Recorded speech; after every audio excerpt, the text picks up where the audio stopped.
At the Esper's Academy, the atmosphere was buzzing as everyone hurriedly prepared for the awakening contest. Yet the protagonist, Ning Feng, remained unbothered, eyes glued to the screen, engrossed in practicing a game. Confident in his overwhelming advantage, he was sure victory was in hand, but just as he was about to finish off his opponent, a figure suddenly lunged forward. "Oh, you," Ning Feng's close friend, wordlessly delivered a slap, so striking it left his face a blur. Standing with her arms crossed, Wang Du glared sternly, her voice cold.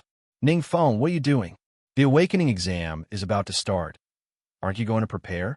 You're hiding here playing games." Under her scrutinizing gaze, Ning Feng hung his head, forcing a wry smile.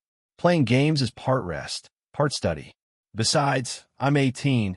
At most I'll awaken to a mundane 1- or 2-star vocation. Unlike the young Miss Wang, who awakened a 5-star vocation at 15, why should I suffer? Later I can just flatter her, can't I?" Ning Feng's bored, slightly lazy words made Wang Du frown, anger flaring. Without hesitation, she stepped forward, seized his collar, and gave him a lesson he wouldn't forget. Wang Du's arrival immediately drew every nearby student's attention. They whispered and gossiped, eyes glittering with admiration. Could that be the goddess Wang? She must have just returned from special training. Awakened to a 5-star vocation at 16, such a genius hadn't appeared in the province for years. Beautiful, prominent family, high talent. Why such disparity between people? Yet they couldn't help but stare at Ning Feng. Why was the goddess Wang beside that infamous trash across the school? Almost 18 and still not awake. They said they were childhood sweethearts. But how could an orphan like Ning Feng be worthy of the goddess Wang Qi? In Lamb Star, a world blending game and reality, the 2025 National Awakening Adventure Contest was in full swing at 7th Middle School.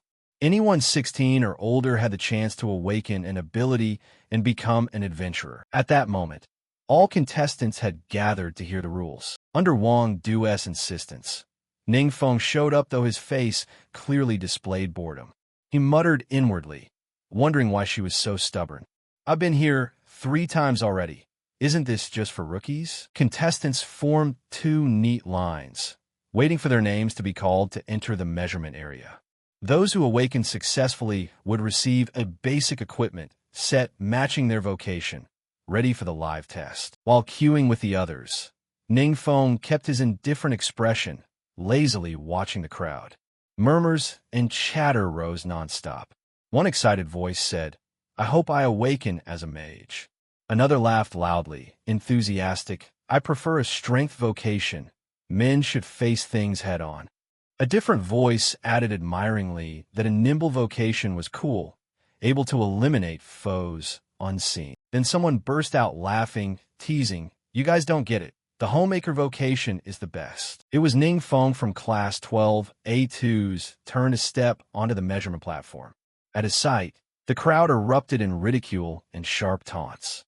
"Hey, isn't this the senior from grade 12? The legendary figure who shadows goddess Wang Du? So formidable? And yet, 18 and still not awakened. What if he never awakens? Truly useless." The examiner, Qi Vai, looked at Ning Feng with a gentle smile and a soft voice meant to soothe. "No need to be nervous. When you're ready, begin. Press your hand on the spirit stone and relax your mind." Ning Feng placed his hand on the spirit stone, and the stone immediately emitted a faint glow. The surrounding crowd held its breath, eyes fixed on him, eager to see what power he would awake. Qi Vai watched intently, secretly hoping Ning Feng would achieve a miracle. The light from the spirit stone slowly shifted into a brilliant blue, the sign of the arcane system. The entire hall buzzed, eyes glittering with expectation, waiting to see how many stars his vocation would be. After a few tense seconds, the result appeared on the spirit stone. Awakened, 1 star. The skill acquired was NEI Geotechnique. Qi Vai frowned slightly, a hint of disappointment in her eyes. 1 star. Far too ordinary compared to her expectations for Ning Feng. Meanwhile, his classmates erupted in mocking laughter, having expected a heaven-defying fate, but getting only 1 star. "Get down. You're embarrassing yourself standing there." Another joined in with a sneer. "A star is a star. Does he really think he can turn to gold? Yet Ning Feng stood motionless, expressionless, as if the taunts were just wind. Seeing him frozen, Kivai tilted her head and spoke gently. What skill did you awaken? But he seemed not to hear, his gaze vague and lost. Only when she asked a second time did Ning Feng startle, his face briefly dazed. Seeing this, Kivai couldn't help but feel sorry, thinking he must be severely shaken by such a mediocre awakening result. With an encouraging look, she handed Ning Feng the basic equipment and softly said, "Change quickly and proceed to the next challenge." Taking the gear, Ning Feng walked away, still stunned and wondering if he'd misheard earlier. But the memory of his hand touching the spirit stone remained vivid. A mysterious voice whispered in his ear, coldly announcing that the host had completed awakening and met the conditions to activate the system. System activated successfully. The host acquired the passive ability Dark Primal Motion, received a mysterious bonus, passive skill Dark Motion of Heaven. When using forbidden incantations, you will be exempt from all costs demanded by dark power. By this mysterious passive gift, your forbidden incantation can be cast once per week without consumption. Ning Feng flinched. Dark power, the most taboo evil force in the world. Forbidden incantations and the highest level sorcery were things he had never dared to dream of. What was this system? Why was it linked to him? The voice continued, detecting the NEI Geo technique and beginning a metamorphosis. When the transformation completed, NEI Geo technique had blackened into the forbidden incantation body of corrupt earth. A darkened forbidden incantation. Ning Feng felt a chill run down his spine. Despite his worry, he told himself it would be fine. The live combat test was ahead. Stay calm. After testing, contestants were divided into groups of 50 to enter the trial dungeon and familiarize themselves with their newly awakened skills. Everyone had to fight monsters alone. No teaming up or attacking other contestants. Drones would monitor the entire process. Before they began, Kivai smiled reassuringly. Don't worry, others won't see your skills. For Jiao Ning Feng, his skill was recorded as active. Body of corrupt earth, forbidden dark summoning.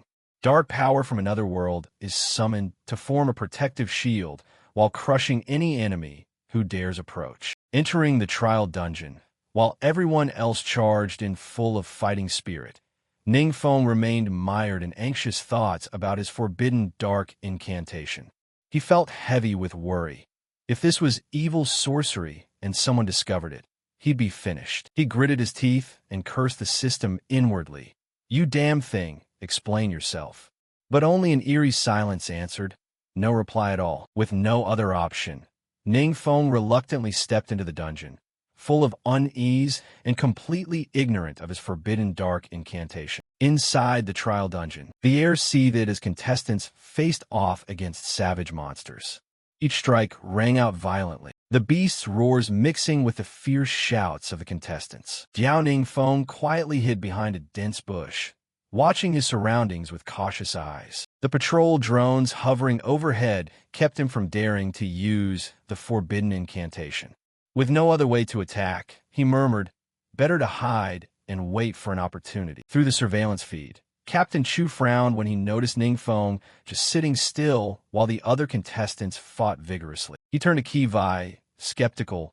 Why is Ning Feng just sitting there? Kivai sighed softly, a touch of pity in her eyes, and defended him. That kid awakened a bit late and isn't very healthy. His active skill is a defensive magic, not suitable for solo combat. Hearing this, Captain Chu snorted, displeased. If he's a one-star vocation, he's unfit to be an adventurer. Pull him out. No need to continue the test. But at that moment, an unexpected incident occurred. A strange burst of power erupted in the trial dungeon, striking a surveillance drone and causing it to crash. The monitor feed glitched and the signal cut out. The measurement system suddenly issued an alert, detecting power fluctuations far beyond the average values in the dungeon. Before they could react, more drones were knocked down. Before they could react, additional drones fell. From the darkness, a gigantic monster emerged, its overwhelming presence making the contestants tremble. A nearby guy's legs went limp. He collapsed, unable to stand. This beast's terrifying form marked it clearly as the leader of the creatures in the dungeon. It roared, a deep hoarse sound echoing as it commanded the monsters around it. Rise up, refuse to be enslaved any longer. Ensure every one of these invaders is buried here, it decreed. Swift as lightning, it swung its arm, smashing the surveillance drone, sending it crashing down right in front of Ningfeng. The decisive blow left him momentarily stunned, clutching his head, unsure how to respond. Suddenly, a flash sparked in his eyes, as if a bold idea had just occurred to him. By now the monsters had surrounded him, fierce and aggressive. If he didn't act immediately, he'd be torn apart under their claws. The leader's eyes glinted with ferocity as it curled its lip. There's a little worm hiding here. At the leader's command, two savage beasts lunged at Ningfeng, claws tearing through the air. He smirked slightly, thinking with no surveillance drones left, this was the perfect chance. Let's see if that forbidden spell is truly powerful. Ningfeng murmured, eyes cold. He raised his hand and whispered the incantation. A terrifying aura burst forth, coalescing into a pitch-black curtain of bone. In an instant, the surrounding monsters screamed in agony as their bodies withered, turning into chalk-white skeletons that collapsed to the ground. On the monitoring side, panic spread. All connections to the dungeon's drones were suddenly severed. A tremendous dark power had erupted, leading them to suspect a king-level monster had appeared. Captain Chu's face turned grave as he ordered an immediate call to reinforcements and evacuation of all non-combat personnel. He gritted his teeth and muttered, "Strange, why would something this terrifying exist in a test?" In the dungeon, Ningfeng stood amid the pile of dry bones, his cold gaze sweeping across the scene. The leader, now trembling, unable to believe the sight before it.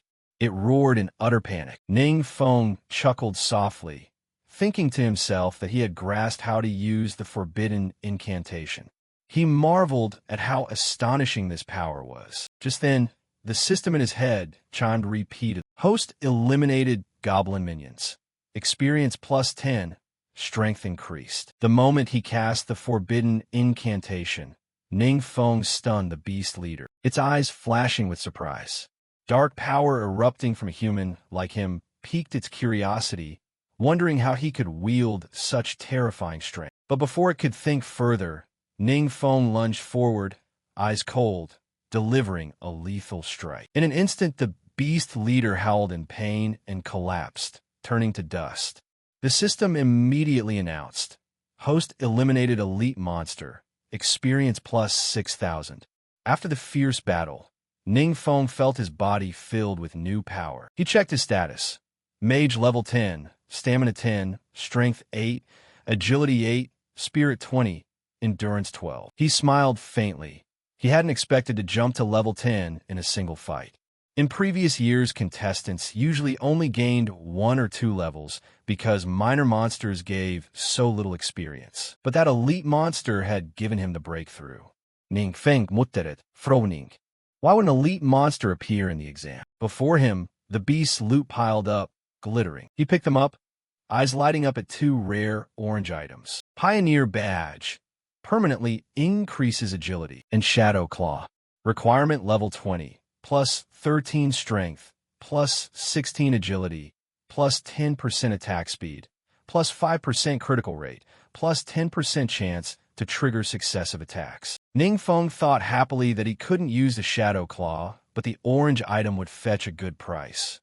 If this continued, leveling up would be effortless. Suddenly, the surveillance speakers blared urgently.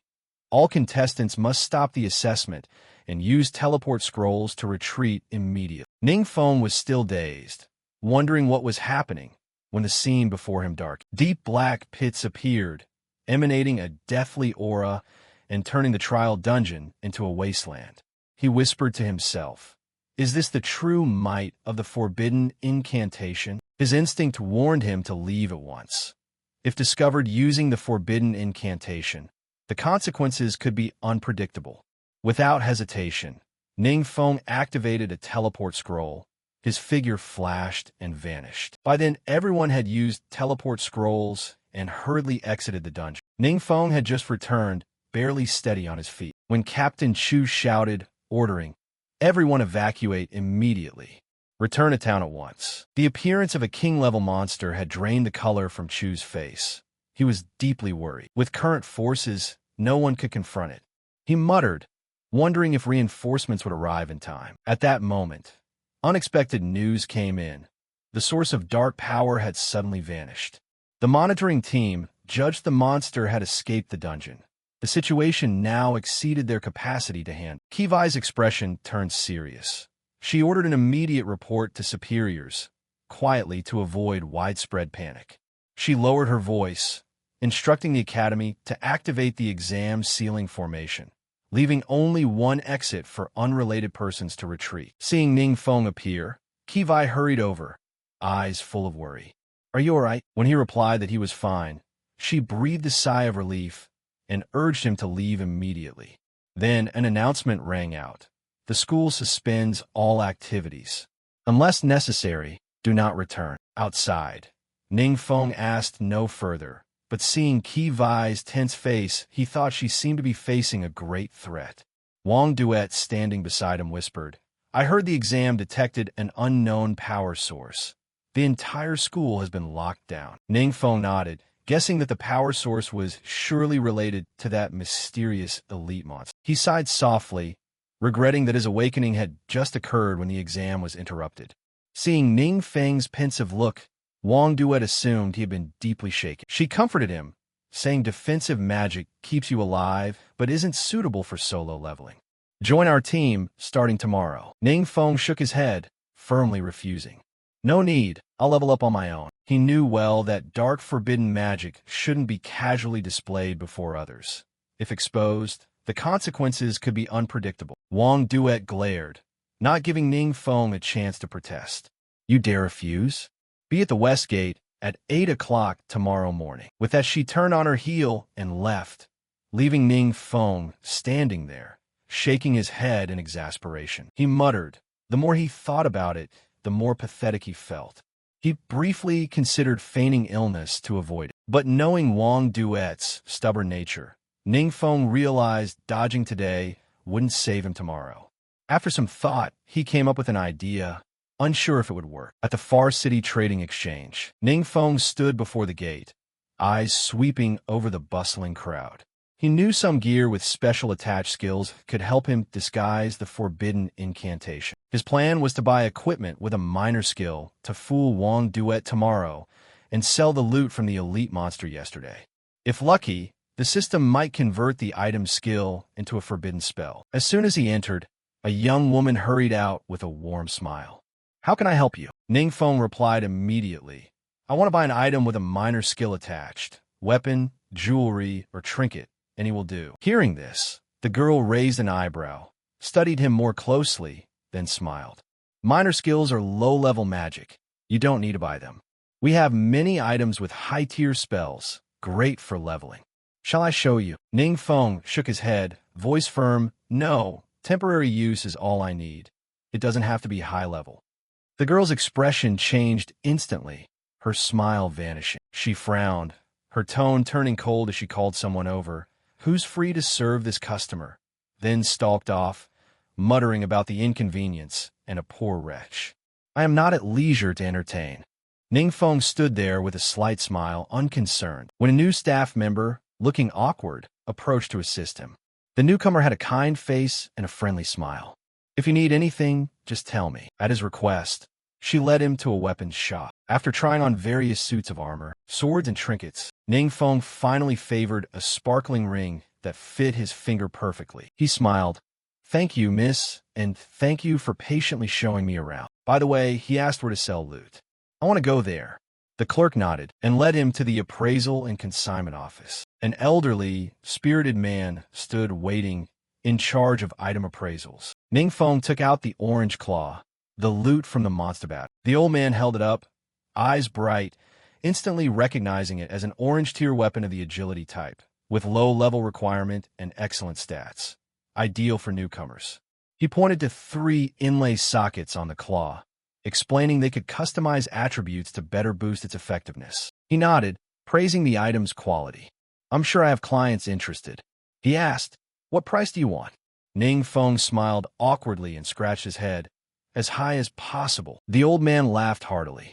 Understood. Sit and wait. I'll contact buyers. Xiao Duong. Take care of Mr. Ning attentively. Having said that, he stepped outside and called someone named Director Truong to report, I have a premium item matching your client's requirements. The call ended and he returned, smiling as he told Ning Feng, the item sold. The buyer paid 50,000 spirit coins. After an 8% transaction fee, you receive 46,000 spirit coins. Hearing 46,000 spirit coins, both Ning Feng and clerk Xiao Duong were stunned. Who would have thought the claw would fetch such a high price? He quickly completed the paperwork, and the money was transferred to his account immediately. Incidentally, Ning Feng asked Xiao Duong to show him a few more pieces of equipment. She nodded enthusiastically and led him to the outer display area. There, the clerk who had greeted Ning Feng earlier was arrogantly chatting with colleagues. She boasted that she only liked rich, capable heartthrobs. Poor types like that guy weren't even worthy of a thick book for her. The other girls burst into laughter and teased. Must you be so realistic? At that moment, they saw Ning Feng step out with Xiao Duong and the appraiser. A friend whispered, I heard that handsome guy just sold equipment for 50,000 spirit coins and now he's buying new gear. 50,000 could pay our team's salaries for 3 months. Hearing that, the clerk went pale, quietly regretting having looked down on Ning Feng. If she'd treated him politely at first, the commission would have been hers. After Ning Feng finished choosing his gear, Xiao Duong escorted him outside. She smiled. Next time just ask for me. I'm Jung Hing. He nodded in thanks and left. Ning Feng was in high spirits today, whistling as he walked. Last night he had tested and found that items with attached spells weren't affected by the system, which would help him hide the forbidden incantation without fear of exposure. As he walked, Ning Feng suddenly saw Wang Duet ahead. He opened his mouth to call her name, but before he could speak, a group of people called out first, Wang Duet. The group numbered 5, a mage, a shield warrior, an ex-guard berserker, and a pink-haired girl who was a cleric. Wang Duet pulled Ning Feng over and introduced them as members of her guild. But 2 men in the group, a mage and the ex-guard berserker, looked at him coldly, not friendly at all. Even though Ning Feng greeted them politely, they acted as if he owed them 80 million spirit coins and ignored it. The mage turned to Wang Duet with a bright smile. I recall you're about to get your second promotion, right? Ning Feng was momentarily stunned at this. He privately admired that Wang Duet was impressive. Every 3 levels she could change rank once, so she was about to hit level 60. No wonder she was the 5-star prodigy. The smug mage produced a small vial and offered it to Wang Duet. I want to give you this gift. It was an orange-quality consumable, a rare agility elixir that permanently increased agility by 3 points. The cleric girl and the ex-guard berserker gaped, amazed at the item's rarity. The mage puffed up, boasting that such a gift was trivial. 20 or 30,000 spirit coins. Diet, and I don't care. The point is this elixir is hard to buy even with money. My father had to call in favors from many friends to get 1 bottle. Hearing that, Wang Duet shook her head and declined firmly. I appreciate the gesture, but I won't take this elixir. The mage scowled. Come on, this elixir is precious. Aren't you determined to get into a top university? But Wang Duet remained resolute. Ning Feng and I have things to do. We're leaving now. Annoyed, the mage pointed at Ning Feng and snapped.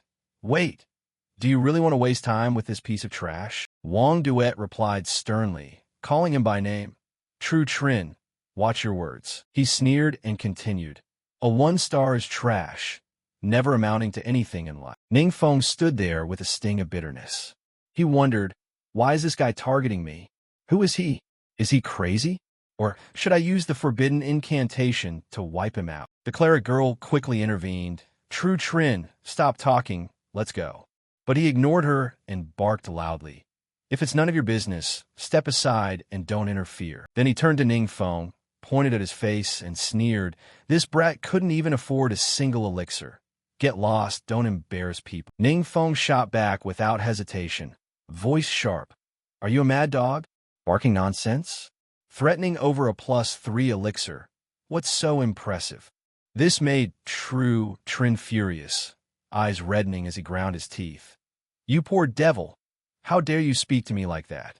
Wanna die?" Just then the shield warrior stepped in, taunting, "Such big talk. Do you actually have something impressive? Show us. If you do, I'll kneel and kowtow to you. If not, you kneel and kowtow to me." True Trin nodded, sneering in agreement. "Exactly right." Without hesitation, Ning Feng immediately pulled out the Vanguard badge, swaying it before the man's face, lips curling as if to mock him. He turned to Wang Duet and handed her the item. "This is a gift for you." Wang Duet's eyes widened, astonished at the gleaming badge. She guessed at once it was an orange-quality permanent stat booster. She asked in surprise, "What is this? I've never seen one before." The whole group, including True Trin, froze, their jaws dropping. They whispered doubts about a permanent stat booster. Was it a trick? Ning Feng smiled lightly and replied, "A trick or not, try it and you'll know." He gave the badge to Wang Duet calmly. "Don't worry, I found this at home and intended to give it to you from the start." Wang Duet accepted the badge and tested it immediately. A flash of light, her stats surged, proving the item genuine. The group fell silent, but True Trin was the most distraught, eyes wide in disbelief. "How do you have such a treasure? You must have stolen it."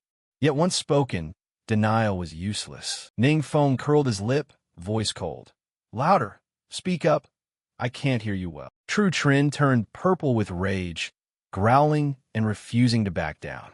Wang Duet frowned and said, "Trin, do you want to eat your words?" Seeing his attitude, his teammates quietly backed away as if they wanted to disown him. With no way to argue, True Trin gritted his teeth and, humiliated, knelt down to kowtow before Ning Feng. He didn't bother to glance at him, pulled Wang Duet away, and said, "See you later. Get out of here." Wang Duet felt apologetic. "Sorry about that." Ning Feng cut her off quickly. "There's no need for apologies between us. Actually, you don't need me by your side. I just hope you complete your second promotion and get into a top university."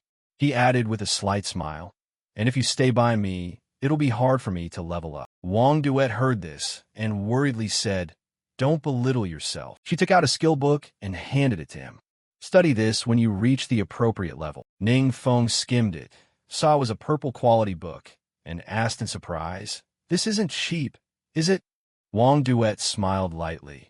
"It's nothing compared to the badge you gave me." He nodded and accepted it happily. In the secret zone of the graveyard, the scene was desolate. Horrid beasts crawled up from the tombs, but to Wang Duet, they were nothing. With a single slash, she easily felled the horde, eyes cold and imposing. While Wang Duet enthusiastically hacked through the monsters, Ning Feng sat in a corner, leisurely counting. By now she had slain 666, but his calm composure was only a guise. He sighed inwardly. "The experience here is too low. I'm already level 10, what now? Hopeless." He didn't dare tell Wang Duet and just sighed quietly. Suddenly, Wang Duet's phone rang. The cleric girl called urgently, "I just got word. The fallen Law Vuyu world boss is about to appear. It's a rare chance. Are you coming?" True Trin interjected immediately. "Wang Duet, you have to go. Without you, how can we fight it? The fallen Law Vuyu can drop rare mage items. It's crucial for me." Wang Duet fell silent and glanced at Ning Feng, seeing him bow his head wearily as he said, "You should go. It's fine. I'm staying in the secret zone. Training a bit won't matter." Wang Duet hesitated for a moment, eyes showing reluctance, but eventually nodded. "Return to the safe zone and wait for me to come back." Saying that, she dashed off like the wind. Ning Feng watched her go, smirked and muttered, "Big shot. Take your time. Drop by if you're free." He was secretly pleased to be left alone, exactly as he wanted.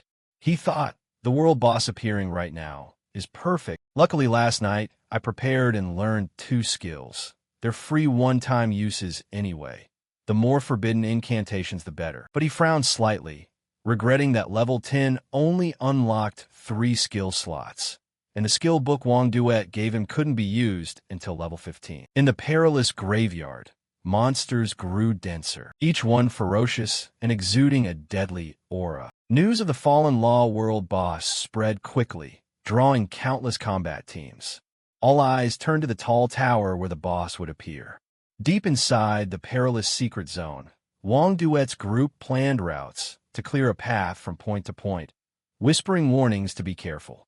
This dungeon was extremely difficult, and the monsters were deadly. As they prepared, suddenly the sound of fighting roared like thunder. Looking closely, a squad of adventurers had charged ahead. The group immediately recognized it as the elite guild team led by Wang Duet and True Trin, top tier in the kingdom, formidable and famous. Other teams sighed. There was likely no chance left. Sure enough, Wang Duet's team swept like a whirlwind, slaying whatever monsters crossed their path. Each member displayed astonishing power. True Trin laughed triumphantly. What can those other lousy teams compete with? This world boss is definitely mine. He watched Wang Duet fight, his eyes flashing. The cleric girl nodded. Wang Duet was much stronger than before.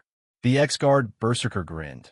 Her agility had increased by a full 10 points after all. At the same time, deep inside the secret zone, Ningfeng silently advanced, using forbidden incantation, a void-walking technique, an active dark skill that tore space apart, sending him through the dark realm straight to the boss's altar, maintaining it for an hour without expending any effort. Facing him was the Fallen Law world boss, Wu Yu, the target of every team. Ningfeng waved and smiled amicably. "You're late." In response, Wu Yu roared and unleashed a terrifying strike, aimed straight at him. When the dust cleared, Ningfeng was nowhere to be seen, as if burned to nothing. The world boss sneered.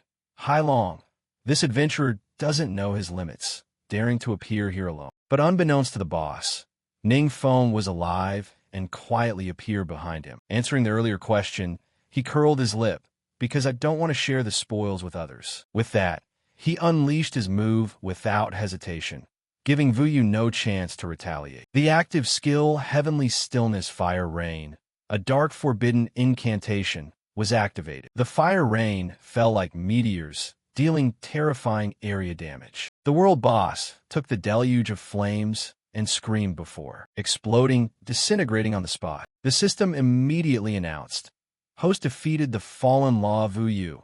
Experience plus 5,000. Ningfeng officially reached level 30, qualifying for first promotion. The loot from Wu Yu piled up before him, surprisingly abundant. Jewelry, gems, items he needed. Unfortunately, 2 skill books weren't for mages, but still held considerable value. Especially 3 orange items caught his eye. First was the Gloom Soul Stone, plus 20% spell damage and plus 20% life leech. Second was the Falfa Pillar, Drowning Art Pillar, requires level 30 and 15 stamina, plus 20 spirit, plus 100 mind resistance, plus 100 curse resistance, toxin immunity, can socket 3 gems. Finally, the Wu Yu Seal, a consumable that permanently reduces 3 stamina and permanently adds plus 15 spirit. Ningfeng didn't hesitate and absorbed the Wu Yu Seal on the spot. Although he lost 3 stamina, he could bear it for the huge spirit boost. The system then notified, "Host meets promotion conditions and can initiate the Hidden Vocation Soulbound Wu Mage or trigger the pledge quest for the Hidden All-System Arcane Deity Vocation." He was stunned to learn hidden vocations are extremely rare, only activated through innate talent, and hardly influenced by humans. Ningfeng guessed these seals were the key to that opportunity. Ningfeng told himself a man must be decisive. He activated the All-System Arcane Deity Vocation and quickly left the secret zone. The recent battle left a terrifying aftershock that reached Wang Duet's group.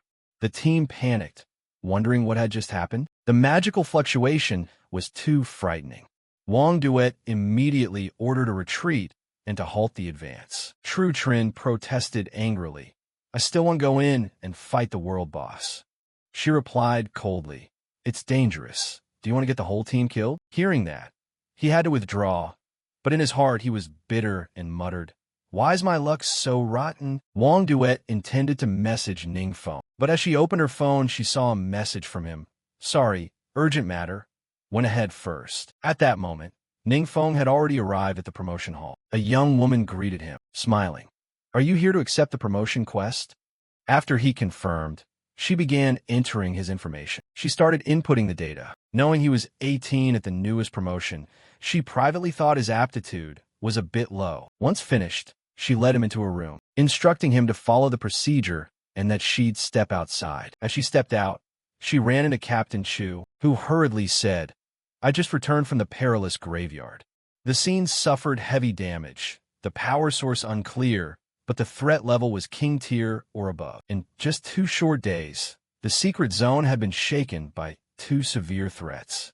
The receptionist suggested requesting distant reinforcements. Meanwhile, Ning Feng stood before the quest board reading intently. The Soulbound Vu Mage promotion quest required entering the Despair Demon Tomb secret zone to retrieve the Blood Soul Crown. Time limit: 3 days. Difficulty: 5 stars, grade A. The All-System Arcane Deity quest required entering the Radiant Yang Divine Temple secret zone to obtain the Divine Seal. Time limit: 3 days. Difficulty: 5 stars, grade S. Ning Feng frowned. He hadn't expected 2 branches to choose from. Seeing the All-System Arcane Deity was a prerequisite quest, he decisively picked that branch. After confirming the quest, Ning Feng left the promotion hall, muttering, "No wonder it's a hidden vocation. S-rank quests as always." Luckily, 3 days isn't too stressful. Stepping outside, he intended to thank the receptionist, but was surprised to see a different woman attending now. Where did that senior sister go? He wondered inwardly. Inside the perilous graveyard secret zone, the earlier receptionist had appeared and begun investigating. Her mysterious demeanor impressed the teammate. "It's the first time I've seen someone from Lo Sa. Even their attire is different." Captain Chu hurriedly whispered to keep quiet. Lo Sa is a secret organization. Members possess hidden vocations, use dark powers, and specialize in special missions. The girl frowned, showing discomfort. The dark power here was too strong. Though much had dissipated, it still affected us. After a while of investigation, she shook her head. No clues found. The culprit struck and vanished. The motive was baffling, she murmured. Recently, Lo Sa has received many reports of anomalies in secret zones. It could be a sign of a major crisis. Might they be related? Captain Chu fell silent, eyes full of worry. Captain Chu frowned and asked, "Even the famed Lo Sa is stumped?" In response, the Lo Sa woman shook her head, voice low. "I can't be certain yet. I can only report up and request intensified investigation." The teammate hesitated and lowered his voice. "Can you confirm the culprit was a monster? I mean, could it be an abnormal like us?" "Sorry, I was only asking," he added. She glanced at him with cold eyes. The scale here far exceeded king tier. To control such immense dark power would require a price no mortal flesh could bear. In other words, an extremely powerful monster was hiding in the city and could cause disaster at any moment. It had to be found immediately. Meanwhile, at home, Ning Feng studied the 2 skill books Wang Duet had given him. The system announced a new discovery. The magic shield can merge with the forbidden corporeal earth art. Auto-activated. Then, the system chimed again. The passive guard of corrupt earth activates when attacked. 100% of damage is absorbed by the corrupt earth body, absorption equal to damage dealt by that body.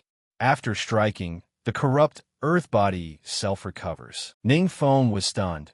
He realized forbidden incantations could fuse with low-tier magic, creating a new defensive layer. Normal damage no longer affected him. He continued to the second book, the Ruin Rock Technique, which can merge with the corrupt earth corporeal forbidden incantation and heavenly stillness fire rain. The system auto-activated, making Ning Feng smirk, another powerful move at. The system continued. Passive earth element mastery activated, increasing all earth magic effectiveness by 20%. Ning Feng nodded and checked. He still had 3 skill slots free, so he decided to go to the exchange to buy more skill books. As he stepped in, the attendant from before immediately recognized Ning Feng. Regretting she'd underestimated this fat lamb, she rushed over with a bright smile. "Mr. Ning, may I assist you today?" But Ning Feng only offered a polite nod and said coolly, "I'm looking for Duong Hin, not you." She bowed. "Ms. Duong Hin is busy with another customer. I'll take you to her." Ning Feng ignored her. "I can go by myself." The attendant ground her teeth in anger, thinking, "Isn't this kid a man? How dare he refuse me? Am I worse than Duong Hin?" Despite her attempts to follow and explain, her words fell on deaf ears. Just then Duong Hin rushed over. Breathless, "Mr. Ning, I'm finished with the task. Hearing her colleague report that you had arrived, I ran over at once. Ning Feng smiled sheepishly and apologized for disturbing her during her break. Let me make it up with a meal. The other attendant watched, fuming, unwilling to be outdone by Duong Hin. Duong Hin led Ning Feng to the appraisal room. He said, I want to sell these 2 skill books and buy a few more mage skill books. The appraiser nodded and said, Little Duong, show Mr. Ning around. He pondered quietly, thinking of Ning Feng. Previously, he had an orange weapon, now purple skill books. His background piqued the appraiser's curiosity, so he mentally arranged for someone to investigate further. After finishing, Ning Feng invited Duong Hin to eat as thanks. Unexpectedly, she had already paid. He asked in surprise. She smiled faintly. I have a reason for inviting you. I insist you won't pay. Her reason, Ning Feng still didn't know, only smiled in response, secretly grateful. Curious, he asked, why did you invite me? Dung Hing Slai meets Dio Li. Just go home. Outside, he offered to give her a ride, but she shook her head. I have somewhere else to go. I'll grab a taxi myself. Seeing her insistence, Ning Feng didn't press, only reminded her to stay safe. In the taxi, Duong Hin instructed the driver to return to the second hospital. She thought to herself that Long would be grateful to Ning Feng. Thanks to him, she earned quite a bit in commissions, enough to cover her father's expenses. Lost in thought, the car suddenly shook violently, struck by a tremendous force. The driver collapsed and died instantly. The culprit was a huge, ferocious monster. Not only her car, several nearby vehicles were crushed beneath it. Civilians panicked and scattered. Duong Hin hurriedly opened the door and lunged out, but she stumbled and fell after only a few steps. Seeing the monster before her, she recoiled in horror. How could there be a monster in a safe zone? Suddenly, a magic circle appeared in the air. A man stepped out, curling his lips in a pleased smile, surveying the chaotic scene. Facing the monster, Duong Hin gritted her teeth and cast a spell. As a Tier 1 mage at level 34, she attacked but couldn't even scratch it. The monster roared and charged. One blow would have crushed her. Just then, Captain Chu appeared and swung his blade, severing the monster's head. He shouted, Duong Hin, if you can still move, find a place to hide now. Looking around at the devastation, secret zones merging with reality, Chu frowned and muttered that he'd never seen such a grave situation. These monsters were terrifyingly powerful, something a Tier 1 mage like Duong Hin couldn't handle. Captain Chu recalled his colleague's warning. An extremely powerful monster was hiding and could cause disaster at any time. At that moment, a sudden strike came from behind. Chu Lan narrowly evaded it, but when he saw the attacker, clearly he was stunned. An abnormal, half-human, half-monster with a grotesque body. Chu shouted, An abnormal. The man snarled irritably, I'm not trash. I'm Xianko Jia, the one who wields dark power. Chu frowned, wondering, Xianko Jia? Who is that? Why have I never heard the name? Without hesitation, he swung his blade, but the edge did not faze the guy. Xianko Jia needed only one punch to easily neutralize it. After that move, Chu grew more worried, guessing his strength was at least equivalent to second transfer, perhaps even third transfer. The abnormal scoffed, activated a forbidden incantation, speaking arrogantly. This is my territory. How can a chick like you fight me? Having said that, his deformed arm punched straight at Chu, with such force that he had no time to block. Red blood splattered. Chu fell, life hanging by a thread. Xianko Jia laughed loudly, triumphant. I'm truly stronger now. Setting foot on this land, I feel power rising. Suddenly, a cold voice rang from the pendant he wore. Pathetic humans, don't be vain. Xianko Jia trembled, hurriedly bowed his head in apology, fear showing in his eyes. The voice from the pendant continued to warn Xianko Jia coldly. Your power is granted by me. Without me, you're garbage like the rest. Prove your worth. The one hidden in the pendant was none other than the king-tier monster everyone was hunting. It ordered him to slaughter everyone in the city as a sacrifice for it. At that moment, Ning Feng had just stepped out of the restroom, facing a scene of devastation. Before him, a monster had just massacred innocent people and immediately noticed him. It roared and charged like a cyclone. Ning Feng stood still without a trace of panic. From beneath his feet, the ground split open wet. A sharp blade surged up, piercing the monster in an instant. It was a newly purchased spell, Earth-grade obsidian blade. Ningfeng silently thanked the large sum he had spent today. The weapon not only came with a purple skill, but was also enhanced by Earth Element Master. After dealing with the monster, he advanced towards Xianko Jia, who was still rampaging madly. Seeing Ningfeng unharmed, he curled his lips in a murderous grin and stepped forward. A worm like you thinks to escape? He raised his deformed arm to crush him to death. Watching this, Ningfeng could only exclaim, "Holy hell, what the heck is this?" In an instant, he was seized by Xianko Jia's massive hand, yet felt no harm. The forbidden incantation had been activated, easily blocking his strike. Xianko Jia began to panic, not expecting Ningfeng to so easily parry his blow. From the pendant, the king-tier monster roared, voice trembling. "This dark power is too strong. Could his might surpass mine? His aura is far more terrifying." At that moment, Ningfeng activated a forbidden incantation, shattering Xianko Jia's incantation and tearing off his deformed arm in the process. In dire straits, Xianko Jia yelled for help. "Great leader," but the pendant's cold voice replied, "The one you call is no longer contactable. Fend for yourself." The smaller monsters around scrambled to flee as the secret zone's gate was about to close. Only Xianko Jia remained facing Ningfeng, his arm ruined and his abnormal power gone. His abnormal power had originally come from the vocation tied to darkness, surpassing other vocations of the same rank.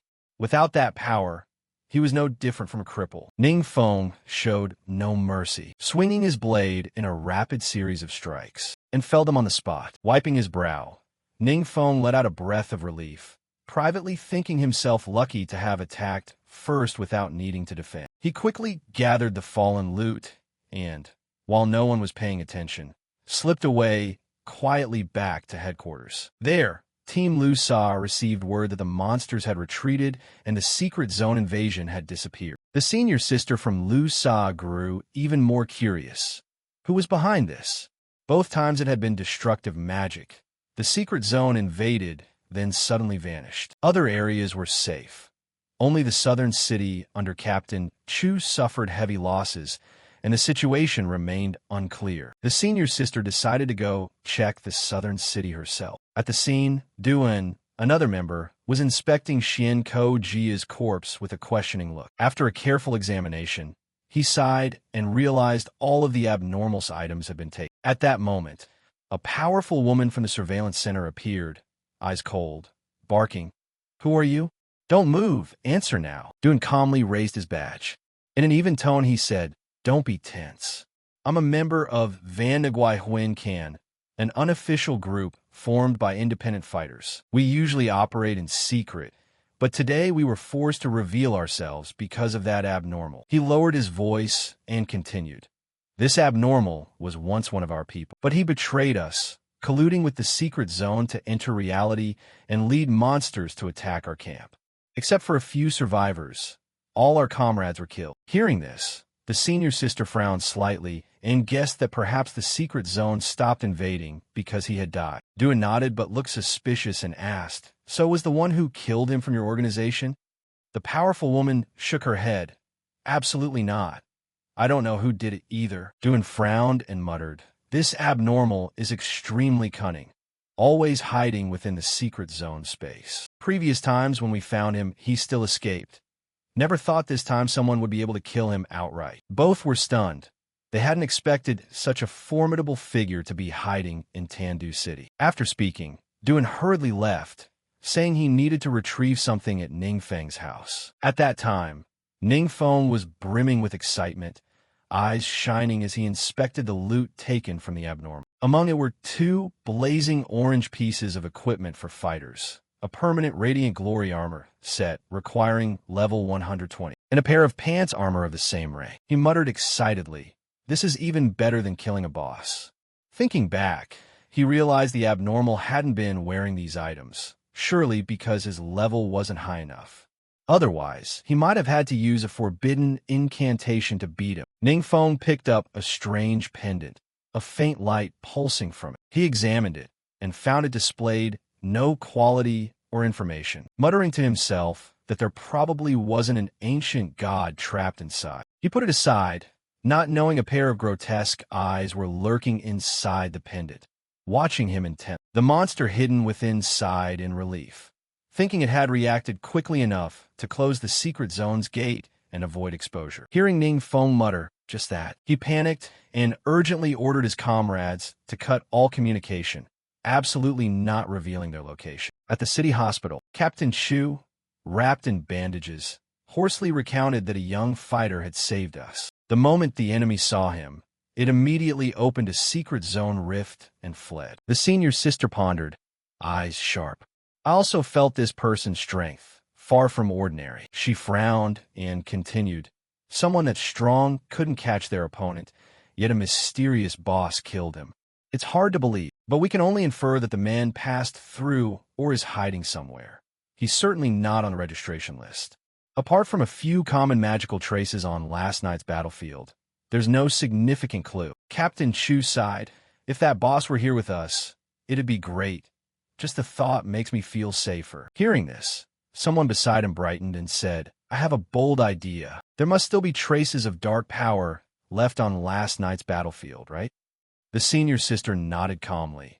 Of course, after all, the enemy was a secret zone monster, but it's only a guess, not certain. The other person continued excitedly. What if that mysterious boss is an ability user? Didn't both occurrences of the destructive magic fail to harm staff? Before he finished, Captain Chu cut in firmly. What you're saying is impossible. You're overthinking it. Ning Feng had entered the secret zone. Long was determined to head to the Hui Duong Divine Hall to complete his vocation transfer mission. Unbeknownst to him, Duan was secretly tailing him, slipping through the secret zone and keeping just enough distance to avoid detection. Duan's reason for following Ning Feng dated back a few days to the bustling trade district. That day, Duan came looking for a fourth transfer fighter gear set. The attendant who received him was the same clerk Ning Feng had once rejected. She was secretly delighted, eyes shining at the handsome, generous high-level customer, thinking that if she could latch onto him, her future would be secure. The appraiser, face alight with excitement, announced, coincidentally, an acquaintance of ours is about to sell a fourth transfer fighter set, but only 2 accessories, the armor and the pants. Duan immediately perked up, urgent. I want to meet that person right away. The appraiser hesitated. He's busy today and can't come. Hearing about the fourth transfer armor and pants, Duan froze, suspicion flaring in his eyes. Every detail matched his master's relics. Though he hadn't seen the set himself, he was almost certain it was what he'd been searching for. He lowered his voice. Can you tell me more about this regular customer? I'm willing to pay for the information. Duan's offer made the appraiser momentarily uneasy, thinking how coincidental this was. Ning Feng had just said he wanted to sell gear when this person inquired. He felt like something had been arranged, a bead of sweat forming on his brow. He stammered. I recall him saying he needed to go to the neighboring city to handle some matters. Let me call and confirm with him. By then, Duan had already left the trade center. The appraiser held his head, tense. Seeing this, the clerk anxiously asked, Master Vong, is something wrong? He sighed and recounted, I once had someone investigate Ning Feng's background. His parents were ordinary 2-star vocation holders, but disappeared when he was young. He grew up alone, attended City Middle School No. 7.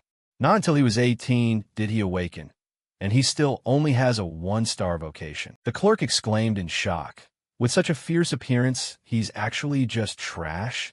But how could a 1-star vocation yield such high-quality items to sell to us? In response to the clerk, the inspector sighed. That's precisely the problem. Although he's a friend of the Wong family's heiress, the corporation hasn't helped him much. The clerk frowned, recalling Duan's sullen expression earlier, and suspected that Nin Feng's gear was stolen. Otherwise, how could it coincide like this? The inspector shook his head with concern. I'm afraid this isn't simple. This time Nin Feng may have provoked someone he shouldn't have. Hearing that, the clerk smiled smugly, picturing Duan taking down Nin Feng, thinking to herself that there would be a good show this time. Back in the present, Duan silently tailed Nin Feng, his sharp eyes never leaving him. The more he watched, the harder it was to believe someone as young as Nin Fong could repel a hidden realm incursion. Even a powerhouse like his master had once failed against the Hidden Realm's henchmen. Based on the information, Duan could only conclude that his master's relic was in Nin Fong's hands. But if he wasn't a powerhouse, was someone else pulling the strings? He resolved to be extremely cautious. By now, Nin Fong had approached the Hui Duong Divine Hall, where martial artists were enthusiastically training and leveling up in live combat. When he began to change equipment, Duan held his breath and waited. He wanted to judge the boy's strength by his gear. But when Nin Fong donned the familiar set, Duan was stunned and muttered, "This set is too ordinary for Nin Fong, no different from an unenrolled student's outfit. Could it be a disguise?" On second thought, given Nin Fong's age, starter attire like this wouldn't draw attention and would blend into the crowd easily. To avoid being noticed by Nin Fong, Duan kept a safe distance, thinking that if the boy was deliberately hiding his trail, he might shake him off. But to avoid alerting the target, he couldn't follow too closely. He silently cast his spiritual guidance skill to mark the target, placing a sigil on Nin Fong without arousing suspicion. Observing the beasts in the area, Duan frowned slightly, surprised that their levels were rather low. He wondered what Nin Fong had come here for. What surprised him most was Nin Fong's absolute defensive skill, an inviolable shield that made the surrounding monsters wary and avoid him. Now, Duan was certain Nin Fong was by no means ordinary. At this point, Nin Fong had gone deep into the hidden realm and stood before a giant statue. He muttered, "Good. Luckily, there's no one here." Observing from afar, Duan was briefly alarmed, thinking the statue might be the final boss. He wondered if Nin Fong intended to solo it. But why would a powerhouse like him choose such a low-level boss? Strangely, the statue did not move at all. After watching for a while, Nin Fong didn't act but circled around and continued deeper in. At this point, another monster appeared. That was the real final boss, Nin Fong's true target today. But the moment it saw him, the boss immediately turned and fled, even though Nin Fong hadn't yet done anything. Duan witnessed this and vaguely guessed that it must be a rare hidden boss. But how did Nin Fong know? The system had just sent Nin Fong the mission. Enter the Hui Dong Divine Hall Hidden Realm, retrieve the Divine Mission Item Hui Talisman, and defeat the hidden boss Luke Duk Archangel. Hearing this, Nin Fong laughed heartily. No wonder it was an S-rank mission. If it had been a normal mission, who could handle it? The hidden boss trembled now, mumbling, "This is terrible. This is my hidden realm. Where can I possibly run?" But it couldn't run in time.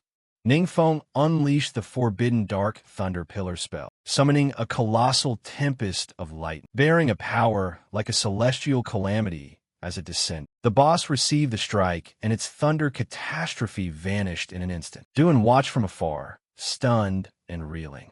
One strike from Nin Fong not only destroyed the boss, but nearly leveled the Hui Duong Divine Hall. He thought in horror that this world-destroying magic was the most terrifying he'd ever seen. Now Duan called Nin Fong Big Elder, guessing his strength far surpassed his master, perhaps even that of a legendary 8th transfer powerhouse. But Nin Fong was still unsatisfied. Having not completed his first transfer, his level couldn't rise, and accumulated experience would be wasted. Nevertheless, he obtained the Divine Sigil, a blazing orange sacred badge, plus 8 permanent spirit points and 100 permanent recovery points. After finishing, Nin Fong took the teleport scroll, intending to return and submit the quest. At that moment, Duan suddenly appeared and called out loud, "Big Elder, please wait." The sudden appearance tensed Nin Fong. Who thought? Where did this person come from? Could he have seen everything? Seeing his bewildered expression, Duan also worried, fearing the Big Elder's anger. He hurriedly forced a friendly smile. "Big Elder, please don't be angry. Let me explain." Suddenly alarms began blaring. Nin Fong immediately cut him off. "Leave here first. We'll talk later." Outside the secret zone, Nin Fong and Duan found a quiet corner to talk. Duan earnestly explained why he had followed, voice low. "I'm truly sorry. I mean no harm. I only wanted to verify a few things. After all, you are very young. If I hadn't seen it myself, I wouldn't have believed it. Someone as strong as my master back then, even if he died, could only temporarily seal the secret zone's intrusion, allowing that traitor to escape. For years that man has used sacrifices to break the seal.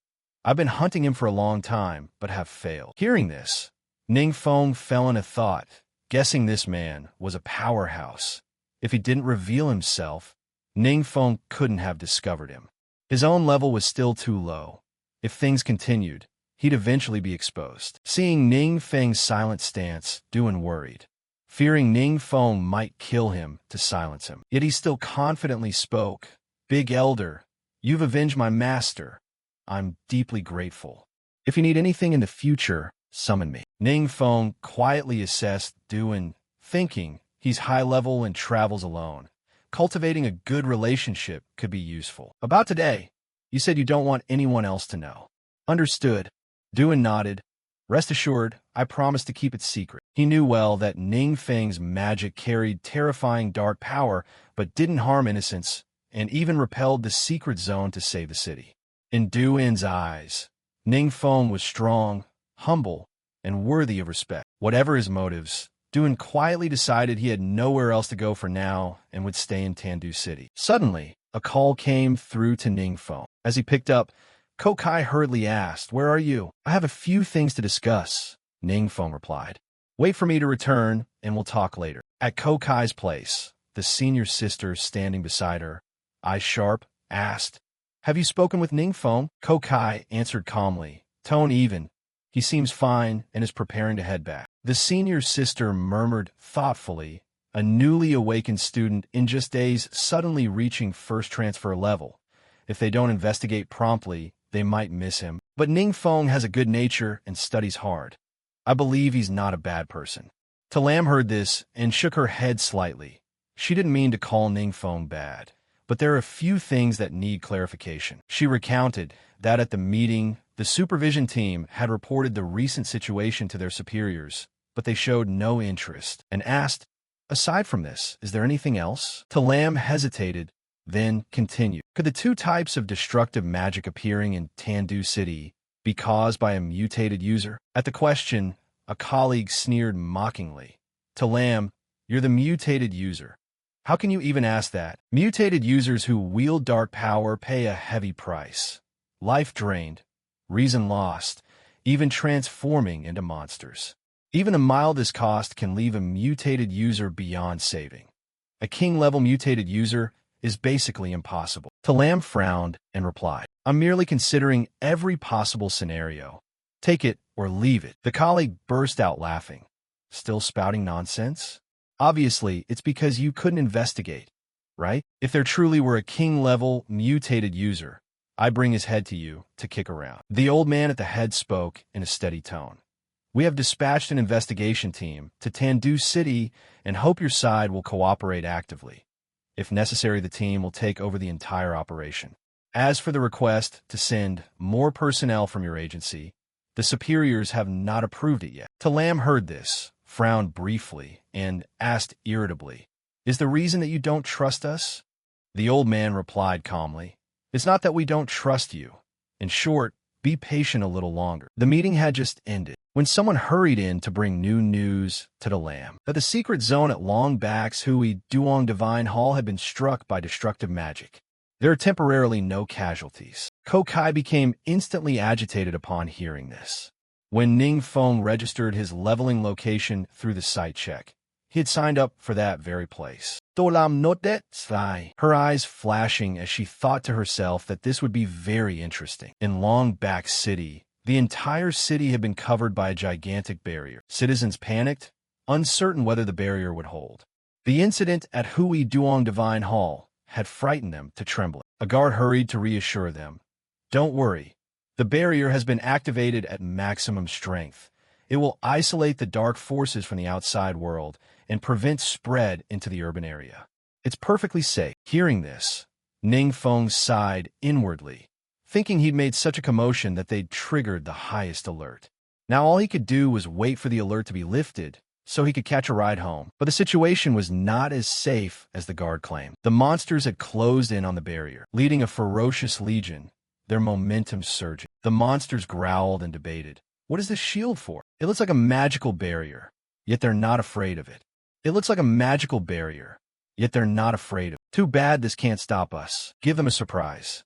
Ah. With that, they brazenly passed through the barrier, as if it meant nothing. Everyone was stunned to realize something was wrong, and by the time they understood what was happening, the monsters were already looming right in front of them. Chaos erupted instantly, and the terrified citizens scattered in every direction. The guards were bewildered, not understanding how the monsters had broken through the barrier while it remained intact. Given the urgent situation, Duan gathered his chi and executed a martial combat technique, creating a solid shield that wrapped around him and Ning Feng, temporarily holding back the monsters. He turned to Ning Feng in a low voice. This could be a high-level secret zone intrusion, not much different from last night's incident in Tandu City. Then he asked whether they should intervene. Ning Feng, slightly surprised, asked back, Duan, do you really know how to handle this? The seemingly casual question stunned Duan, who thought to himself that if the big elder could handle it easily, why ask him for a solution? No,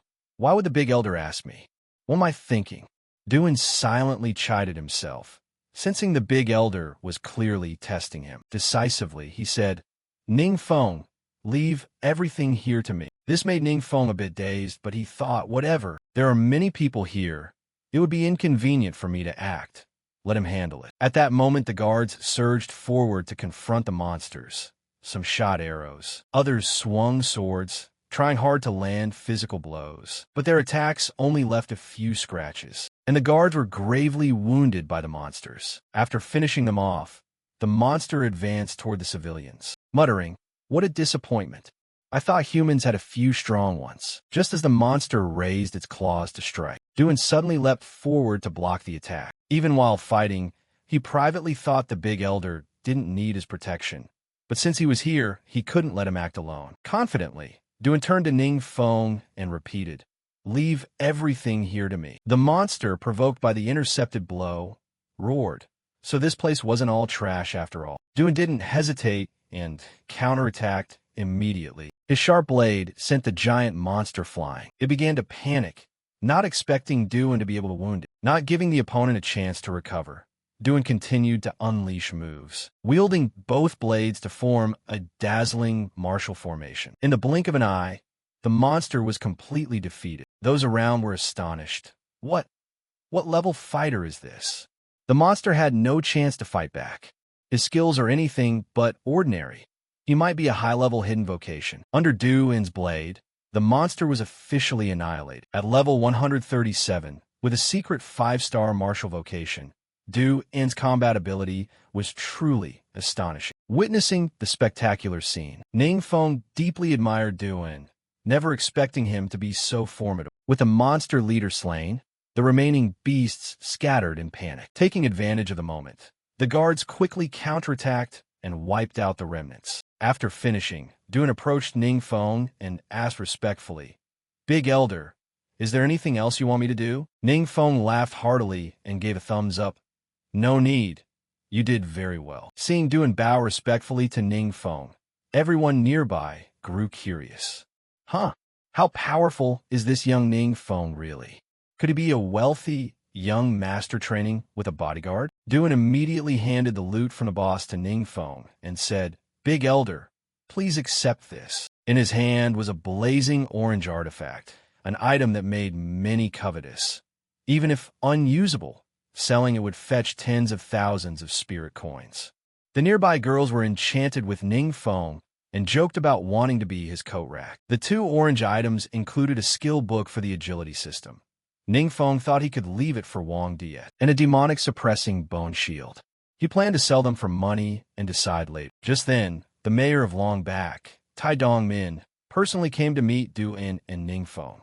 He bowed respectfully and thanked the two powerful fighters for saving Longbak City. Seeing that the two looked a bit unfamiliar, not like locals, Ning Feng sighed and replied, We actually just came for work. We didn't expect to be trapped here and can't leave for now. His meaning was simple, but Tai Dongmin misunderstood, breaking into a sweat as he imagined Ning Feng muttering, Why am I stuck here? Don't you have any worries at all? Making up scenarios in his head, he hurriedly bowed 90 degrees and stammered, I'm truly sorry. It was our negligence. Please forgive us. Ning Feng panicked and waved his hand. Don't do that. Actually, I caused this myself. He then only dared mutter inwardly. The mayor immediately sent someone to bring a valuable flight scroll he had just bought as compensation for the big elf. Hearing that, Ningfeng was stunned, dazed. He knew the flight scroll was extremely precious and hard to obtain. Even for single use, it was very convenient for short and medium trips. The mayor then spoke up respectfully. I have a request. He hesitated before adding, these days everywhere is in chaos. I would like to invite Ningfeng and Duan to stay a few more days because the city's defenses are weakening. Ningfeng shook his head to refuse. I'm not free.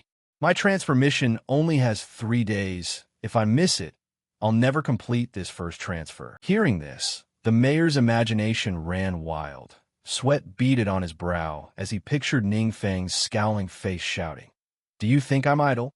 He hurriedly wiped his face and muttered, This is indeed careless. He respectfully handed the flight scroll to Ningfeng along with a supreme black card from the Far City Exchange and said, Consider this a small token of thanks. Ningfeng was astonished, knowing the supreme black card was granted to only a few successful people and came with many privileges.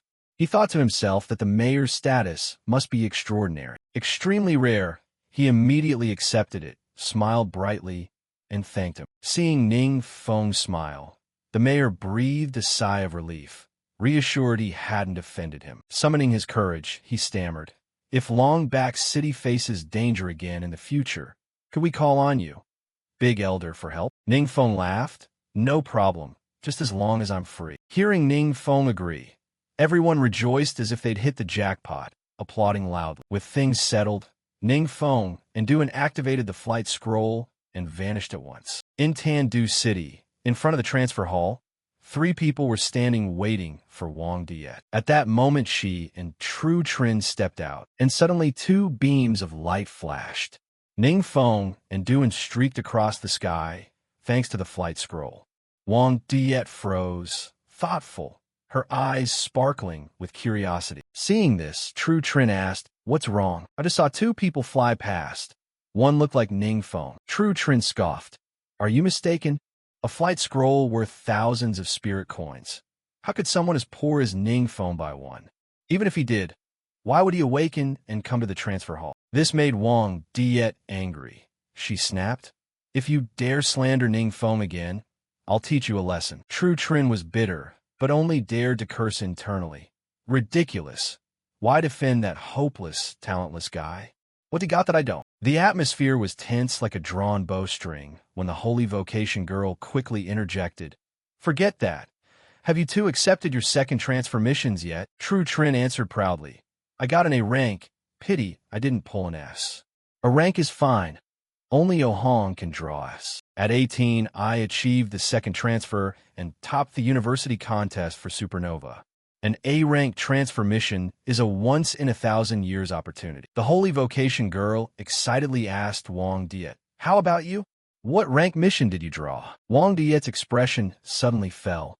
She was silent. Everyone guessed she must have only drawn a C-rank mission, which explained her dejection. Seeing Wang Diet despondent, True Trin secretly rejoiced, thinking he never expected the praise prodigy to have a day like this.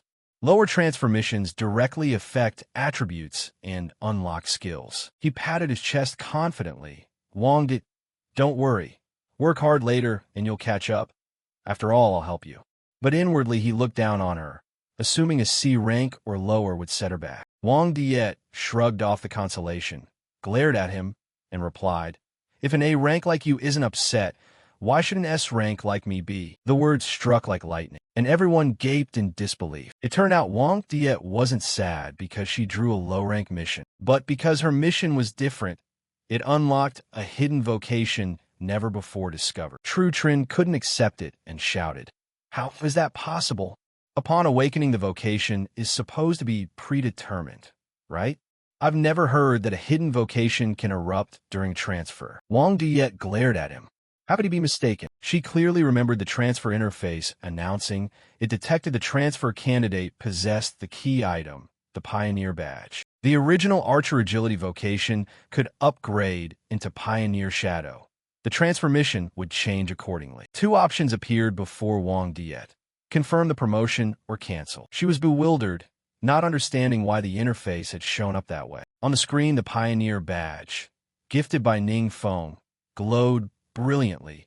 She hadn't expected it to have this special effect. Recalling Ning Feng's confident smile when he handed over the badge, Wang Diet guessed he must have known its function beforehand. Grateful and respectful, she didn't hesitate and pressed the confirm promotion button. The holy vocation girl asked anxiously, "How can you decide so casually?" Jujing Yao, Piona Shado.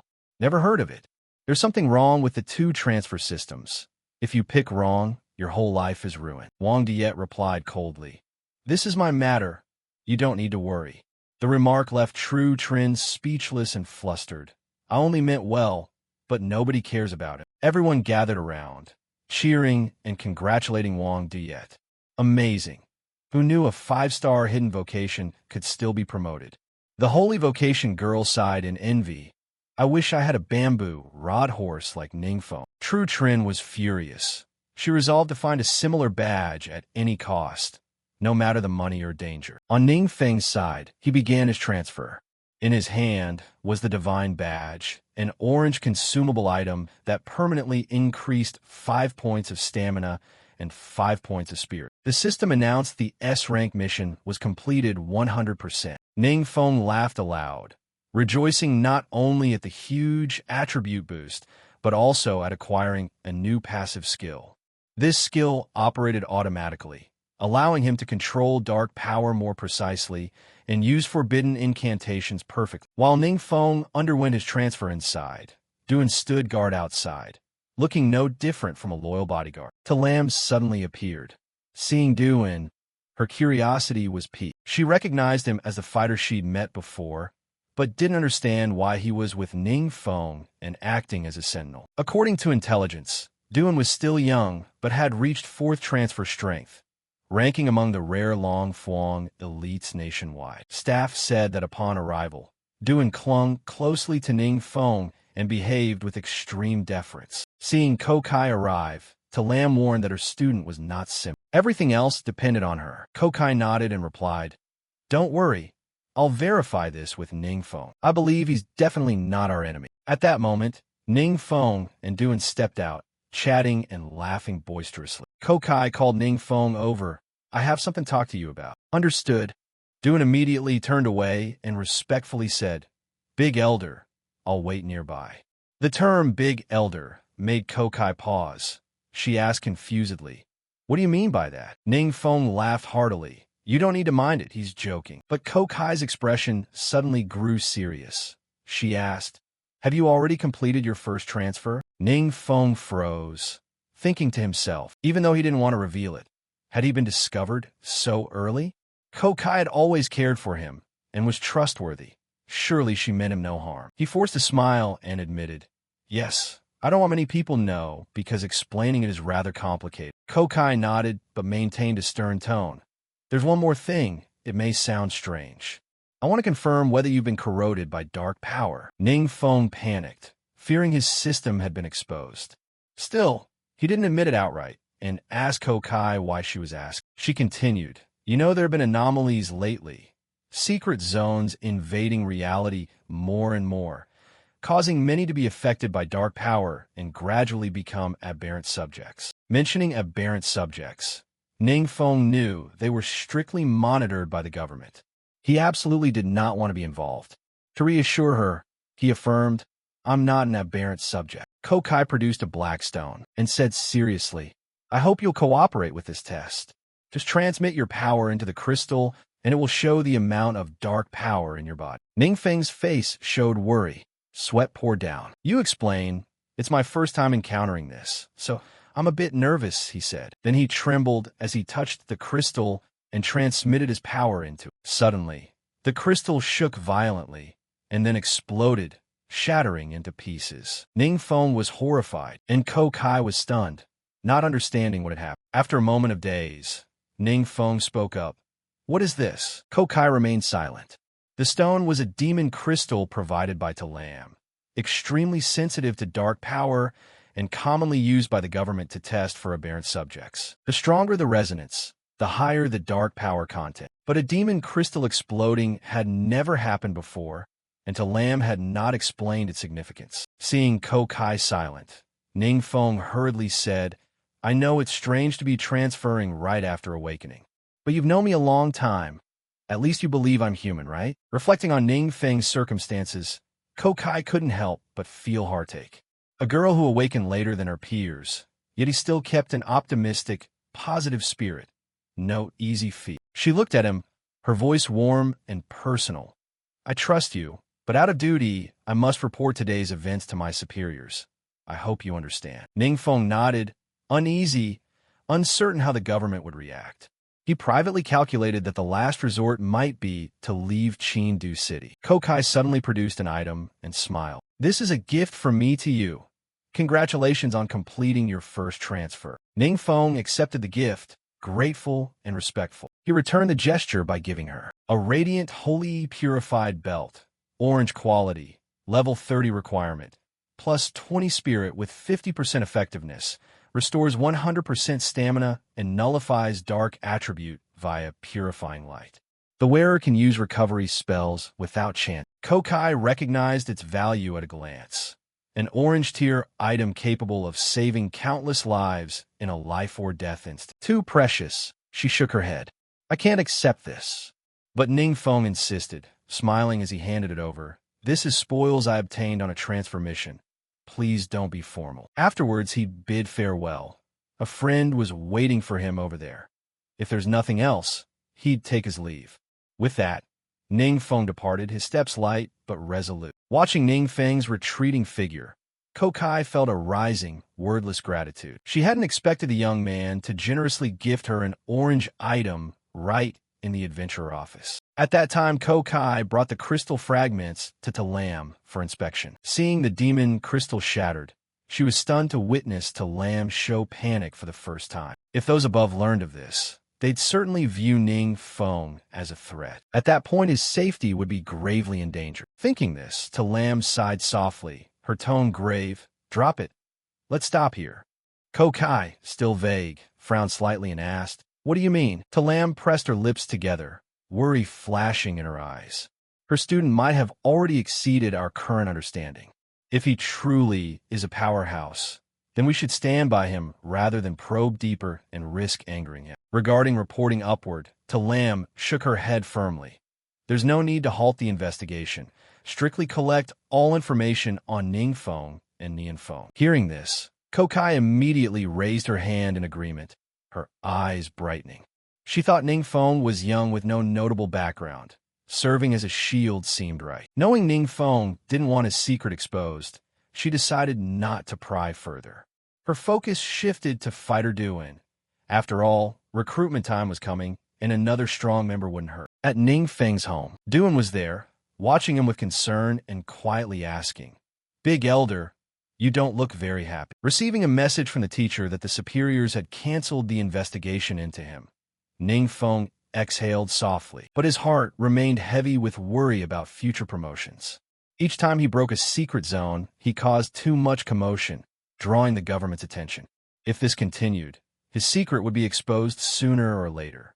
He muttered with some unease, That's it. Beside him, Duin watched silently, admiring inwardly.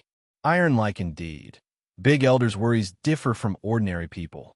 Breaking secret zones with each promotion, if one didn't see it firsthand, Duin wouldn't know how to respond. Although a solution existed, he cautiously asked again, Would it be any better if he avoided leveling up in the secret zones the government prepared? Recently, anomalies have been occurring in the world, with countless new secret zones appearing. Some government officials are reluctant to spend the effort and resources to deal with them, while several secret zones have fallen into the hands of evil forces. Hearing Duin's suggestion, Ningfeng nodded, his eyes brightening.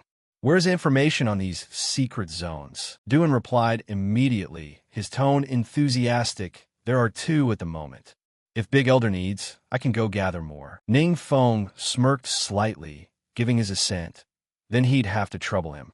If they acted under Duin's name instead of a student like him, things would go much more smoothly, and he could avoid many prying eyes. He planned to go to the trade district tomorrow to sell the spoils and rest a bit.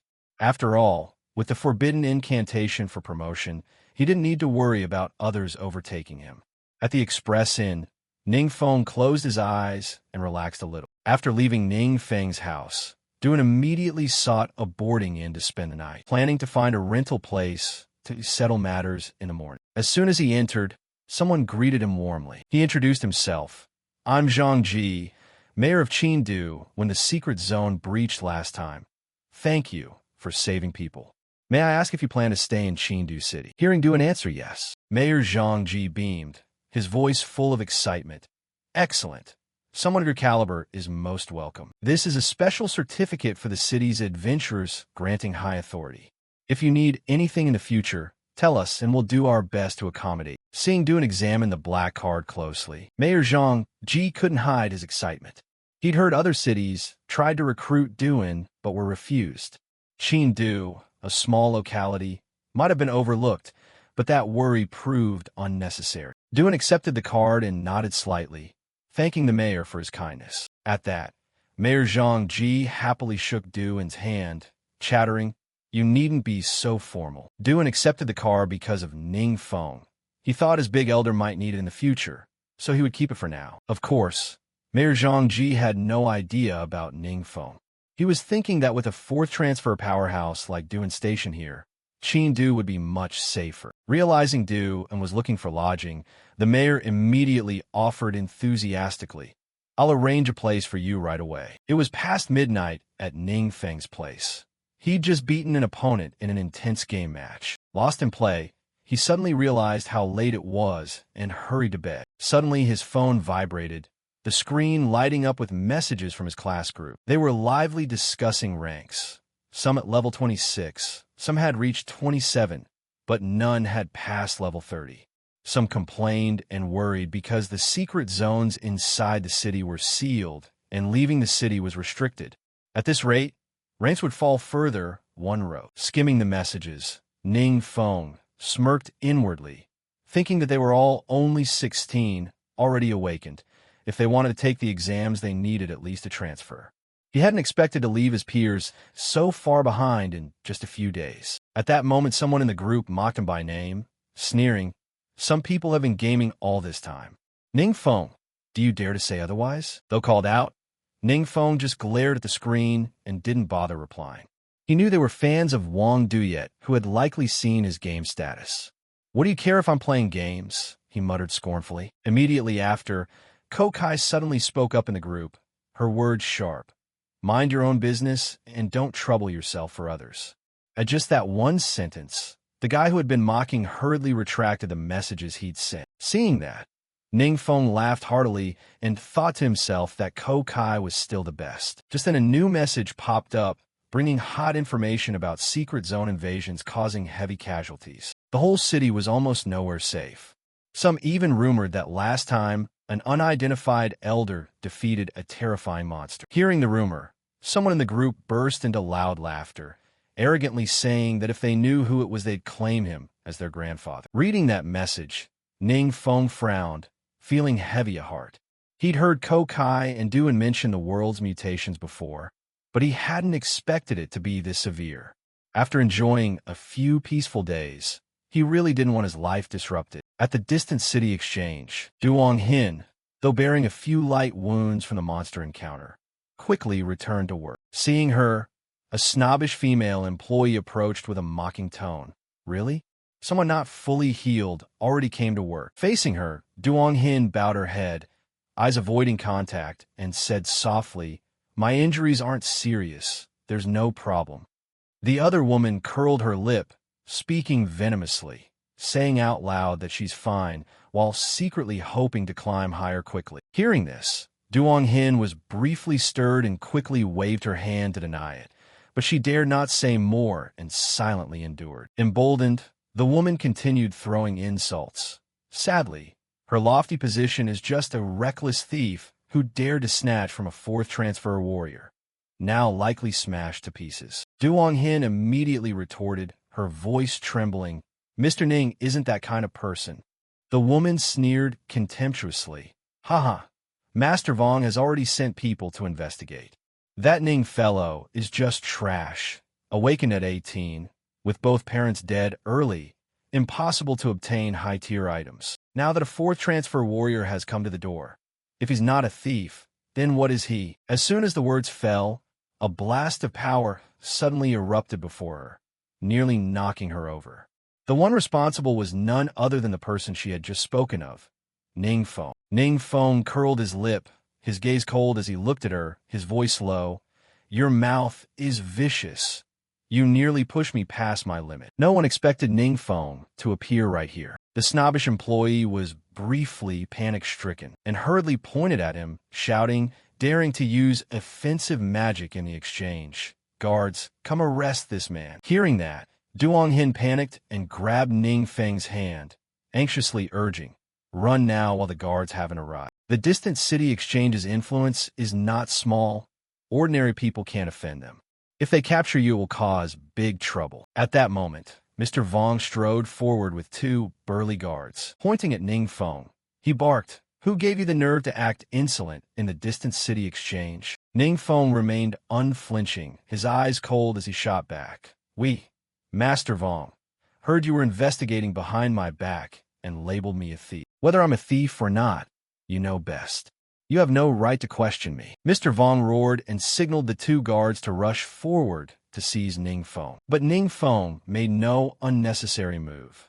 Leisurely, he lifted the authoritative black card and said with sarcasm, "So this is how the distant city exchange treats its customers?" The black card shimmered, causing the two guards to freeze in place, as if frozen. Mr. Vong and the clerk Hatch Dyke gaped in utter astonishment. Mr. Vong knew well it was the exchange's supreme black card. Yet inwardly, he still suspected Ning Feng's card was fake. Seeing their stunned expressions, Ning Feng smiled faintly and said, "Mayor Tai's gift carries some weight, doesn't it?" Mr. Vong stammered, his voice trembling. "Ning Feng, where exactly did you get that card?" Ning Feng curled his lip and refused to answer directly. "Weren't you the one investigating me? Then investigate it yourself." At that, Mr. Vong signaled everyone to glare and watch Ning Feng, then hurriedly turned away muttering, "I'll make a call to check." The person he called was none other than Mayor Tai. Hearing Mayor Tai's voice over the phone, coldly he demanded, "People at headquarters told me you're investigating the matter of me gifting a card to Mr. Ning. What do you mean by that?" Mr. Vong felt a cold sweat break out at the nape of his neck. Mayor Tai's father was one of the exchange's founders and immensely powerful. He wondered how that brat Ning Feng could possibly curry favor with someone so important. He hurriedly tried to explain, stammering, "Mayor, it's nothing. Just a small misunderstanding." Mayor Tai immediately roared like thunder. "A small misunderstanding? How much effort did I expend to win over Mr. Ning? You wouldn't dare offend him, would you?"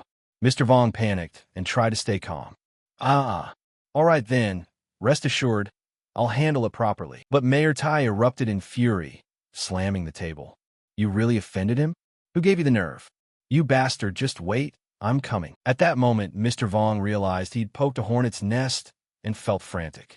He couldn't fathom what relationship Mayor Tai had with Ning Feng to make him so enraged. Just then he suddenly remembered Duan, his last lifeline. He hurriedly called Duan, his tone urgent. "I've found the combat uniform."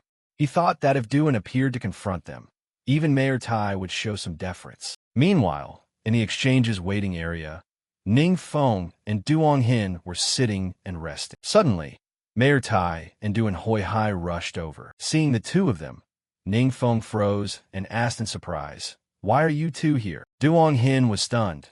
She hadn't expected Ning Feng to know both Mayor Tai and Duan. At that moment, the two suddenly glared at the haughty clerk. Their cold stares made her hair stand on end. She nervously wondered why they were all staring at her like that. Glancing at Mr. Vong, who looked even more pitiful, like a beaten shell of a man, he muttered, "I'm done for." Mayor Tai, now fully aware of everything, stepped up to Ning Feng and respectfully called out, "Master, do you really not want them to apologize?" Ning Feng slightly curled his lip and replied calmly, "No need. I don't think either of them is the sort who would repent after apologizing." Hearing this, Mayor Tai immediately turned and, voice icy, ordered Mr. Vong and the clerk, "Pack your things and leave here at once." The result left both of them stunned and unbelieving. In a panic, Mr. Vong turned and slapped the clerk hard across the face, roaring, "You idiot, get out!" Witnessing that, Mayor Tai grew even more disgusted and immediately ordered the guards, "Drag these two out now." When it was done, he turned to invite Ning Feng and Du and into the VIP room to continue their conversation. Observing the way Ning Feng looked at Duong Hin, Mayor Tai silently breathed a sigh of relief, thinking luckily the boy's impression of her remained good. Fortunately, the exchange's goodwill had not been completely destroyed. With that thought, he turned to Duong Hin, his tone stern yet encouraging. "Work well from now on, and the exchange will surely not betray you." The mayor's direct admonition made Duong Hin embarrassed. Her cheeks flushed as she hurriedly replied, "I'll do my best." Ning Feng then bowed his head slightly, speaking earnestly, "I'm truly sorry for causing the mayor to make that trip on my account." Mayor Tai waved his hand and laughed heartily. "Nonsense. Your affairs are my affairs. If it weren't for those two intervening last time, Long Back might have been in danger." He paused for a moment, curiosity flickering in his eyes. It seemed Ning had been looking through the exchange's catalog of treasures. "Anything catch your interest?" Ning Feng noted, excited. "Oh, right. I actually want to buy something. Have you ever heard of Zhong Mod Du?" At the sound of that name, both Mayor Tai and Duan fell silent, their expressions blank. Clearly they'd never heard of it. Seeing their reactions, Ning Feng scratched his head, slightly flustered. "It's okay. I saw it online yesterday and thought it sounded novel." In fact, the name Zhong Mod Du that Ning Feng mentioned originated from the skill book Kokai had given him, titled Spiritual Force Tidal Palace. It's a skill used by mages to replenish magical power in combat. Ning Feng was curious what would happen if he turned it into a forbidden incantation. Right after activating the book, he gained the passive skill Confluence Mind Seal, which can absorb Zhong Mod Du from dark energy and convert it into his own attributes. But this so-called Zhong Mod Du was so strange. He'd never heard of it, didn't understand its meaning, and had no idea where to find it. When they came to the exchange to inquire today, everyone shook their heads in bewilderment. At this point, Mayor Tai glanced at his watch and sighed softly. "I'm pressed for time and must leave now." He told Ning Feng and Du and to be sure to visit Long Back City next time.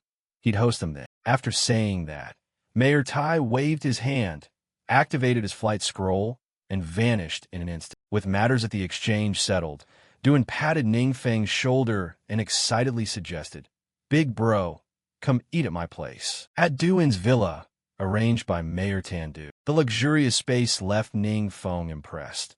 He gaped and asked, "Is this the room that kid you found got?" Duan laughed and nodded. "They said I've reached 4th transfer and agreed to stay in Tandu City is rare, so they arranged this place for me. If you like it, move in here. I'll find somewhere else." Ning Feng laughed heartily and waved his hand. "Not that extreme. I'll earn a bit more and can buy one next door to you." Duan shrugged casually. "If it's money, I have some. Use it if you need." Ning Feng immediately declined, eyes resolute. He didn't need Duan's money. Ning Feng thought to himself that he'd spent quite a bit of spirit coins on equipment lately. Converting them to buy a villa wouldn't be a big problem, but then his spirit coins would be depleted. If something came up later, he'd be in trouble. He wasn't in a hurry, so he wouldn't force himself. Duan's villa even had a private chef, and he'd called ahead. Soon they'd arrive with a lavish feast. Just then, Duan's phone rang. The caller was Mayor Truong. His voice was serious. He had something to bother him about. The matter was that an investigation team dispatched from higher up was looking into several accidents in the city, and he wanted to ask Duan a few questions. Duan didn't answer immediately. His gaze flicked to Ning Feng as he considered silently. Worried the investigation might affect the big bro, so he wanted to ask his opinion first.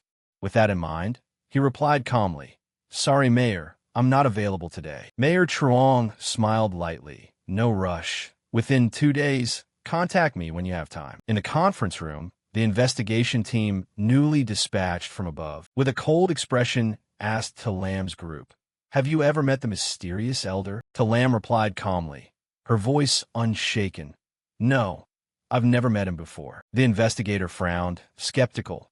If you haven't, then why are there rumors outside that the mysterious elder saved Tandu City? Talam sighed softly and explained, it's mainly because of this secret zone intrusion. Suddenly, some mutated adventurers appeared to help resist the incursion, but they were also annihilated. Before she could finish, he cut in mockingly. Are you joking? The danger level of secret zone intrusions can vary. You can't base conclusions on that before a proper investigation. On the contrary, the other two secret zone incidents were king-level assaults. What has this so-called mysterious elder of yours actually done? Hearing that, Talam just closed her eyes in silence. She truly had no more words to add on the matter. Kai standing beside her understood inwardly. To protect Ning Feng, Talam had used her authority to edit all news related to him. All the pressure now fell squarely on her shoulders. Just then, Mayor Chuang Hoi-hai rushed in, breathless. I just called Duan. He said he's busy today and unavailable. The investigator's displeasure was obvious as he growled. What annoyed him most were these uncontrolled freelance adventurers. They're like dogs without a guild, acting like they have a lot to do. Enough. I'll take full charge of the investigation.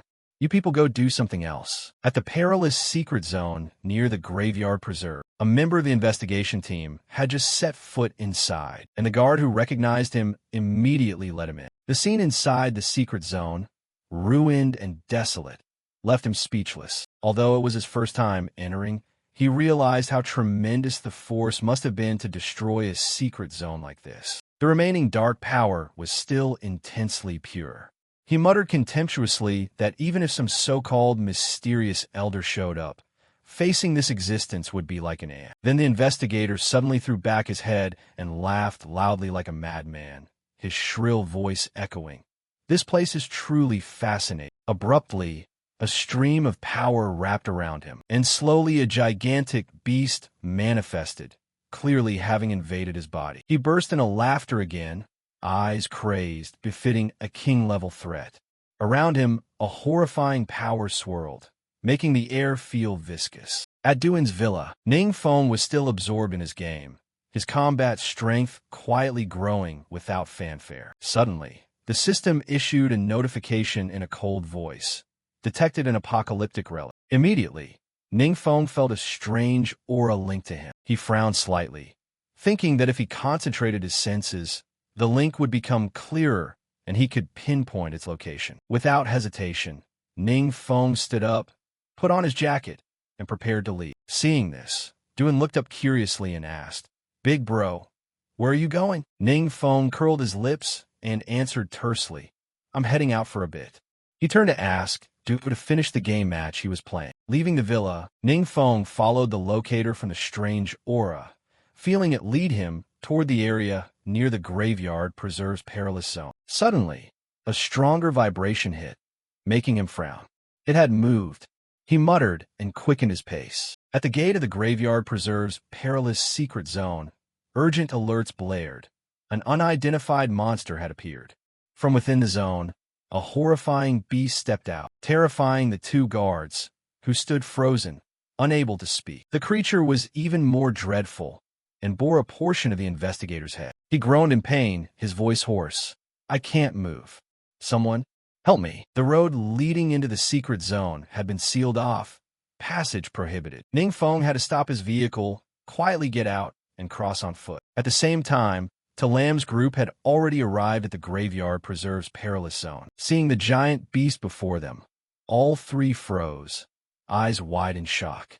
Kai stammered, What on earth is going on? In an instant, the scene had become ruined and desolate, smoke and dust shrouding everything. Talam was now gravely wounded, leaning on Kai to receive treatment. She panted, her voice full of gratitude, saying it was thanks to the gear Ning Feng had given her before that the hymn casting time was reduced, allowing the fastest possible aid. But the situation was extremely dangerous.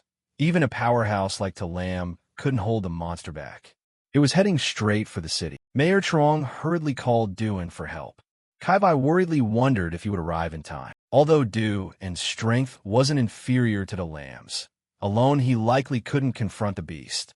Talam's gaze flicked behind Duan, thinking the man might be everyone's last hope. Suddenly, Ningfeng lunged forward with an unexpected strike, slicing off one of the creature's horns. Glancing at its interface, he curled a lip and said sarcastically, "All right, this apocalyptic relic, just its head alone is way too big." He hesitated for a moment, weighing whether to use another forbidden incantation to finish it off. But at that moment, the beast roared and attacked Ningfeng. A terrifying surge of energy began to encircle him. Suddenly, a brilliant shield flared over Ningfeng, preventing the monster from touching him. The beast panicked.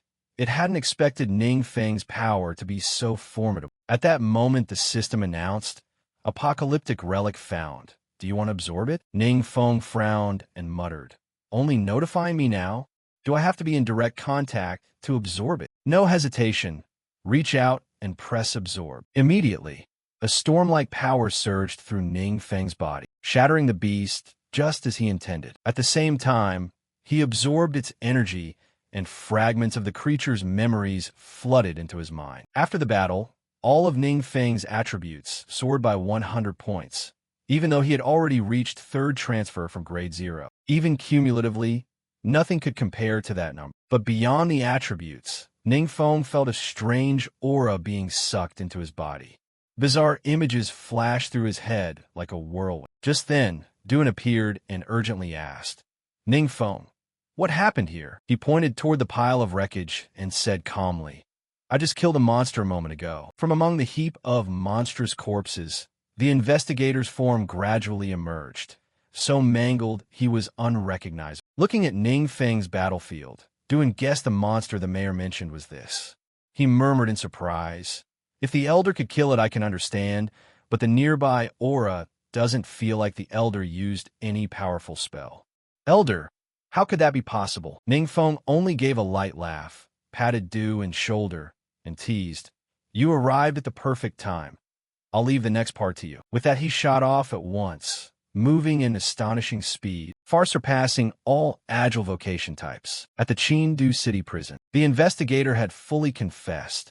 He was the monster. According to him, inside a secret zone, he discovered a fiend capable of controlling dark power and tried to turn that power into his own. He exploited the investigation to sneak into the zone and absorb that power, but the fiend went out of control. Hearing this, Mayor Trong leapt with joy and kept exclaiming, "That's wonderful.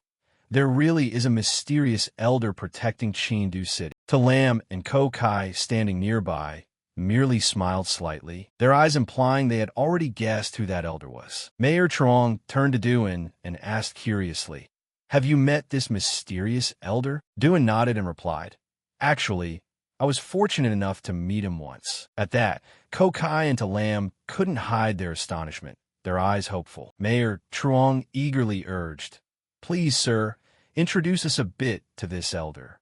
If the mysterious elder is willing to stay in Chengdu City regularly, whatever he asks, we will do our utmost to satisfy." Hearing this, Duan shook his head slightly and said in a steady tone, "The elder is modest and rarely appears. You should drop that notion." Inwardly, he breathed easier. Luckily, he and Ningfeng had prepared a plan that pinned everything on a non-existent mysterious elder. And since there was no evidence, they had no way to prove otherwise. Mayor Truong heard this, held his head and sighed regretfully, as if the mysterious elder was that kind of powerhouse. He wondered how many people would risk their lives flattering such an elder. Duan added with a light smile that the elder had relatives in Chengdu City, so he would certainly care about this place. They needn't worry, but the old man also wouldn't want to be disturbed. Kokai heard this, and her eyes flashed. She thought the mysterious elder must be Ningfeng Sr. At his home, Ningfeng bathed while thinking, gradually realizing the apocalyptic relic was the remnant left by traces of the Demon King within the secret zone. The images flashing through his mind turned out to be fragments of the Demon King's memories from when he was alive, drawn out with the energy. He frowned slightly.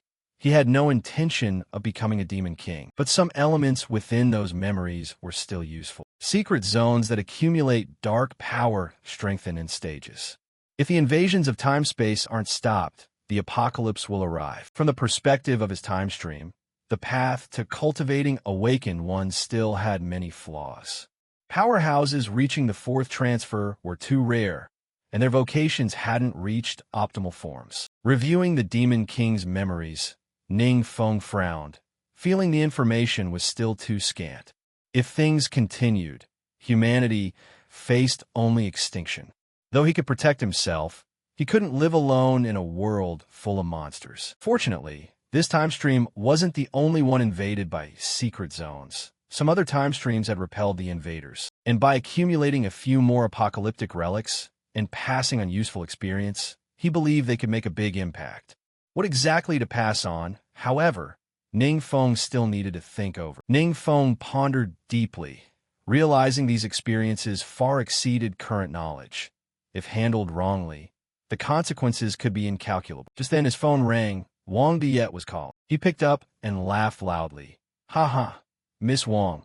What could you possibly want to bother your brother about?" On the other end, Wang Diet had just completed an S-rank mission, successfully advanced, becoming Arrow Wind Yuing. She excitedly invited Ning Feng to be sure to come eat with her. Pressed by the young lady's enthusiastic invitation, Ning Feng dared not refuse and immediately promised he would come. Outside, Wang Diet's teammates were already waiting, even setting off fireworks to congratulate her and True Trin on reaching the second transfer. Onlookers gaped, admiration directed at the two of them.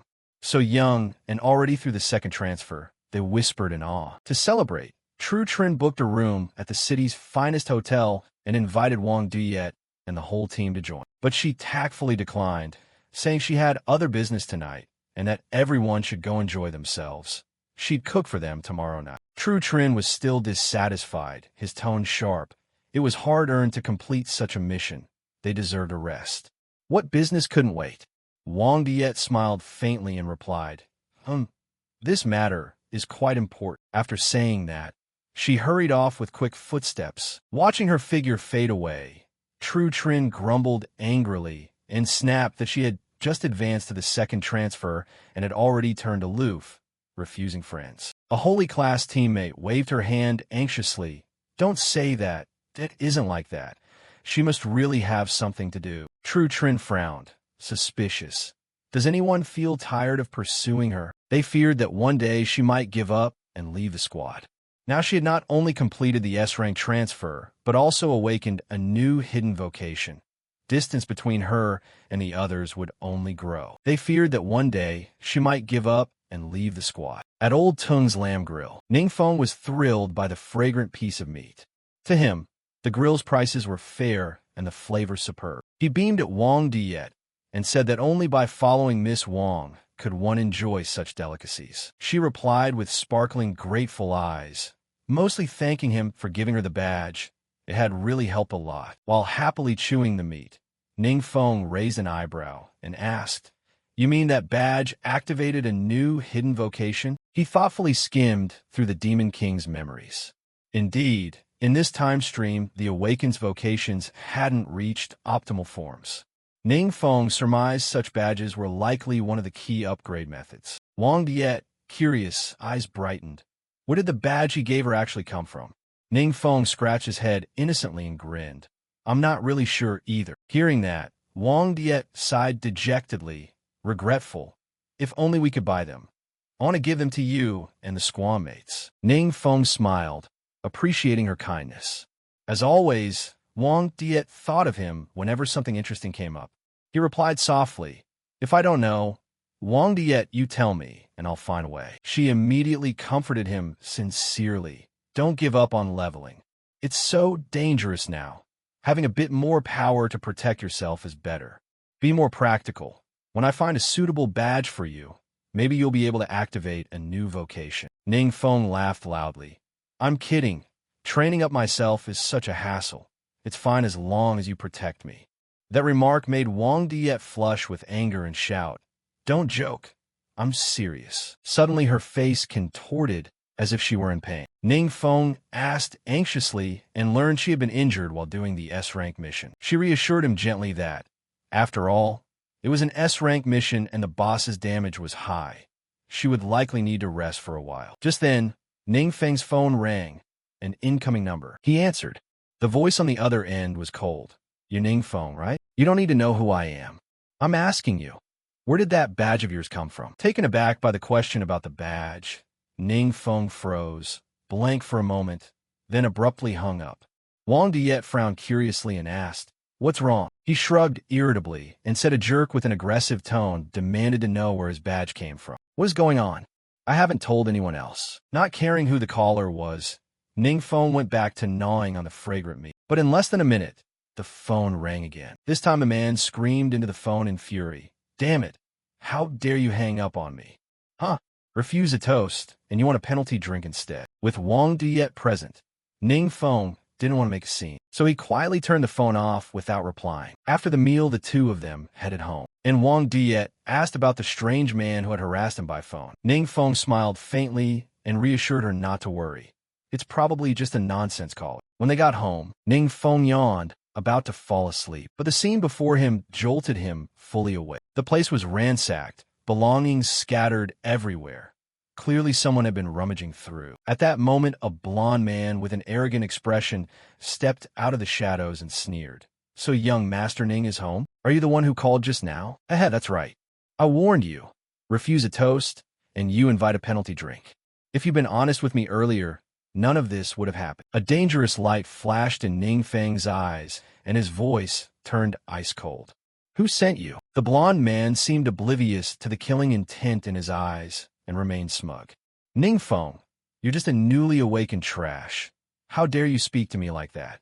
Didn't they teach you in class to show respect when facing a powerful one?" Suddenly, someone attacked Ning Feng from behind, but the man was too slow, nothing compared to the boy's reflexes. With a simple elbow strike, Ning Feng distorted the ambusher's face, sending him sprawling and rendering him incapable of fighting. Seeing this, the blond man went pale, eyes widening in horror.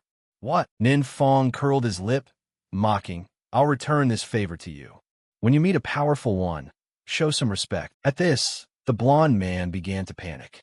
The information clearly stated Ning Feng was only a first-tier mage, yet he had easily taken down a third-tier assassin without effort. He furtively prepared a dart, intending to ambush Ning Feng once more. Ning Feng was slightly surprised by his own strength. All attributes increased by 100 points.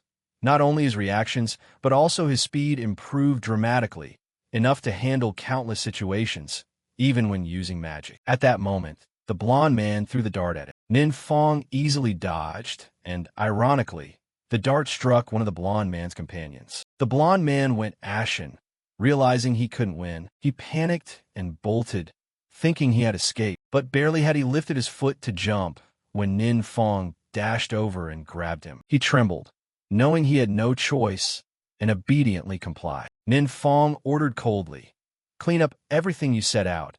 If anything's damaged, compensate for it." As requested, the group left everything behind, keeping only the shorts they wore. Seeing that, Ning Feng nodded, satisfied, then asked, "Who sent you?" The blond man stammered that he was Zhao Cheng, the eldest son of the guild's master. He said Master had a special badge that went missing everywhere, so they were hired to get information from him. Hearing the name Zhao Cheng, Ning Feng sneered. He was a mage in Wang Duet's guild. If he played dirty, Ning Feng wouldn't bother being polite. He suddenly remembered a forbidden spell he'd never used, and thought this was an opportunity to try it on Zhao Cheng. The forbidden spell, called Beast Transformation, belonged to the Dark System. It used mental force to control the target's mind, turning them into a powerful clone for a short time. Mind-invading possession fit him perfectly. Ning Feng Mu De. On Zhao Cheng's side, tonight's party felt bland without Wang Duet, so he ended it early to drag his friends elsewhere. About the badge, he confidently told his inner circle he'd sent people to find Ning Feng. If that brat didn't cooperate, they'd let him taste what it's like to live worse than death. A friend worried that if Wang Duet found out, it would be a big problem. Zhao Cheng scoffed arrogantly. "I don't care. Do you want her all to yourself?" Hearing this, Zhao Cheng shrugged, sounding regretful. "True, but unfortunately this transfer mission wasn't like you said. Teach Young me a lesson. I told you to let the boss go a bit to crush Wang Duet's spirit, scare her, then I'd play the hero and save the beauty." Unexpectedly, Wang Duet risked injury and still killed the boss. At that moment, a tall figure suddenly appeared before them. Recognizing the blond man sent to find Ning Feng, Zhao Cheng snapped. Why did this bastard show up out of nowhere? Did you get the information I wanted? The blond man did not answer but asked in turn, his voice strange. Did you people hurt Duet Ni? The question stunned Zhao Cheng and his teammates. He stepped forward, slapped the blond man hard across the face, and barked. How dare you pry into my business? Are you crazy? But no sooner had he finished speaking than Zhao Cheng felt a terrifying surge of power erupt. It was the blond man, no, Nin Fong in disguise, who had both hands clamped around his throat. His eyes burned like fire, his voice icy. You dare hurt Duet Ni. You don't deserve to live, but I won't let you die so easily. Instantly, Zhao Cheng and his cronies began to deform, as if their souls were being drained, dissolving bit by bit. Within moments, both had vanished completely as if they'd never existed. Using the forbidden spell, Ninfong had turned them to dust, erasing all traces. He curled his lip, thinking this was the perfect way to leave no evidence. But the incident left Ninfong uneasy. His home was just an ordinary unit in a small district. It couldn't keep awakened beings out. Although, with his current strength, he feared no one. He couldn't stay home 24/7. At first, he planned to use the Demon King's memories to create some important items. But now he was glad he hadn't started. Otherwise, outsiders might have discovered him and caused major trouble. Ninfong decided to do a quick cleanup and temporarily stay at Duan's place. After all, Duan was a fourth-stage powerhouse, and his villa security was far better than Ninfong's. At Duan's villa, Ninfong recounted everything that had just happened. Duan listened, his face darkening, eyes blazing with anger. He snarled that anyone who dared touch the elder must have a death wish. Then he turned to Ninfong, his voice low and determined. Elder, rest a bit. I'll quickly investigate whether any bastard is behind this filthy business. Ninfong waved his hand, calm but with a flash of cold in his eyes. Norus, actually I have something else to ask. Do you know a reliable alchemist? Preferably someone of decent skill you can trust. Ideally with a free status and as few connections as possible. Duan frowned slightly, thought for a moment, and replied, If so, I know an alchemist. His skill isn't bad, but they've joined a major guild. Hearing that, Ninfong shook his head firmly. No, from the memories absorbed from the Demon King. He knew the Demon King had eliminated several high-level alchemists. The medicines they crafted were far superior to those in this world. Unfortunately, Ninfong lacked details and could only gather antidotes and find an expert to synthesize. However, alchemists belonging to large guilds were hard to hide and carried a higher risk of secrets being exposed. After today's lesson, he didn't want to attract greedy people prematurely. After thinking for a while, Ninfong looked at Duan and said in a low voice, If an opportunity arises later, please keep an eye out for me. I'll also ask others. Soon after, Wang Duet approached, her eyes lighting up as she introduced, If Ninfong is interested, I know a reliable alchemist. He's the elder brother of Priest Tu Din on my team. His skills are decent. He intended to join my guild, but he and Zhao Cheng didn't get along, so the deal fell through. Hearing the name Zhao Cheng, Ninfong sneered slightly, a mocking smile flashing across his face. Wang Duet had been unlucky to have been on the same team as him, but thanks to Ninfong, she had escaped that ordeal. From now on, Zhao Cheng wouldn't have another chance to cause trouble for her. Suddenly, Ninfong's intention to find an alchemist piqued Wang Duet's curiosity.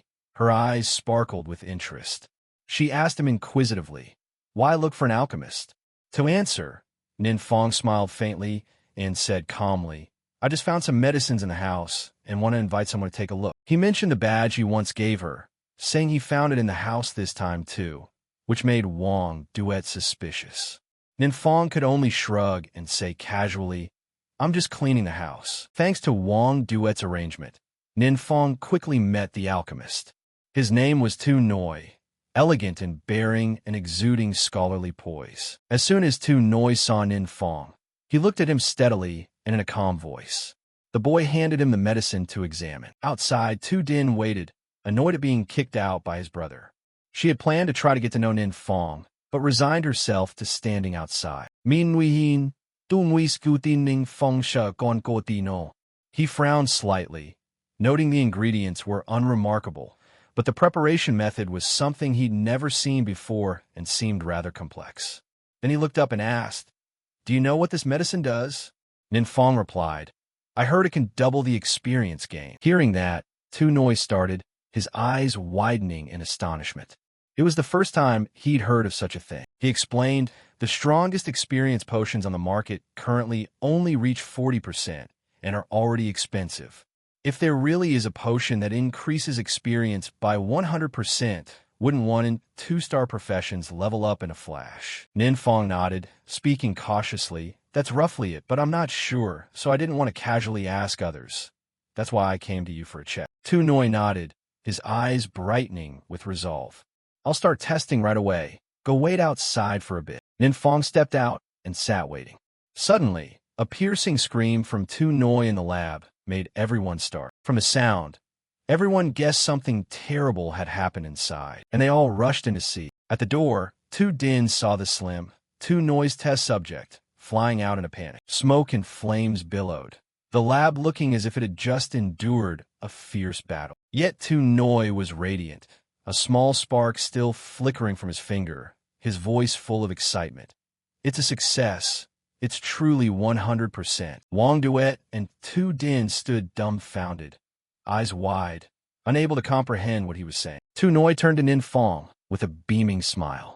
"Little brother Nin, I drank a bit of the potion and used the slim to test it. Experience really did increase by 100%. Ninfong notet sai, setli dao lai. If this potion worked, perhaps other formulas could be viable too." Seeing Tu Noi excited, Ninfong smiled faintly while Tu Noi resumed summoning fire orbs, leaving the lab even more wrecked. Tu Din gaped, unable to believe the scene. Her brother, who treasured this lab more than gold, had just ruined it with his own hands. Now Wang Duet and Tu Din understood the effect of the potion Tu Noi had tested. 100% experience gain, and both were astonished, mouths agape. Tu Noi quickly signaled for silence, lowering his voice. "Keep your mouth shut and be careful to keep this secret." Then he looked at Ninfong, eyes glittering. "What do you plan to do next? If you sell this outside, you'd make an unimaginable fortune.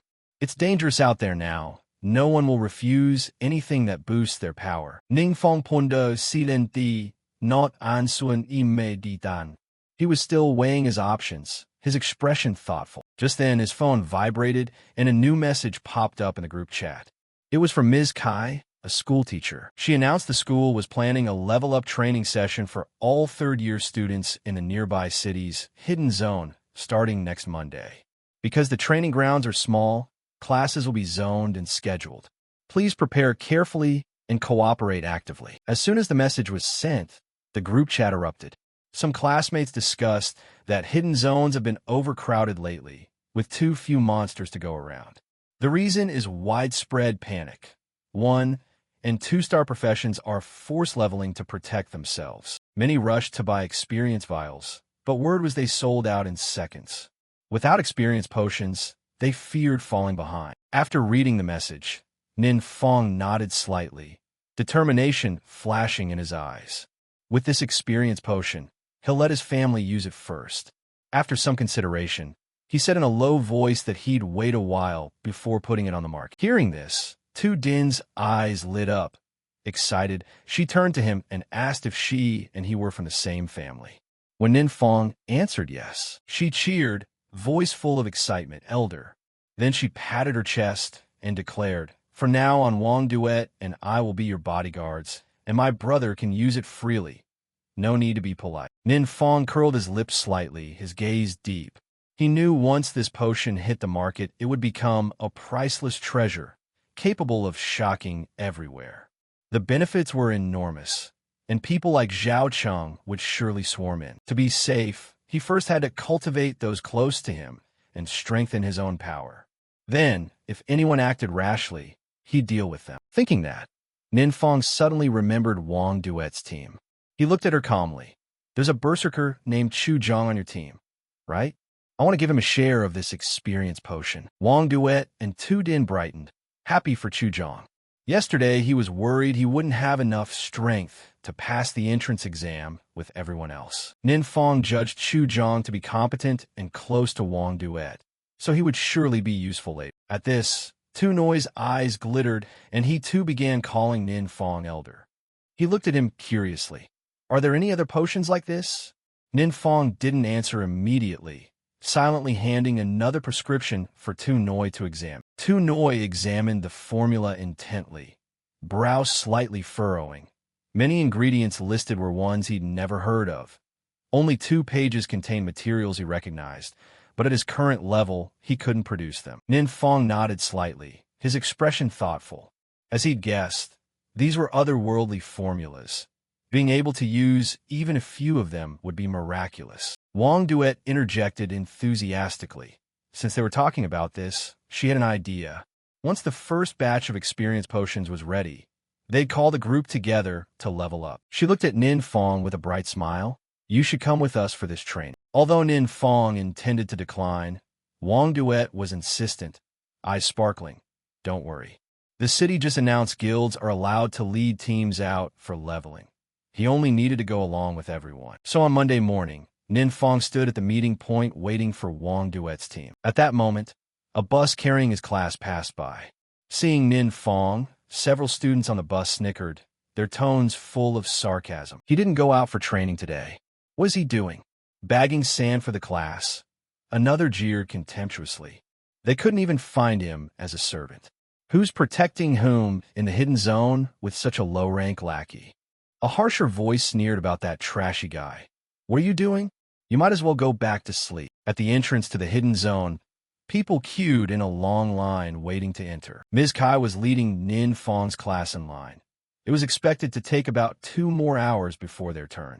The students grew restless, complaining about the long wait. Ms. Kai reassured them calmly, saying our class too is among the first to enter. Just getting in is already great. Just then, the whole class suddenly froze. They widened their eyes when they saw Nin Fong, the one they just mocked, walking shoulder to shoulder with Wang Duet's team, exuding imposing momentum. The sight of him striding in with the team, bypassing the line and boldly entering the hidden zone, left the class stunned and jealous. Ms. Kai observed with a thoughtful look, guessing Nin Fong's group planned to penetrate deeply inside. What the crowd whispered about was that their team was only a few people, unlike the throngs packed here. Some jealous students spat venomously. How dare Nin Fong go deep into the hidden zone? A random monster could kill him. Another grumbled, eyes red. How am I worse than that useless Nin Fong? I also want to be led by Lady Wong of the Tutor Guild. At that moment, a stranger approached and asked curiously, the Lady Wong you two mentioned, is that Wang Duet? She's Wang Duet, ranked 5th on the National Supernova leaderboard. After hearing the confirmation, the man immediately led his team straight into the hidden zone. Watching them enter casually, someone outside grit his teeth, jealousy in his voice. What noble families are those kids from? How do you not know them? Another replied with a mix of admiration and resentment. Apparently those 3 who look like Wang Duet are all figures on the National Supernova leaderboard. Thuong Mak Ha Thursday is ranked 4th. Lai Kok stands 3rd, and in 2nd place is Ko Van Chu. By now, Wang Duet's team had advanced deep into the hidden zone. Tu Din secretly handed the experience vial to Chu Zhang. Upon receiving it, he became so excited he couldn't contain himself and shouted, "This is a 100% experience potion." Tu Din hurriedly smacked him a few times, frowning and hissing, "Shut your mouth. Do you want everyone to hear?" Chu Zhang scratched his head, embarrassed by his overexcitement. He turned to Tu Noi and asked if such a medicine was very expensive. Tu Noi smiled calmly. Actually, it's fairly reasonable. The ingredients aren't overly rare and the preparation isn't too complicated, but that very accessibility makes the potion valuable. If you can increase your power at a relatively low cost, I believe no one would refuse. With this, Nin Fong would become a top patron for any guild. Hearing that, both Chu Zhang and Tu Din looked at Nin Fong with full respect and said in unison, "Elder, words of thanks are unnecessary. Just tell us if you need anything." Nin Fong smiled lightly and warmly. "We're all family. No need for formalities." His relaxed manner made Wang Duet quietly relieved and inwardly reassured. She knew Nin Fong wasn't good at socializing and had always had few friends. Especially since age 16, after his failed awakening, The whole school had mocked him, which made him increasingly withdrawn. It was rare to see him smile so genuinely. Wang Duet secretly hoped that from now on Ninfong would regain his spirit and open up more. She cleared her throat and, eyes serious, scanned everyone as she spoke. This time we don't have a shield or a mage, so we must fight extremely carefully. Personal safety comes first. Ninfong, you don't need to engage. Avoid drawing the monster's attention. I'll handle luring the enemies. The Berserker will mainly hold them off. Tu Din, focus on buff skills. Tu Noi, use the potion as needed. Hearing Wang Duet's plan, Ninfong frowned slightly, pondering, if we keep going like this, it'll be hard for you to level up quickly. But seeing everyone's unity, he smiled faintly and thought, maybe I should cooperate a bit. After all, using a forbidden spell to level up only takes a day or two. No rush.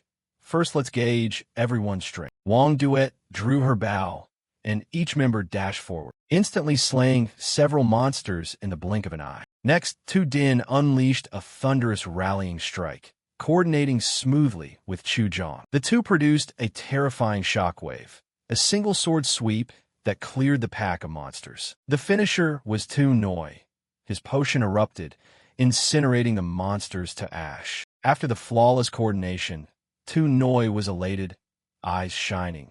He hadn't expected experience points to increase so rapidly. If this continued, they could craft new potions. He turned to Chu Zhang and Tu Din, laughing aloud. Zhang Thursday and Chu Din could both reach second tier before the exams, strong enough to enter top universities with Wang Duet. Just then, a hearty laugh echoed from deep within the cave. Chu Zhang scowled and shouted, "Who?" A figure stepped out, laughing as he spoke. "Forgive me, I really didn't mean to laugh, but I truly couldn't hold it in. That lot aren't even second tier, yet they want to get into top universities. Is it that easy?" Amusing. Tu Din squinted and immediately recognized them as the people from the National Supernova Leaderboard. The leader, Ko Van Chu, laughed heartily. "Looks like our reputation isn't bad. Recognized us this fast." Chu Zhang wondered aloud in a low voice. "Those people aren't from near Tandu City. Why are they here?" Wang Duet stepped forward, eyes cold. "Our team is leveling. What do you want?" Ko Van Chu curled a lip, confident. "Wang Duet, we came specifically to find you. We'd like to ask, are you interested in joining our team?" The offer sounded tempting, but Wang Duet bluntly refused. "No thanks, I already have my own team." He raised an eyebrow, sarcastic. "I know your team even has a mage named Zhao Chang, ranked 14th on the National Supernova list. If he agrees, you might have a shot. Though his rank is a bit low, we'll overlook it." Wang Duet frowned, but showed no sign of wavering. "Haven't I made myself clear yet? Or are you quick to refuse?" Ko Van Chu sneered arrogantly. "Tandu is such a small town, your information must be behind. Let me explain a bit. Because the hidden zones change frequently and monsters have grown tougher, the 3 top universities have raised their evaluation standards. This year, they only recruit elite teams or individuals. The conditions are favorable, but slots are scarce. This is a rare opportunity. We elite students are forming a team, and we're no exception. The reason I chose you is because of your team. Don't forget, you are someone destined to become powerful." He glanced at Chu Zhang and Tu Din with contempt. "They're just a weak bunch. That's their greatest sin." Ko Van Chu's words cut like a knife, making Wang Duet clench her sword, eyes blazing and ready to charge. Tu Din rushed forward to advise, "Forget it. Let's move somewhere else to level. Don't bother with them." Hearing this, Wang Duet snorted coldly and refused to argue. "Signal the team, move out." The team began to move, but Ninfong remained standing, lost in thought. He muttered, "That mage is irritating. Do yet just awaken a new calling. I wonder if she can handle them." At that moment, a burly man suddenly blocked their path, bellowing arrogantly, "Are you Zhao Cheng?" When Ninfong replied he was not, the man instantly adopted a contemptuous tone and sneered, "Trash, get lost." The words had barely left his mouth when killing intent flickered in Ninfong's eyes like a flame about to burst. But before he could act, Chu Zhang lunged forward, standing between them and shouting, "Don't be so outrageous. You alone think you can save people. Is that it?" The man said nothing further and immediately launched an attack straight at Chu Zhang. Seeing the danger, Wang Duet prepared to rush up to support Chu Zhang, but Ko Van Chu deliberately stepped in to block her. His obstructive action drove Wang Duet furious. She glared and snarled, "Get out of the way." Despite that, Ko Van Chu stood firm, thick-faced, as if he hadn't heard a thing. Chu Zhang's situation on the other side grew worse and worse. After the last blow, he clutched his chest as if several ribs were cracked. Despite the pain, he gritted his teeth and stood in front of Nin Fong, shouting, "Step back a little." But the man opposite became even more arrogant, sneering with contempt. "Zhang Thursday is just trash." The insult poured fuel on the fire. Chu Zhang couldn't help raising his fist to punch the man's face. But he was a beat slower, and the opponent's fist was already at his face. Wang Duet and Tu Din simultaneously raised their weapons, ready to rush in. But before they could move, a figure flashed. Nin Fong, no one noticed when he moved, took action. With one hand, he gently stopped the arrogant man's attack. The sight left everyone around with their mouths agape, eyes wide as if witnessing a miracle. The man facing Nin Fong was utterly bewildered, muttering, "Why can't I move? Isn't he a mage by appearance? How does he have such strength?" While the man was still thinking, Nin Fong grabbed his arm and hurled him as if he were a sack of sand. He flew out and slammed hard into the ground, sending rocks scattering. When it was over, Nin Fong even curled his lip and said coldly, "He's trash." Seeing his teammate knocked down so badly, Ko Van Chu rushed in to help, but before he could take a few steps, Wang Duet had drawn her bow and shot an arrow that hit him square in the butt. Ko Van Chu yelped in pain, eyes watering as he grabbed his rear and hopped. The seamless cooperation between Wang Duet and Nin Fong left Tu Din stunned, silently wondering. A supposedly unarmed mage defeats a berserker. A close-range archer hits the meat shield. Am I dreaming? Ko Van Chu and Lai Kok, both elites on the supernova list, now stood frozen. Nin Fong no longer bothered to hide his power. His cold voice rang out, "I just want to live quietly, yet one or two people keep forcing me to show my hand. So annoying." He turned to Tu Din and ordered decisively, "Quickly heal the berserker. Don't just stand there." Obeying, Tu Din hurriedly cast his skill and began healing Chu Zhang. As for the supernovas, Nin Fong glanced over and asked, "Berserker, how do you want to deal with them?" Chu Zhang scratched his head and replied respectfully, "I don't know either. Everyone's been following your orders." This form of address made Nin Fong pause briefly, feeling unfamiliar. The sudden awe and fear from everyone made him a bit embarrassed. After a moment's thought, Nin Fong narrowed his eyes and commanded, "Berserker, strip their gear. Consider it compensation." Hearing this, Ko Van Chu screamed, his face crimson. "This is robbery. How dare you?" Before he finished speaking, Nin Fong threw a punch that sent Ko Van Chu flying dozens of meters. He stepped forward, raised his fist, and in a voice as cold as ice asked, "What did you just say?" Ko Van Chu's expression immediately went dumb. He stammered, "Actually, my gear isn't bad. If you like it, take it." He hurriedly added, voice trembling, "Consider yourself reasonable. I'm someone who hates trouble. If I knew you'd take revenge later." Before Nin Fong could finish, Ko Van Chu babbled on frantically, "There will be no revenge. We were blind and missed Mount Tai. We deserve this." The woman beside her in the supernova team also automatically stripped off her gear and handed it to Tu Din for Nin Fong to inspect. Seeing this, Nin Fong was momentarily stunned. "Lucky. She's quite sensible." When it was done, he waved his hand, voice decisive, "Consider things with that group finished here. Our team, move forward and continue leveling." The team moved, and only then did Wang Duet speak, eyes glittering as she looked at Nin Fong. She'd planned to lead him to level, but who knew he was so formidable? Haha, Wang Duet frowned, a hint of reproach in her voice. "You know, I just awakened. Being too flashy would be troublesome." "Yeah." Then she shook her head and smiled softly. "If you don't want to say, I won't pry. After all, you've always been like that." Suddenly, she turned and patted Nin Fong on the shoulder, eyes warm. "Thanks. You're still the one who understands me best, Dietni." Nin Fong smiled in response, making Wang Duet blush briefly. She patted his shoulder once more, excitedly. "Anyway, I'm just glad you came here." At this, Chu Zhang and Tu Din both looked at Nin Fong curiously. "Have you thought which university or guild you'll join?" Nin Fong shook his head slightly, calm voice. I haven't thought about that yet. Hearing this, Tu Din and Chu Zhang nodded, eyes shining with admiration. Tu Din sighed. If only I could be like the great elder. No need to worry about exams. The reason Nin Fong hadn't decided was that he knew places like universities or guilds were strictly regulated. A little carelessness could expose his secret. Joining them seemed unnecessary to him. After thinking, Nin Fong enthusiastically turned to his teammates, voice firm. Go deeper and speed up leveling. Whenever Diet Ni pulls more monsters, I'll be the main damage dealer. The rest just need to mop up the stragglers. Although he couldn't use the forbidden spell, thanks to added attributes, passive skills, and equipment, Nin Fong was still strong enough to dominate. After several days of leveling in the hidden zone, he returned to the Duan mansion, looking tired. He sighed, thinking that after hard work for days, he only gained 1 level.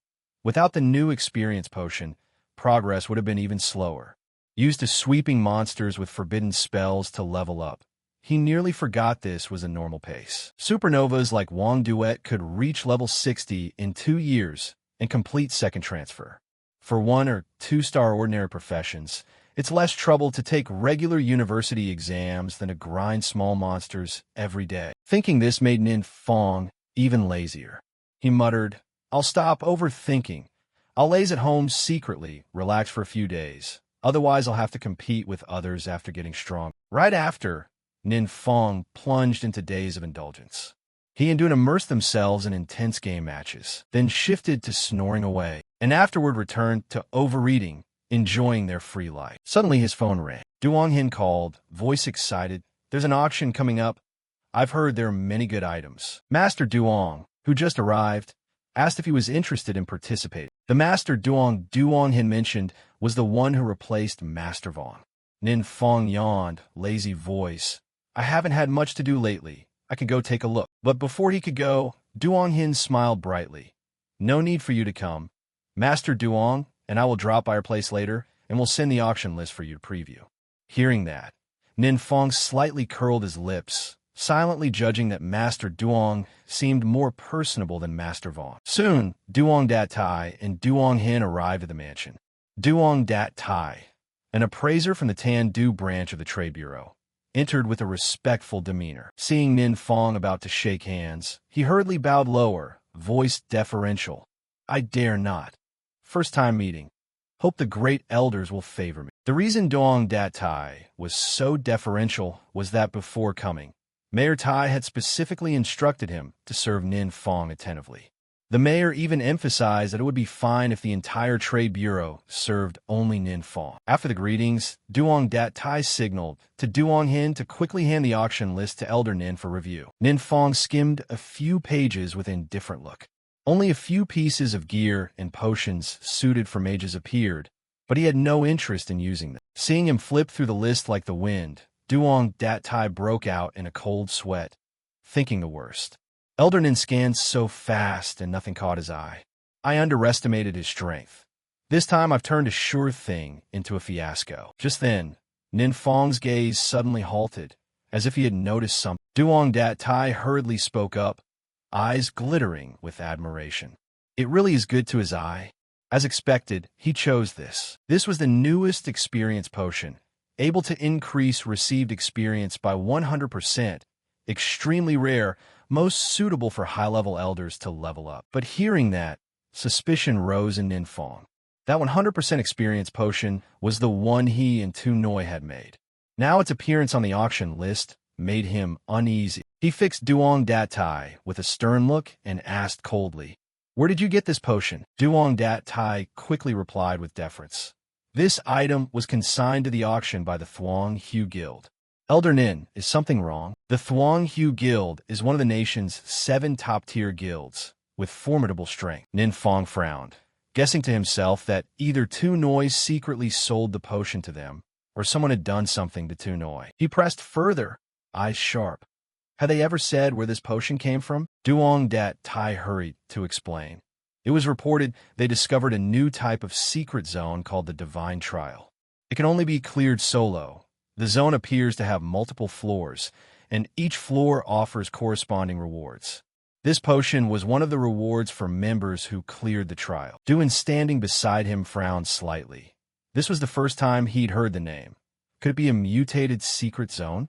He added to Nin Fong, per government requirements, any secret zone that activates must be filed. Basic information can be looked up on the official website. Hearing that, Nin Fong exhaled softly, relieved. Tuno was fine, that was good.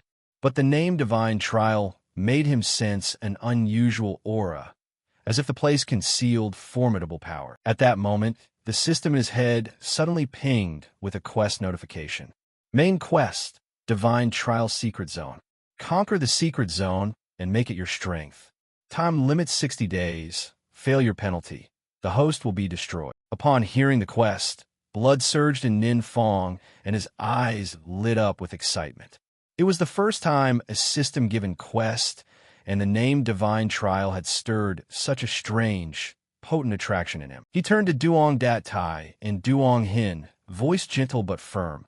I won't participate in this auction. Still, thanks to Master Duong and Duong Hin for coming.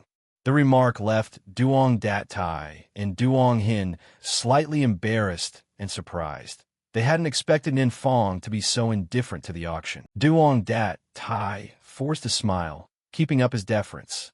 If Elder Nin needs anything later, feel free to contact me. He glanced at the list with regret. That experience potion was surely the ace of the auction. Many guilds had fought over it, yet Elder Nin didn't care. But what Nin Fong cared about was not the auction, but the Divine Trial Secret Zone. Duan immediately began searching excitedly.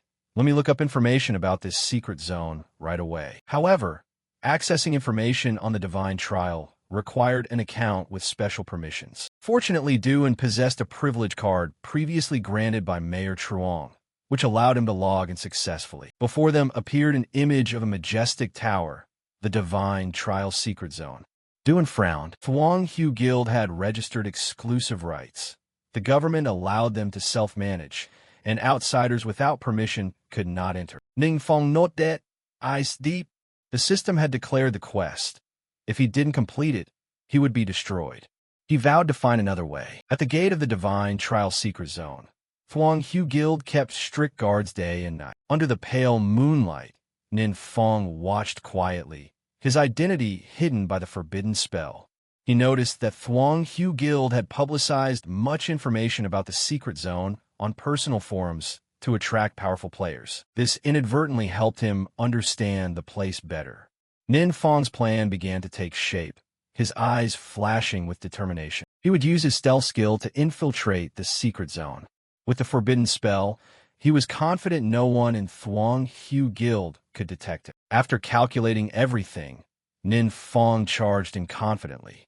As he slipped past the guards, the kid cheekily stuck out his tongue to tease them. At the exact moment Nin Fong reached the secret zone gate, a thunderous explosion suddenly rang out, blasting the guards away. Nin Fong was also thrown back into the antechamber, battered and bleeding, looking utterly miserable. In fact, the moment he touched the secret gate, a massive surge of energy burst out from within, strong enough to completely shatter his taint suppression seal. No matter how hard he tried to reason it out, Nin Fong couldn't understand what supernatural event had just occurred. At that moment, the system sent him a series of urgent alerts.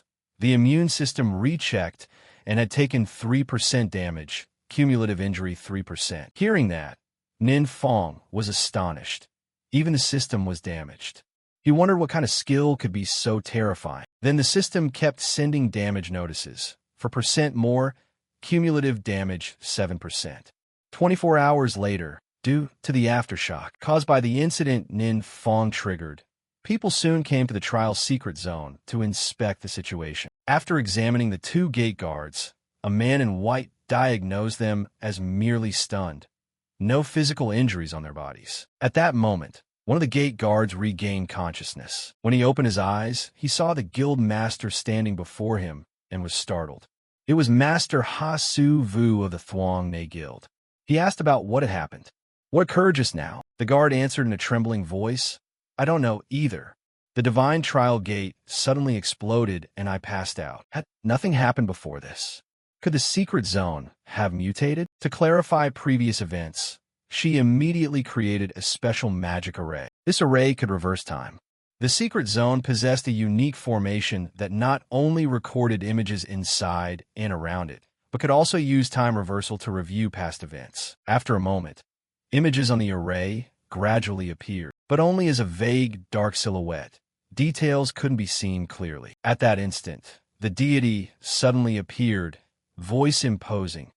"Impudent demon, how dare you trespass in my domain?" As soon as the words fell, he launched a direct strike of cultivated power straight at the dark silhouette. Unfortunately, all his efforts were futile.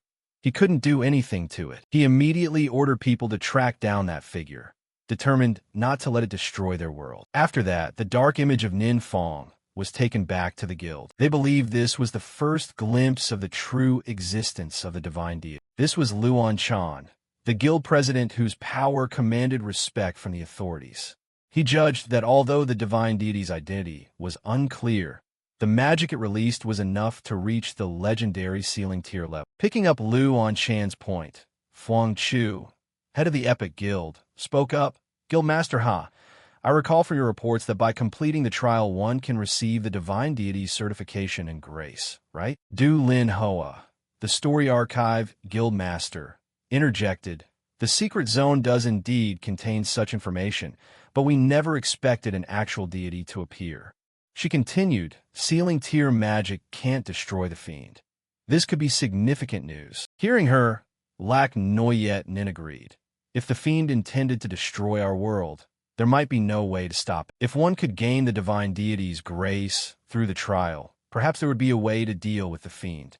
For example, that ceiling tier magic. Maybe it's real and could work." Hearing their eager discussion, Ha Su Vu realized their intent. They wanted to sweep through the divine trial secret zone, and were hoping he'd open it for them. After a moment's thought, Ha Su Vu spoke. "If you wish to take the trial, I won't oppose it, but I must warn you. The monsters in the trial are extremely ferocious. With our current strength, we simply cannot get through. We likely don't qualify for the divine deity's grace." At Ha Su Vu's words, Luan Chan paid it little mind and turned his gaze toward Lao Fong to ask his opinion. Lao Fong's portrait appeared, exuding a mysterious, eerie air with blazing red eyes and even teeth. Hearing the question, Lao Fong burst in a loud laughter and replied, "What could I possibly think? Aren't each of you already quite powerful?" In response, Lion Chan sighed, "Don't be angry. It's not a big matter yet, which is why we called you back." Lao Fong growled, eyes flashing with displeasure. "In your view, outside people and mutated ones like us, what counts as a big deal? My disciple reported abnormalities in Tandu City, and you dismissed it, then formed an investigation team. What came of that? The investigation found nothing, yet you made a fuss. If not for the mysterious elder of Tandu City helping you clean up that mess, how many innocent people would you have harmed?" At this point, Lao Fong's image became vividly clear. He no longer looked entirely human, but exactly like the legendary dark silhouette. Feng Gak, the former overseer, seeing this visage of the dark silhouette, Lion Chan truly dared not meet his gaze. He urged the silhouette to calm down before anger flared. The silhouette had assumed that form because the price of dark power had grown severe, prompting some to withdraw from sight. Unexpectedly, he had shown up here today. At that, Lion Chan continued to Feng, "My suggestion, could your disciple show the footage to the mysterious elder in Tandu City? With that elder's strength, he might recognize something." Hearing this, Feng smiled with a hint of sarcasm. "You're only remembering my disciple now? You really are." Before Feng could finish, Lion Chan cut in, offering that he had 2 casks of fine wine to deliver later as praise for the disciple's deeds. The disciple's merits were about to be approved anyway. Because of that, Feng finally relaxed and agreed to Lion Chan's proposal. Meanwhile, the system sent Nin Fong a new quest titled No Problem. It's a small matter. Second stage achieved, system fully restored. Time limit 60/60th days. Failure penalty. The host will be destroyed. Reading the quest title, Nin Fong noted that although the system had been damaged, it showed no concern. Thinking back to last night, Nin Fong still felt frightened, unsure what he'd done wrong. Stepping into the parlor, Nin Fong saw Lao Feng and To Lam sitting with Duan. At the sight of Nin Fong, the three rose. Lao Feng looked at Nin Fong kindly and smiled, asking, "You're Nin Fong's classmate, right?" Nin Fong was momentarily stunned and asked in surprise, "Who are you?" Hearing his question, To Lam immediately introduced, "This is the former supervisor of the Silhouette, the current director of the Adventure Management Bureau, Mr. Feng Gat. This is Master Feng's disciple. You oversee the Silhouette in this province." To Lam added that the two of them had come today to request assistance from the mysterious elder. After learning the old man's identity, Nin Fong was quite stunned. His mouth dropped as he asked, "Are you Mr. Feng, the Vermilion Flame God?" In response, old Feng only smiled lightly and said, "That's just a bit of fame, not worth mentioning." Although he says that, everyone knows his reputation. He has countless merits, participated in many large-scale secret zone expeditions, and smashed numerous reckless adventure organizations. He is hailed as the strongest aberrant. Almost all members' identities in the Silhouette are kept secret, but old Feng is an exception. His existence is a shock, truly an idol in the hearts of many young people. Old Feng surely ranked in the top 3. If someone could meet him and speak a few words, it would be a boast for half a lifetime. On first meeting Nin Fong, old Feng said he had prepared nothing. Hearing that Nin Fong was about to take university entrance exams, he presented 5 million spirit coins and 200 high-tier experience potions entrusted by the government, wishing him success in his studies. 5 million spirit coins is indeed a very large sum. It was certainly not brought here to give away casually. After hesitating a moment, Nin Fong turned to ask old Feng and To Lam, "Did you two come here for something?" Old Feng smiled and replied, eyes probing. He mainly wanted to invite the elder to view a video. "Since you're here, if you don't mind, let's watch it briefly." What Nin Fong paid special attention to in the video was the moment he was called a fiend. He could not accept that. A model high school student, a top student like him. When had he become a fiend? After a moment of shock, Nin Fong forced himself to calm down, telling himself to stay composed. At this point, no one knew he was the fiend. He must not reveal any slip-ups. With that thought, Nin Fong pretended ignorance and said calmly, "I understand. Wait a moment. I will send the video to the elder. Any news I will report to you promptly." Old Feng nodded, his face showing satisfaction. "Then we'll rely on you. We'll leave and await good news. If you need assistance later, contact To Lam directly." Having finished speaking, To Lam handed his business card to Nin Fong. Only then did Nin Fong realize she had been the one to receive him on the day he received his transfer. Now everything was as clear as day. His identity as the great mysterious elder had been discovered by them. Leaving Duan's villa, old Feng said thoughtfully, "Nin Fong, the kid is indeed, as you said, not bad, modest and polite with a steady mind." He then emphasized decisively, "If our authorities have the chance, no matter the cost, we must recruit the kid to our side." The disciple beside him looked skeptical and asked, "Master, do you think Nin Fong and the great mysterious elder are the same person?" Old Feng shook his head, voice firm, "It doesn't matter. If Nin Fong wants us to see him as a student, then he is a student. A student like that is better for everyone." He paused, as if calculating 5 million spirit coins given to a student. Would people care? In terms of etiquette, it's unimpeachable. If a student later becomes the great mysterious elder, what standard should we then use to treat him will be unclear. Old Feng's gaze grew distant, his tone full of worry. Enemies were growing stronger day by day, and, as Ha Suvu said, "We lack the qualification to receive the deity's grace. But the great mysterious elder could become our strongest back." Reflecting on what happened yesterday, and using the system's inspection skill, Nin Fong guessed that it was at that moment the deity detected him. A single move that could disturb his absolute defense. Clearly the fellow's power had reached ceiling tier. Nin Fong felt this guy was truly dangerous. His urgent task, now, was to complete the first 2 missions. Mission 1, no problem, it's a small matter. Advance to second stage, fully restore the system.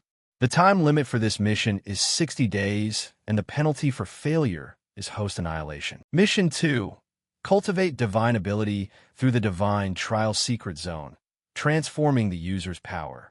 This mission has a 59-day limit, and failure results in host deletion as the penalty for Ninfong. He knew the cultivation system was extremely important because in the end he'd have to rely on it. Regarding the trial mission, Ninfong thought it might not be impossible to handle. He worried about the enemy's strength.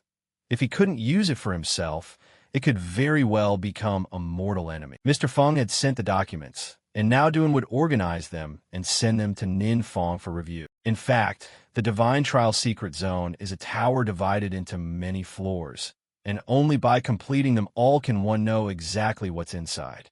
The monsters within are very strong, much stronger than those in other secret zones. The previous record was 42 floors, set by Guildmaster Ha Su Vu of the Thuong New Guild. At present, Ninfong still didn't understand how the Divine Trial operated. If he accidentally triggered the Divine Deity's ceiling, his identity as the Fiend would be exposed.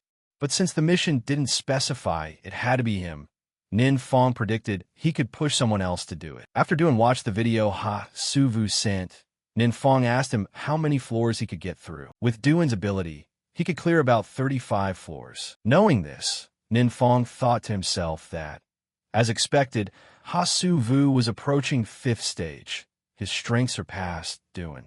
However, Duan was a lone wolf.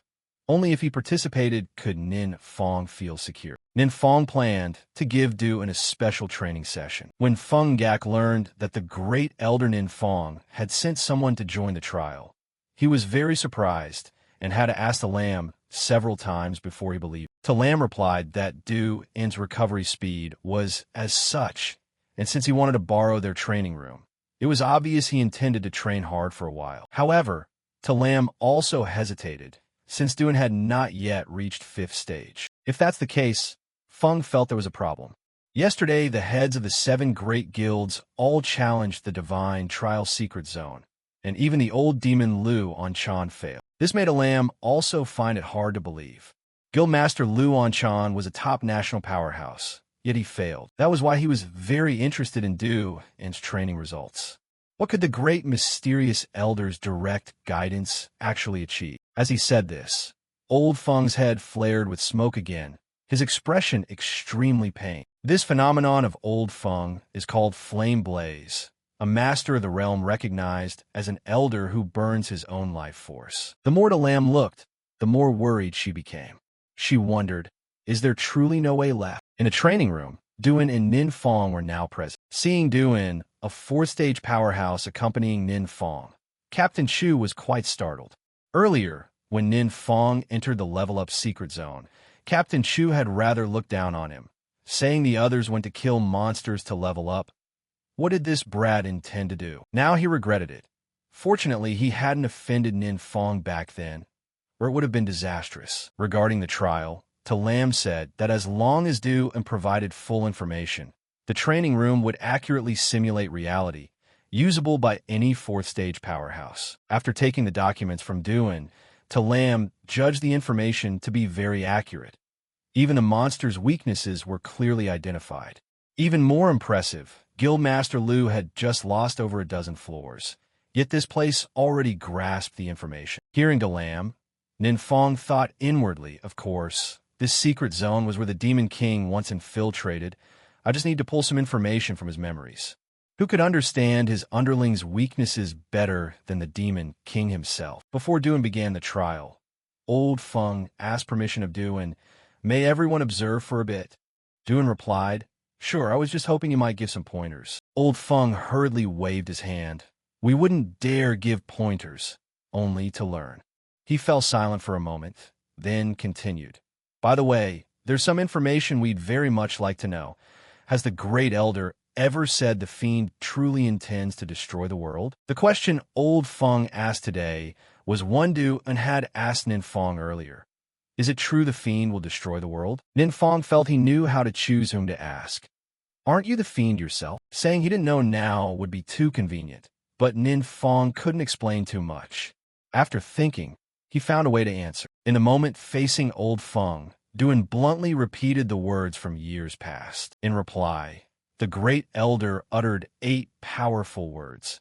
"As long as I'm here, nowhere will be destroyed." Hearing that, Old Feng unconsciously judged the answer, brief yet overflowing with dominance, as if in the elder's eyes even gods were not worth worrying about. Meanwhile, Ninfeng stood beside them grinning widely, secretly pleased with his quick thinking. When Duan entered the divine trial, he was immediately besieged by countless ferocious monsters. With his current strength, Duan could hold them off, but if the situation dragged on, it would likely become untenable. Seeing this, Ninfeng couldn't hide his worry and hurriedly asked Duan if he wanted to come out and rest for a bit. Despite the unfavorable situation, Duan insisted on trying again.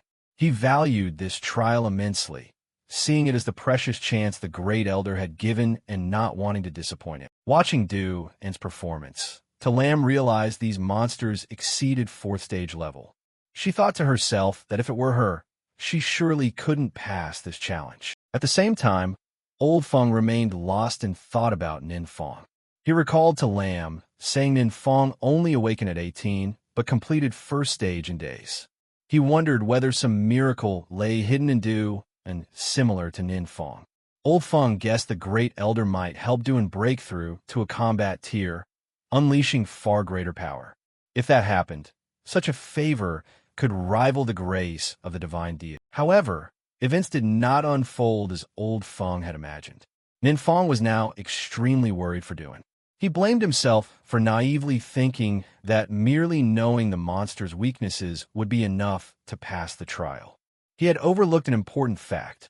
Humans are limited by gear and skills. Even if you know a monster's weak point, if you can't reach the opponent, it becomes meaningless. Ninfeng realized that if Duan couldn't clear this trial, he would ultimately have to do it himself. With limited combat experience, Ninfeng understood he could only rely on the forbidden spell. However, that carried enormous risk if exposed. After resolving his thoughts, Ninfeng asked Old Feng and to Lam's permission to leave first, giving the excuse that classes began next week and he needed to prepare. In truth, Ninfeng's main goal was to grind levels. He was determined to level up quickly before school started.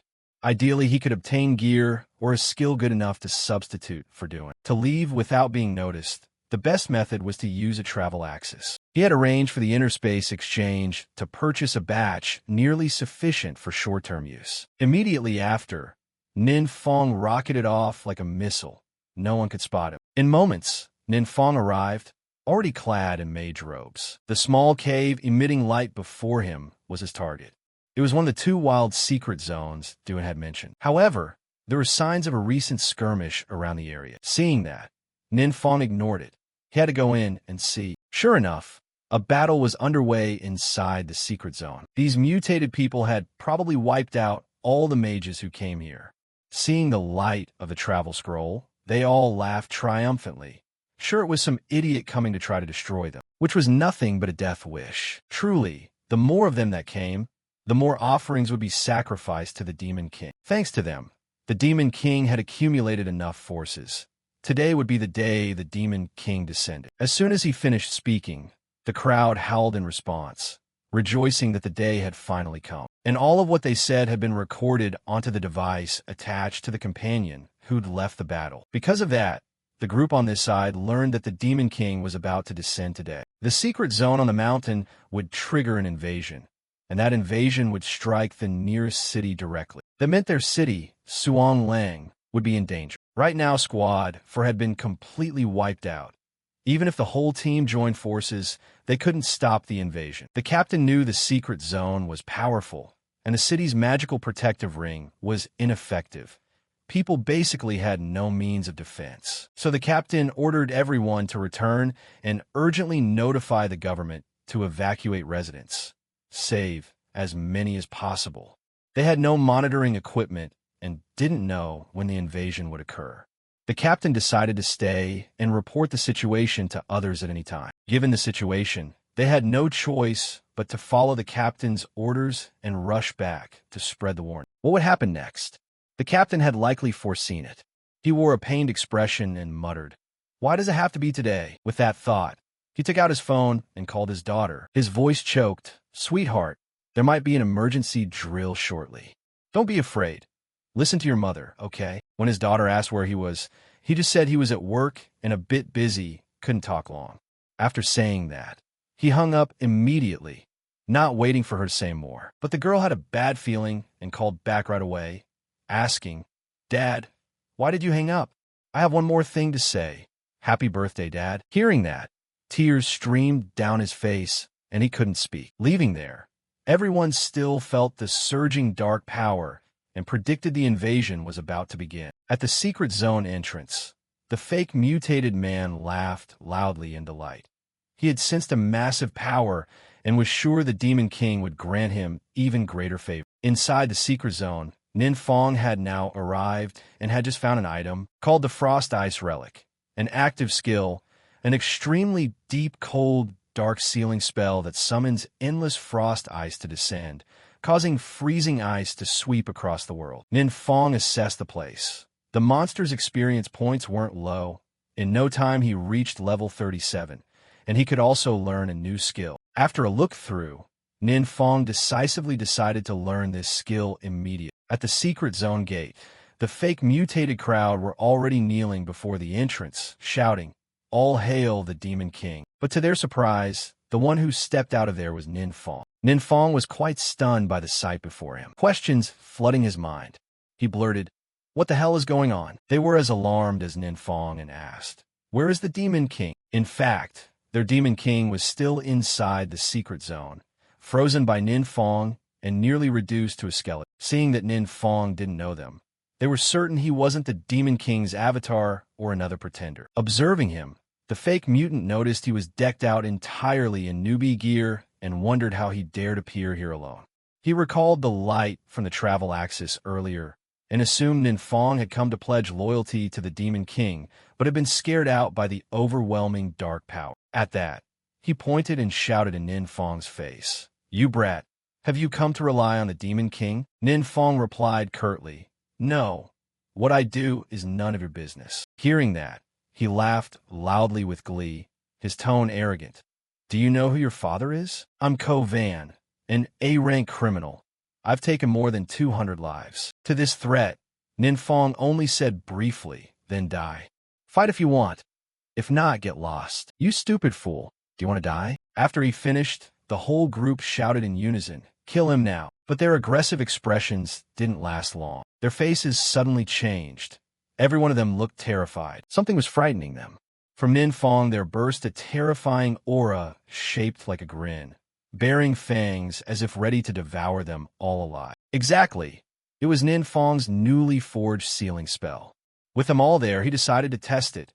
Kai Track Technique, an active, humiliating dark world sealing spell that plunges enemies into illusion, exposes every weakness, and can inflict brutal torment. By now, Nin Fong had dissected every weak point on the mutant's body, his gaze cold as a blade. The result was clear. The target suffered damage to his left shoulder from overextension, reducing strength by 5%, speed by 5%, and skill effectiveness by 20%. Nin Fong couldn't help but be amazed at the finesse of this sealing. Every tiny flaw of the enemy was laid bare by the skill. Without hesitation, he lunged in, aiming precisely at the opponent's left shoulder. Within the illusion, he wielded as like a merciless hunter, constantly gouging at the trapped enemy's weaknesses, like a demon playing with its prey. No wonder the skill was called Tormenting the World. Nin Fong privately judged this torment skill perverse, but its ability to see through weaknesses opened up exquisitely exploitable opportunities. From the foot of the mountain, the captain looked up, still clutching the comm device, to report.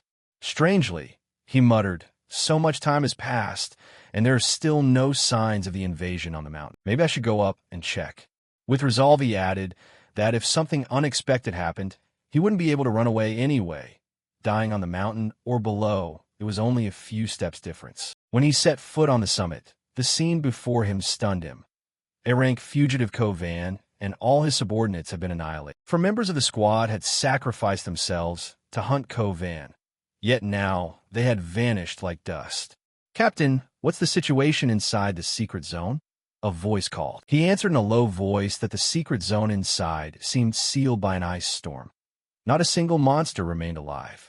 He paused, eyes fixed on a shattered ice pile. As for the secret zone boss, he sighed and shook his head. he'd accidentally broken it. Only wanted to check if it was dead. Who knew the head would fall off at the touch? After defeating the mutated crowd, Ninfong quickly returned to where Du and was waiting. Duan was still hard at work in the training chamber and only stopped when Ninfong signaled him to rest. Looking at Ninfong, Duan lowered his head, shame on his face. I got stuck on floor 45. My abilities are still weak. I'm ashamed of the Elder's trust. Contrary to expectations, Ninfong didn't blame him. Instead, he placed a hand on Duan's shoulder and, in a warm, low voice, comforted him. No need to rush. Rest for a few days. This was mainly to let you understand the situation in the trial's secret zone.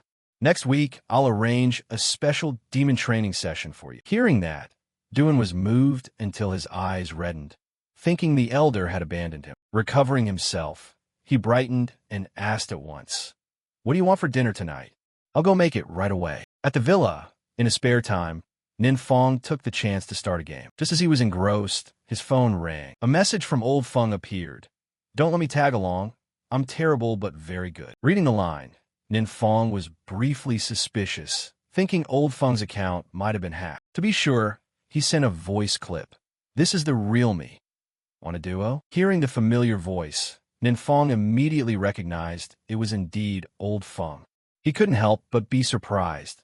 The stern man in real life could be so cute and so practiced in conversation. The two quickly began the match. Ninfong sent another teasing voice clip. "Didn't expect you to be so good at gaming." Old Feng laughed heartily.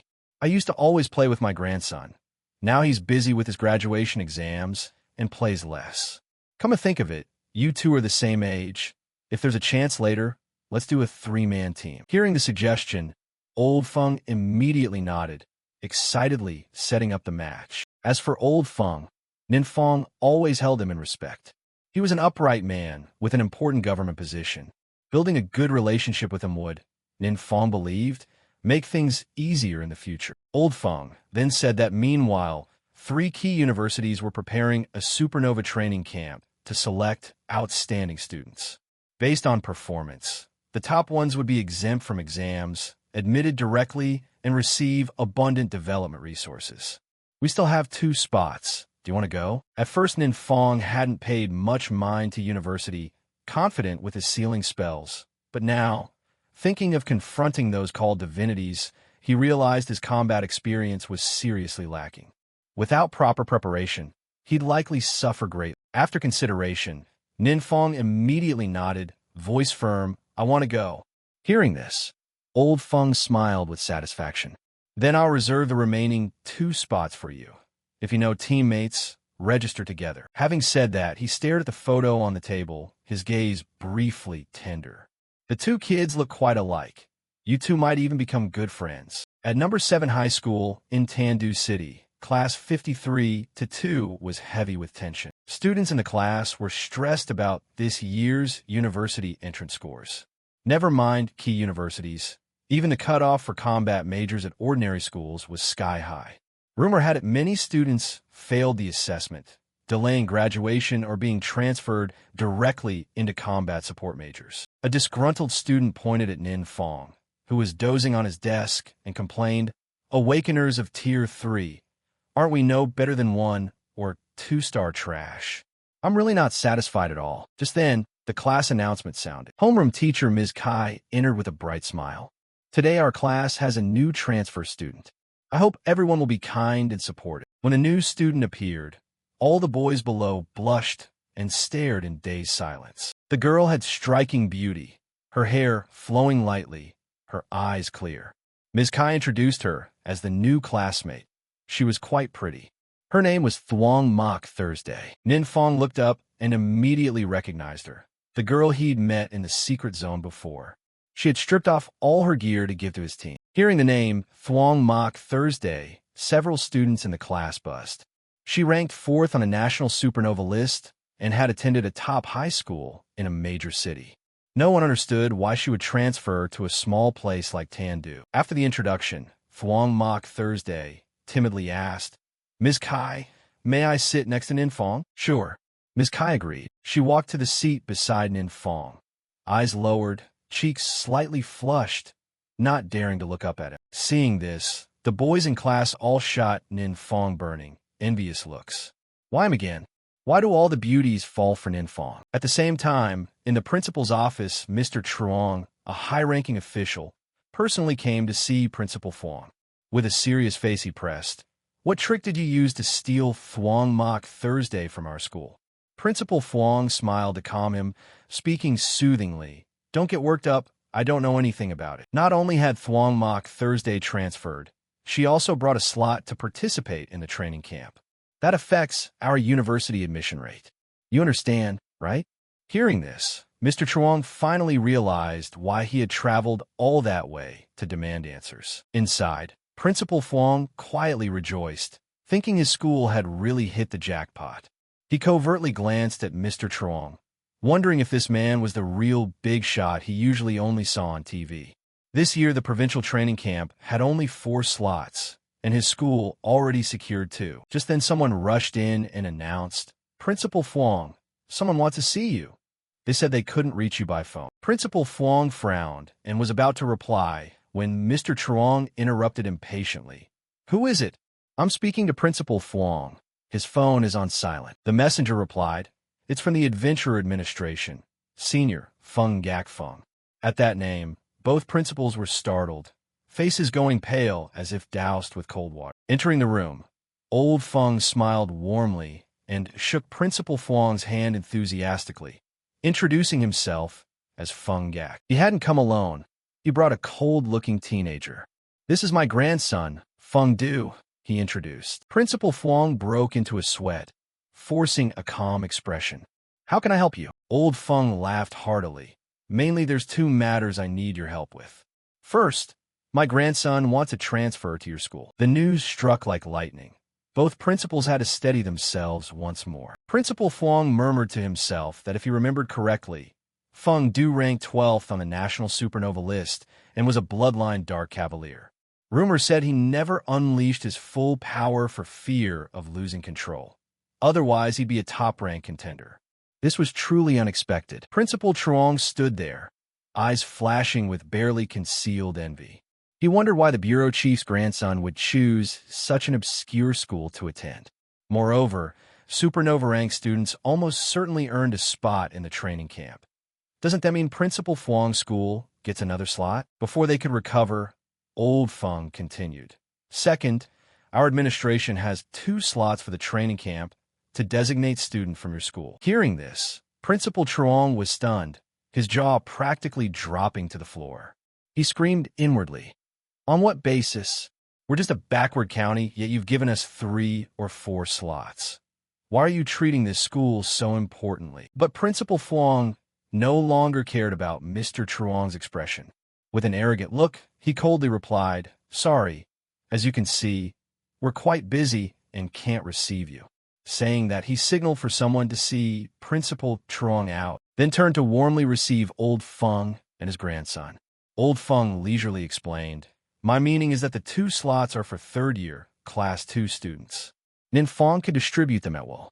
Principal Fong was slightly surprised and murmured, "If I'm not mistaken, Nin Fong only recently awakened. Can he participate in the training camp?" Old Feng smiled lightly, his voice calm but full of authority. "This is arranged by the administration. You don't need to ask much." Principal Fong hurriedly nodded. Yes, we will fully cooperate." After this, Principal Fong grew even more curious about Nin Fong. The administration is the agency that oversees adventurers, independent of the 7 great guilds, possessing enormous authority and influence. With Senior Feng's backing, anyone supported by the administration has a bright future. He couldn't understand how a student like Nin Fong had earned their special attention. What exactly was Nin Fong hiding in class 53-2?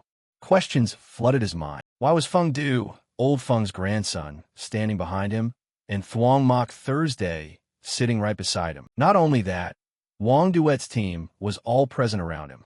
Unable to contain his curiosity, Nin Fong turned and asked, "Why did you all transfer into this class?" Tu Din burst out laughing, his voice hearty. "Because of the elder. I heard the school contacted Zhao Cheng, but Zhao Cheng relinquished his spot and transferred his entry to me. Big brother, give Dai Thursday an entry too." This year, the school's representatives for the training camp are all here. Amid the boisterous chatter, Wang Duet and Thuong Mok Thursday gave off tense vibes. They looked at each other with unfriendly eyes, as if disliking one another. Feng Du, newly joined, quickly blended into Nin Fong's group. His expression relaxed as if they'd known each other for years. As for Thuong Mok Thursday, she now regarded Nin Fong as a true elder. Realizing she wasn't the only one drawn to him, she felt annoyed and resolved not to let the elder grow bored. She quietly redoubled her efforts, even preparing a gift for Nin Fong, waiting for the right moment to give. Seeing the top talents gathered around Nin Fong, their classmates couldn't help but feel jealous. They whispered among themselves, wondering why Nin Fong had such close ties to the Supernova roster. Excluding Nin Fong, this lineup will be considered prestigious at any high school nationwide. A few sighed, wishing it were them conversing with those people. Surrounded by the sudden, lively atmosphere, Nin Fong felt both strange and intrigued. But one question lingered in his mind. What made Zhao Cheng give up? Didn't anyone care about his disappearance? At Zhao Cheng's home, his father still kept sending people to search, but so far there had been no clue. He didn't want to involve the police, instead quietly contacting a powerful expert to assist the investigation. Principal Thuong thought to himself that news about Zhao Cheng would likely surface soon. He had arranged for Zhao Cheng to take long leave, using the excuse that he needed to join special training. Though regretting the lost spot in the training camp, he didn't press further. After hearing the report, he personally went to Zhao Cheng's room to inspect. "Those with nothing to do, don't disturb me," he ordered, his gaze cold. Entering the room, he slowly scanned each corner and stopped before Zhao Cheng's paintings hanging on the wall. When he placed his hand on one painting, a hidden door suddenly appeared, leading into another room. The space inside was hazy and eerie, like a miniature secret zone. Back in class, Nin Fong met Feng Du for the first time. He didn't hesitate to take out a skill book and place it in Nin Fong's hands. Summon Water Elemental, a precious summoning spell. Nin Fong knew well that the summoner mage was an extremely rare profession, and skill books like that were so expensive they were hard to find. Seeing that, Thuong Mok Thursday frowned slightly, her heart uneasy. She had intended to give her gift to Nin Fong first, but Feng Du had been quicker. Not willing to lose, she hurriedly took out the gift she'd long prepared and handed it to Nin Fong. A secondary skill book for the Demon Blade of Sorcery, a combat mage profession equally rare.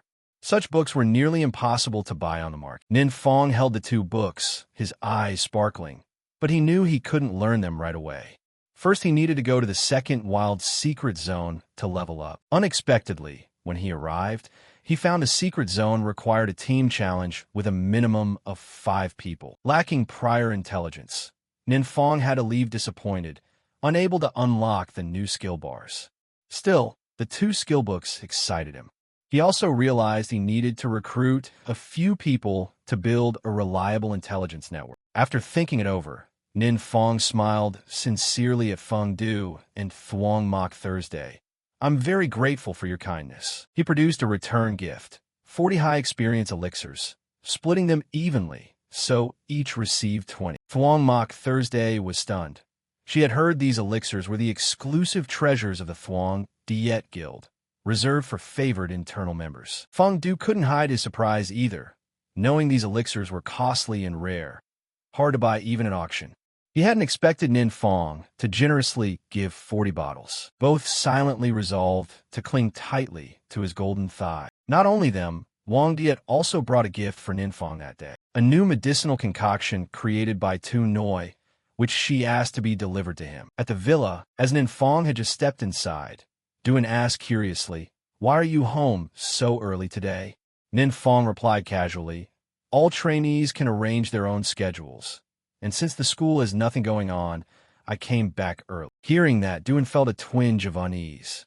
A week had passed since Nin Fong mentioned the demon special training, yet he hadn't brought it up again.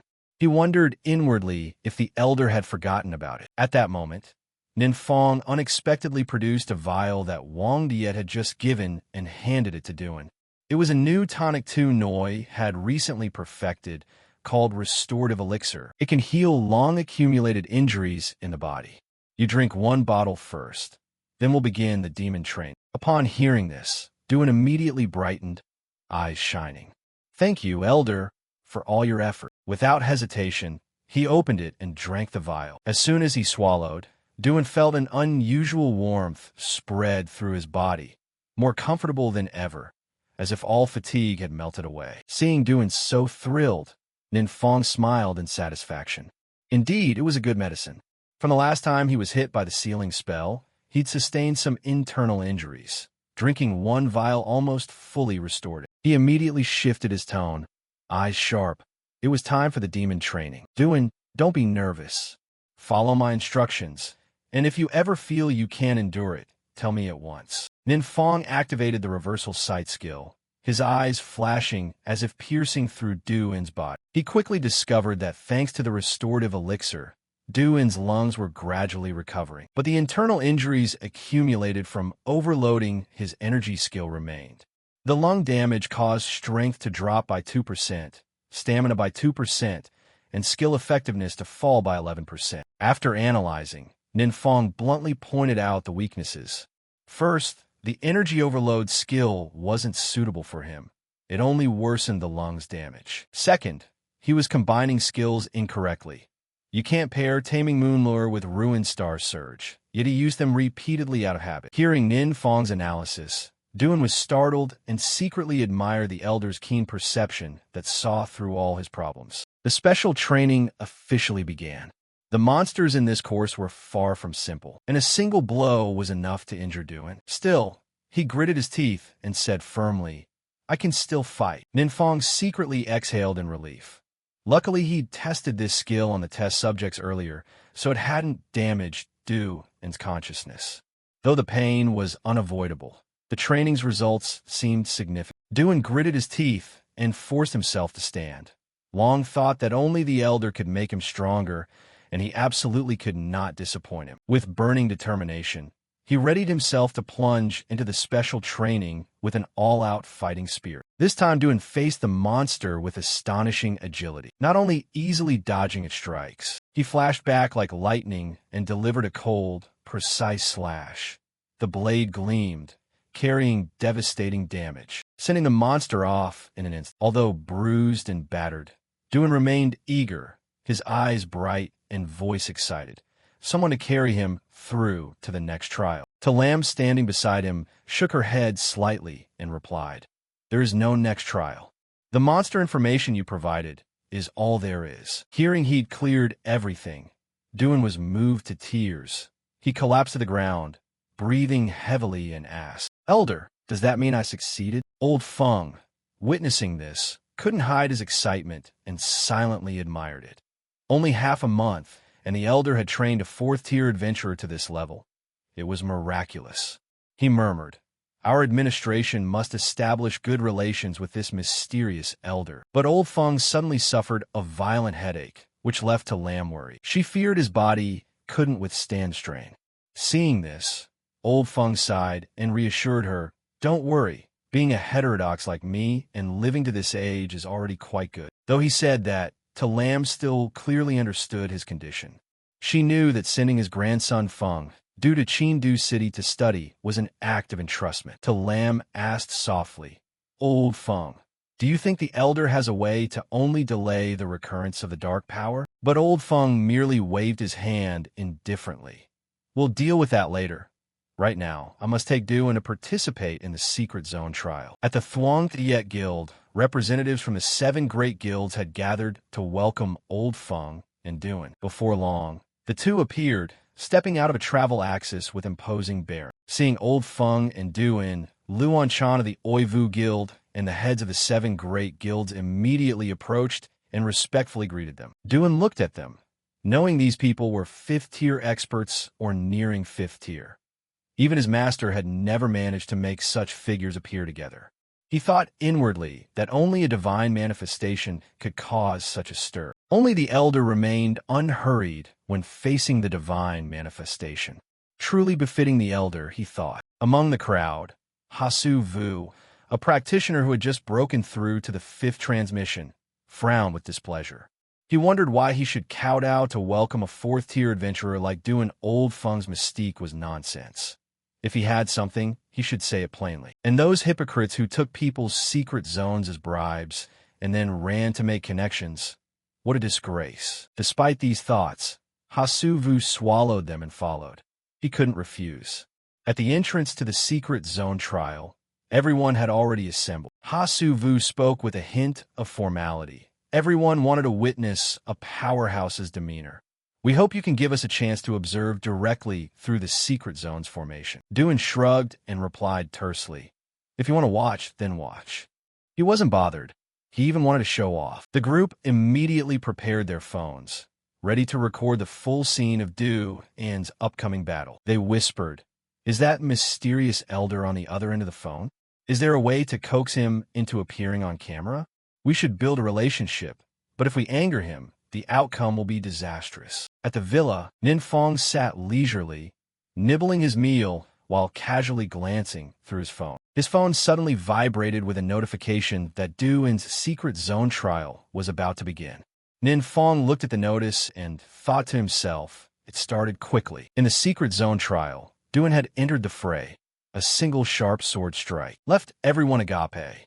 His mobility was astonishingly fast, far exceeding the speed of the guild leaders by several times. No one could believe Du An was only 4th tier. In the blink of an eye, he broke through to level 50, surpassing the guild leaders' records. Before him stood the final boss of the secret zone, brutal in appearance and overwhelming in presence. Yet Du An faced it with an unflinching expression. Everyone expected a fierce battle, but to their surprise, with a single move, Du An defeated the boss in an instant. The wind stopped. The space fell silent, and a notification rang out. Congratulations on passing the trial. The event unfolded so quickly the crowd couldn't react in time. Du An had succeeded. Suddenly, a dazzling light flashed. Along with the notice, Du An received the favor of the divine manifestation. The first clear reward was a godly sealing spell. Hearing this, the crowd was stunned. A godly sealing spell. They couldn't understand why the favor would be a sealing spell. The most furious now was Hasuvu. He ground his teeth and cursed inwardly. Damn it, this is my secret zone. The first clear reward should have been mine. He was bitter. Du An had taken the chance, leaving later participants no hope of receiving that reward. But it didn't end there. Another notification sounded. Checking showed the adventurer's profession wasn't complete, so he couldn't learn the sealing spell. Regarding this matter, old Feng frowned, not understanding what was going on. Ninfeng sat in the villa. A flash of light crossed his eyes as if he'd grasped part of the secret. A memory from the Demon King suddenly surfaced in Ninfeng's mind, indicating that the professions in this world had not yet reached their pinnacle. If so, would Du An not receive a reward? Just as he wondered, a new announcement sounded. Du An's reward was adjusted to the grace badge. Your profession belongs to the strength system. The divine spirits here are the primal holy essences of the 12 patron gods. You have 3 profession lines to choose from. Please select one direction to advance. Du An didn't hesitate and reached out to select the sword icon displayed on the screen. According to your choice, the announcement continued. Your profession line will be Martial Spirit Sword Sovereign, a powerful sword-wielding cultivator who governs weapons with decisive strikes. When facing strong enemies, you will unleash combat power far beyond normal. The second line is Martial Extreme Fighting Saint, not reliant on external tools, devoted to exploring the limits of combat. Every strike and kick carries unparalleled force. The third line is Martial Dao Weapon Immortal, skilled in using a variety of weapons, able to observe and comprehend an opponent's techniques during battle. Because Du An's weapon was a short sword, he decisively chose Martial Spirit Sword Sovereign. Immediately after, Du An received the Condensing Chi Badge, a consumable orange quality item that permanently increased strength by 8, constitution by 8, and raised vital energy recovery speed by 80%. The announcement emphasized that the Grace Badge was condensed from divine power and contained the fundamental principles of the universe. Do not fear. Concentrate on absorbing. As Du An began to absorb it, the skies suddenly lit up in a strange brilliance. A huge line of characters appeared. The god's trial is complete, turning into a laurel of the moon. World level increased by 1. The entire Chengdu city erupted. People looked up at the sky and hurriedly took out their phones to capture this mysterious phenomenon, buzzing with non-stop chatter. On Ninfeng's side, his phone lit up with a notification. The god's trial mission by the secret realm trial has been transformed into your power. Complete. Both Old Feng and Guildmaster Tsong Vu were bewildered, not understanding what world level +1 meant. People everywhere were also stirred by the news, as if this announcement reverberated across the whole world. At that moment, Duan stepped out of the secret realm with a proud bearing. Everyone looked at him with different eyes. His strength had now far surpassed the limit of a level 4 transfer. One could say the world's strength system would tremble because of Duan. The leaders of the 7 major guilds all spoke up at once, competing to invite him. "Join our guild, Duan." But Duan only smiled, his voice calm. "I'm sorry, I have no intention of joining any guild at the moment." Back at the villa, Duan couldn't hold back his emotions. Tears streamed as he looked at Ninfeng. "Elder, I succeeded. I didn't let you down." Sobi. Ninfeng patted his shoulder in a warm voice. "Mostly you worked hard yourself. This matters a lot." Then he quickly sketched the image of the badge on a piece of paper, then looked at Duan. "Is the grace badge you mentioned like this?" Duan nodded repeatedly. Yes. The appearance on the badge matches. You also know about this kind of badge?" Ninfeng nodded slightly. I got one before from a dungeon and gave it to Wang Duet." Hearing that, Duan went blank and stood stunned for a long time, not expecting the elder had once received the god's grace and casually given it away to someone else. He thought to himself that his efforts were still far short of the elder's. He had to be more serious.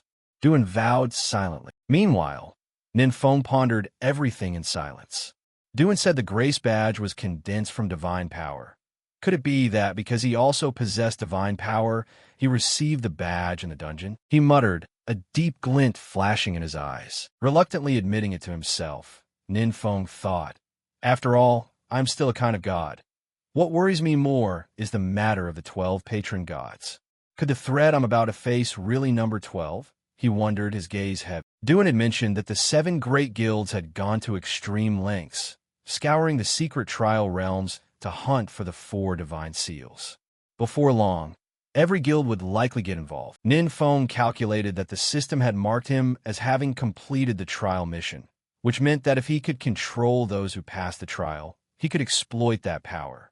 But the thorny problem was if those who passed the trial were enemies. The 4 divine seals would be a minor issue, he muttered. The worst headache would be the Kamchu.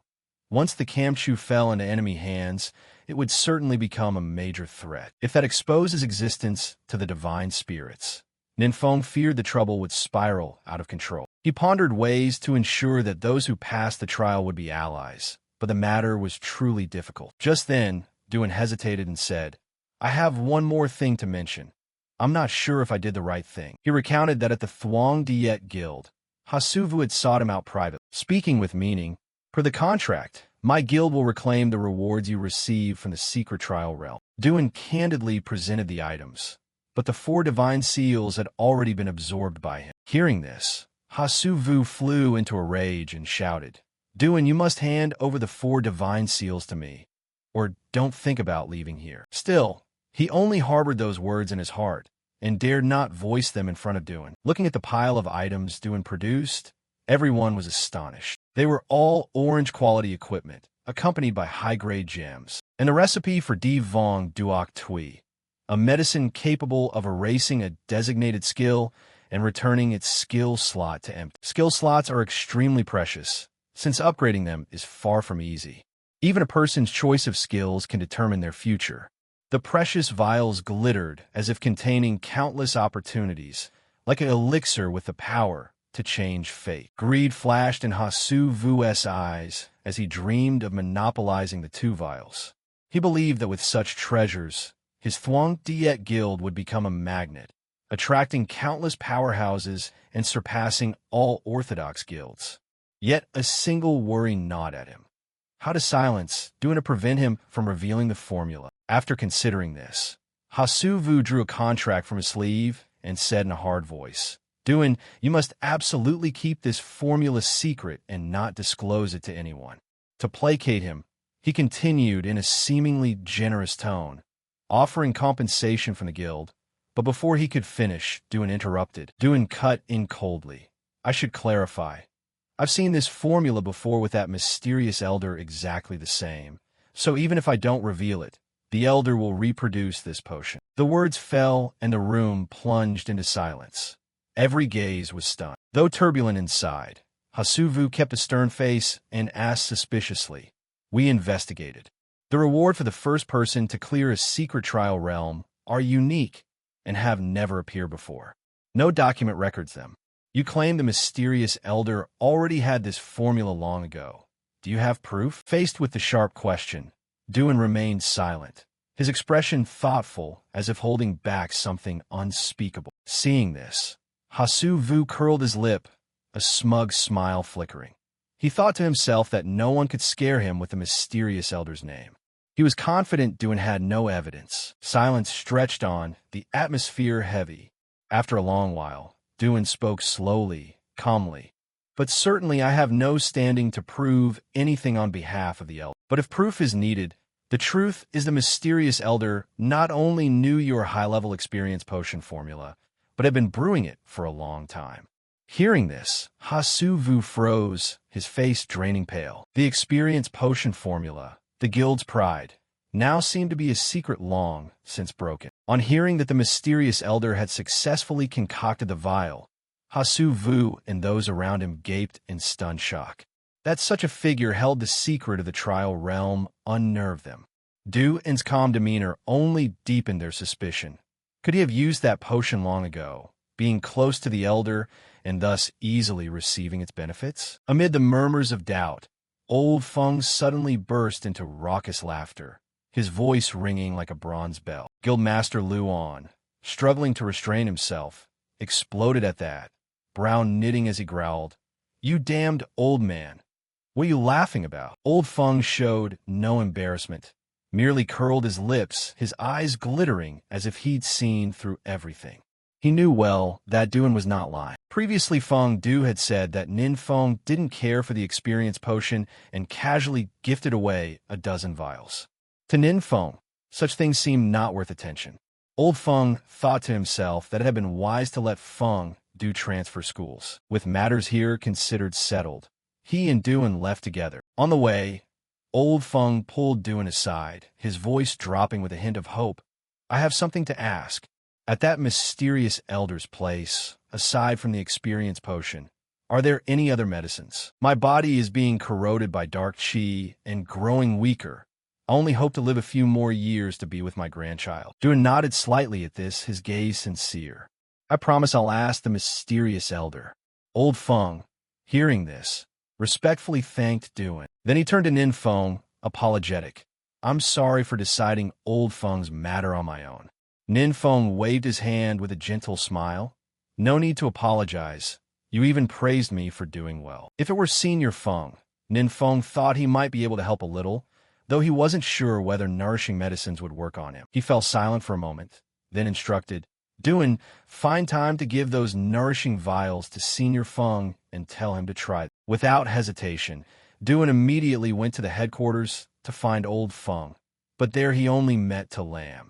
She said Old Feng was busy attending an important bureau conference. Understanding, Duan handed the vials to Talam, asking, Please deliver these medicines to Old Feng for me. Talam nodded, accepted them, and promised to do so. Talam hurried to Feng Du's house to ask him to pass the vials to Old Feng, but despite ringing the bell until her hand tired, the door remained silent. She frowned slightly, thinking to herself, Is Feng Du not home?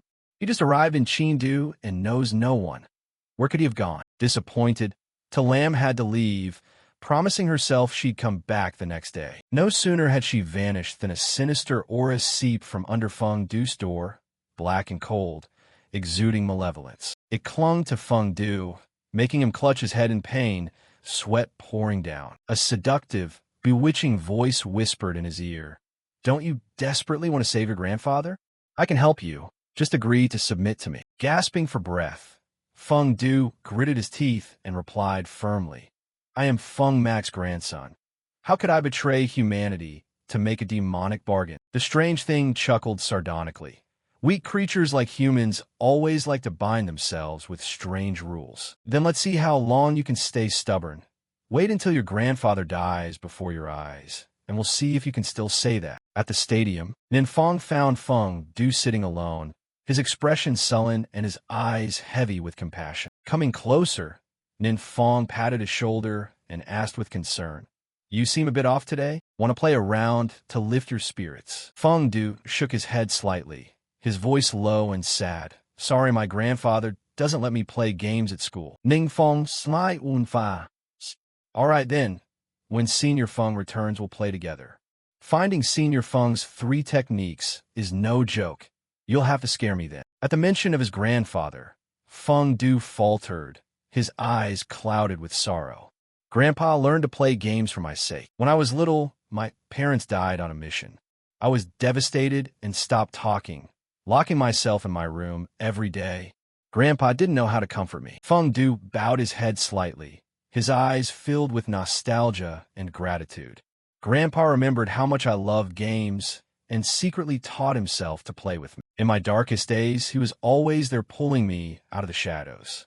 I really appreciate him for that." He paused, forcing a smile, sounding a bit embarrassed. "Sorry, I'm rambling, making you laugh at me, Feng." Meanwhile, in the conference room, old Feng sat sternly through a tense meeting with the elder commanders. Today's topic centered on the most notorious criminals, notably Bang Ha, a 4-star, 3rd-tier warrior. 8 years ago, old Feng personally captured him for grievous bodily harm in a secret realm. He was sentenced to 15 years, but a year ago Bang Ha mysteriously vanished from prison during his sentence. At the same time, another man, Ko Wang, also a 4-star, 3rd-tier, once a monitored anomaly, quietly disappeared from the detention camp. A few days ago, both were spotted in Hongguin City at Bang Ha's old house.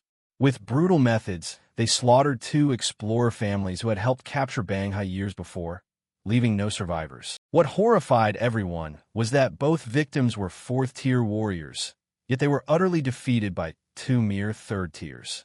Worse, they couldn't even defend as their families were massacred. Footage from a home surveillance camera was played, further darkening the meeting's mood. In the video, Bang Ha wore no armor and only held a small knife, slipping through like a phantom, and in the blink of an eye, he took down a 4th-tier adventurer with no visible effort. Watching that scene, everyone was stunned. They all realized Bang Ha's strength had now far surpassed the 5th-tier threshold. Even old Feng, seasoned by experience, felt a chill. He thought that in a direct confrontation, he himself might not be Bang Ha's match. Unbelievable that a 3rd-tier could rise past the 5th-tier in just a few years. Old Feng pondered with great curiosity.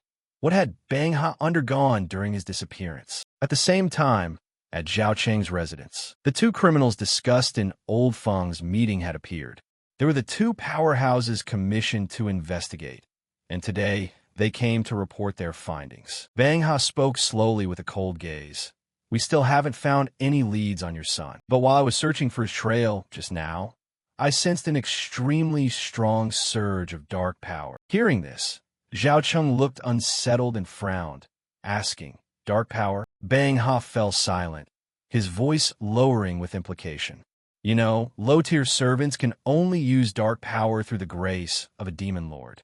Just like recently in Chengdu City, the dead, they were merely pawns of some demon lord. But true guardians like us are summoned by the demon lord to be personally trained. In other words, we'll lose contact with the outside world and cultivate inside the secret realm for a long time. Your son's situation is somewhat similar to what happened to us before. So I suspect he may have been noticed by some demon lord and granted the right to enter the secret realm to cultivate." Hearing this, Zhao Cheng's father couldn't hide his panic, his voice shaking. "All I know is that Zhao Cheng was performing some kind of ritual." "Is what you're saying related to that ritual?" Bang Ha curled his lips, a flash of unpredictability in his eyes. "I'm not certain, but I inspected the dark room your son used for the rites. It truly is a spirit-summoning ritual, and the arrangements were correct. With persistent sacrifices and his aptitude, he's likely to be noticed by some demon lord." As soon as he finished, Zhao Cheng's father's face shifted from worry to excitement, his eyes lighting up. "That's great. I knew it would be like this. Those wretched Wong Corporation people.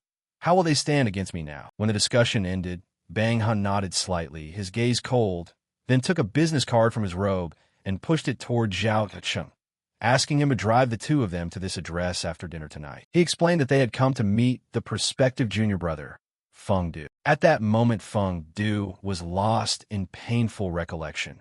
The day his parents sacrificed themselves to seal the out-of-control entrance to the secret realm. Because of that sacrifice, the whole city escaped disaster, and they were honored and thanked by others. But for Feng Du, the loss left an irreplaceable void. Now his grandfather was his only remaining relative. Suddenly Bang Ha, the man claiming to seek the prospective junior brother, appeared at Feng Du's door. He stared straight at him, a sharp glint in his eyes. "You're Feng Du, right? Come inside and talk." But Feng Du immediately sensed an uneasy aura radiating from the two strangers. He clenched his fist, voice wary. "Who exactly are you?" Bang Ha smirked and replied, "I've come on behalf of your master. From now on you should call us senior brothers." At the mention of a master, Feng Du froze, his eyes flashing with doubt. "Master who?" He gave a cold chuckle, his voice low. "You must have met your master last night, right?" At that, Feng Du suddenly realized he was referring to the weird presence that whispered in his ear last night. Without hesitation, he sprang up, fully armored, drew his sharp sword, and lunged at them. But with his current strength, how could he compare? In the blink of an eye, Bang Ha seized him, his hand like a vice, clamping down on Feng Du's head, his voice cold. "Feng Du, you dare strike a senior brother. That's rude." In that situation, Feng Du was completely helpless, unable to resist. He was restrained, his body nearly immobile in Bang Ha's grip. Bang Ha curled his lips and continued. "The master said you don't understand, so he sent me to advise you. I think this will calm you down. The master values you greatly. He's willing to grant you immense power and even rescue your relative. All you need do is nod, and you can become a top-tier powerhouse." But Feng Du grit his teeth, eyes determined, and retorted through clenched teeth, telling him to go home and dream on. Meanwhile, the black-clad companion had quietly checked the house. He returned, shook his head. "Chief Feng is not at home."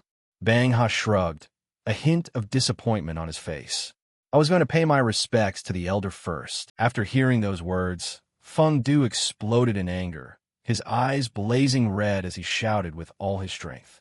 "You will not harm my grandfather." No sooner had he spoken than the gang leader's subordinate struck without mercy, delivering a blow that sent him crashing down. He looked down coldly, his voice low and threatening.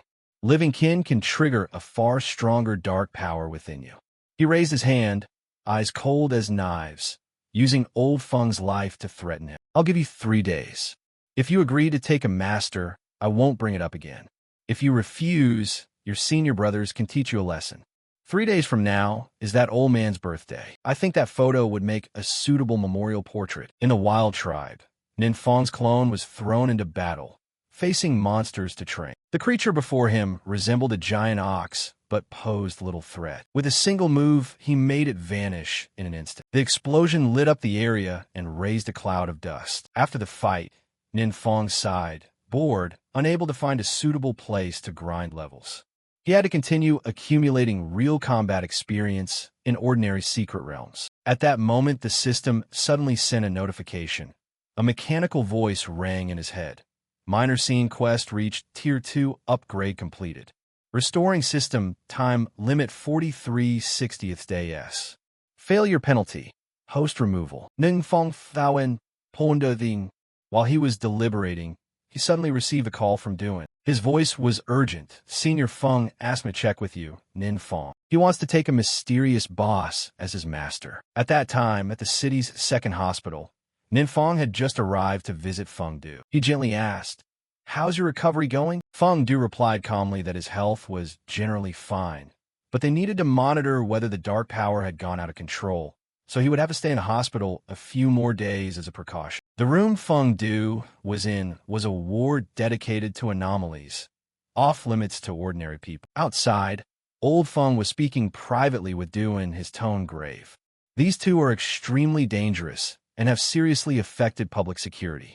The state places great importance on it, Yet no reliable solution has been found. He paused, a faint hope flickering in his eyes. I appealed to the boss and clung to a final hope, and unexpectedly the boss agreed immediately. Duan nodded and continued. Senior Elder Feng specifically told me this isn't a master-accepting disciple situation, but an opportunity to help train you. Still, the Elder prefers a quiet life and doesn't want to see evil run rampant. Regarding requirements, Duan revealed the Elder only wants a private training space, not large, but discreet, so he can use it himself and conduct special training for you. Suddenly, old Feng and Duan were startled by Feng Du's voice from inside the room. What are you here for? Both rushed in, filled with worry. It turned out the gang leader's two henchmen had brazenly stormed into the hospital and come to Feng Du's bedside. One of them bowed his head, speaking in a mocking, syrupy tone. That day the senior brother held back and put you in the hospital. He's been feeling guilty and had to come see you. While he's at it, he can make amends for you. Old Feng stood silently behind, hearing every word. Rage erupted within him. His eyes blazed, and his body seemed to ignite. The henchman shot him a contemptuous glance and sneered. Chief Feng, you won't make a scene here, will you? As he expected, old Feng restrained himself and did not act in such a public place. He merely stood still, his hand clenched. Seeing old Feng unmoving, the henchman grew more arrogant, his tone condescending. If you're not going to act, then I'm leaving. Junior brother, you have 2 days to think it over, don't forget. Having said that, the group turned their backs and left. As they stepped out the door, they ran into Duan. The leader even spat at him, his eyes full of provocation. Taken by surprise, Duan froze for a moment, but he only watched silently and gave no reply. Old Feng witnessed it all, bowed his head, voice heavy with remorse. Sorry. Duan waved his hand and replied calmly. It's not your fault. No need to apologize. In the room, Nin Fong paid no mind to those men. His eyes lit up at the sight of the basket of ripe fruit they'd left. He turned to Feng Du, half joking, half serious. Don't waste it like that. At Zhao Qing's mansion, the gang leader's henchmen and their cronies were carousing loudly, surrounded by a few coquettish girls. He sipped his drink and grinned lecherously. I heard the heiress of the Wang Corporation isn't bad either. Zhao Qing laughed heartily, his voice booming. Wang Yu, right? I plan to use her as an offering, but if you want her, she's yours. At that moment, a thunderous explosion rang out from the door. The dust cleared to reveal 2 masked figures. No name needed. Everyone recognized Nin Fong and Duan. Zhao Qing flew into a rage, leaping up and pointing as he shouted, Someone answer me. Duan stepped forward, his voice ice cold. Except Bang Ha and Ko Hong. Anyone unrelated, leave now. Hearing that, Bang Ha and Ko Hong exchanged glances and smiled meaningfully. So you came looking for us? Without waiting for an answer, Ko Hong swung his weapon straight at Duan. The strike was lightning fast, enough to fell an ordinary person instantly. But Duan's sharp reflexes easily parried the blow, and he stared, unable to hide his astonishment at his opponent's strength. After that exchange, Duan silently concluded that his opponent's power had far surpassed the 5th transition. Without the Elder's special training and the mysterious boon from the deity, the man might have crushed him in an instant. Meanwhile, Ko Hong stood dumbstruck, his eyes flashing with confusion, wondering how Duan could block his strike. Seizing the opportunity, Duan coordinated smoothly with Nin Fong and launched an attack that left Ko Hong stumbling. In fact, all of Ko Hong's assumptions were completely wrong. Nin Fong didn't join the fight. He lounged in a chair, snacking on chips, watching the battle with indifference. Seeing that scene, Ko Hong was even more stunned and muttered to himself, What kind of freakish tactic is this? Taking advantage of Hong's distraction, Duan didn't hesitate to deliver a fatal blow, sending the man flying back and leaving a long streak across the floor. Immediately, Ko Hong roared, his whole body erupting with murderous intent. He donned dazzling armor, his momentum like a whirlwind as he charged at Duan. An earth-shattering battle erupted, reducing everything around them to ruin in an instant. The 2 nearby girls panicked, eyes trembling as they looked at each other, whispering, Didn't they say we could leave? What do we do now? They dared not approach the chaotic battlefield. In another corner, Bang Ha began to move. He gripped his saber and advanced step by step toward Nin Fong, eyes cold as steel. But Nin Fong remained unfazed, casually snacking on sunflower seeds while judging that their flavor wasn't bad at all. Only when Bang Ha's blade hovered at his throat did Nin Fong lazily make a move. One light stroke gently halted Bang Ha's attack. By now, Bang Ha had donned massive armor, looking no different from a ferocious monster. Meanwhile, Nin Fong quietly activated the taboo technique Fu Ma Li Jiao, a passive skill of the Dark Attribute's Sixth Seal. When weapon and forbidden art combined, all his stats surged to double. Bang Ha suddenly felt a wave of unease. He frowned, wondering inwardly, is Nin Fong really a battle mage? How could a mage be this powerful? Before he could find an answer, he saw Nin Fong charge forward, launching a direct attack with lightning speed. Sensing the danger, Bang Ha dodged the assault like a flash. He squinted, carefully evaluating the move he had just faced, thinking to himself that it wasn't very formidable, like an attack from an inexperienced rookie lacking battlefield sense. But in an instant, a thought flashed through Bang Ha's mind. Nin Fong seemed to be deliberately hiding his true power. He must be plotting something. He warned himself to be more cautious. But before he could steady himself, he was hit by a deadly blow from Nin Fong. Every move Nin Fong made struck at Bang Ha's weaknesses, precise as if calculated beforehand. Panicked by the unexpected blows, he could only grit his teeth and defend. Nin Fong, meanwhile, continued to attack leisurely as if taking a stroll. Bang Ha could only grit his teeth and continuously fend off blows with no opportunity to counterattack. Bang Ha hurriedly spoke. Wait a moment, I don't know who you are, but can't we sit down and talk civilly? We're both strong fighters. There's no need to fight to the death. Nin Fong curled his lip, eyes cold as ice, replied bluntly, no.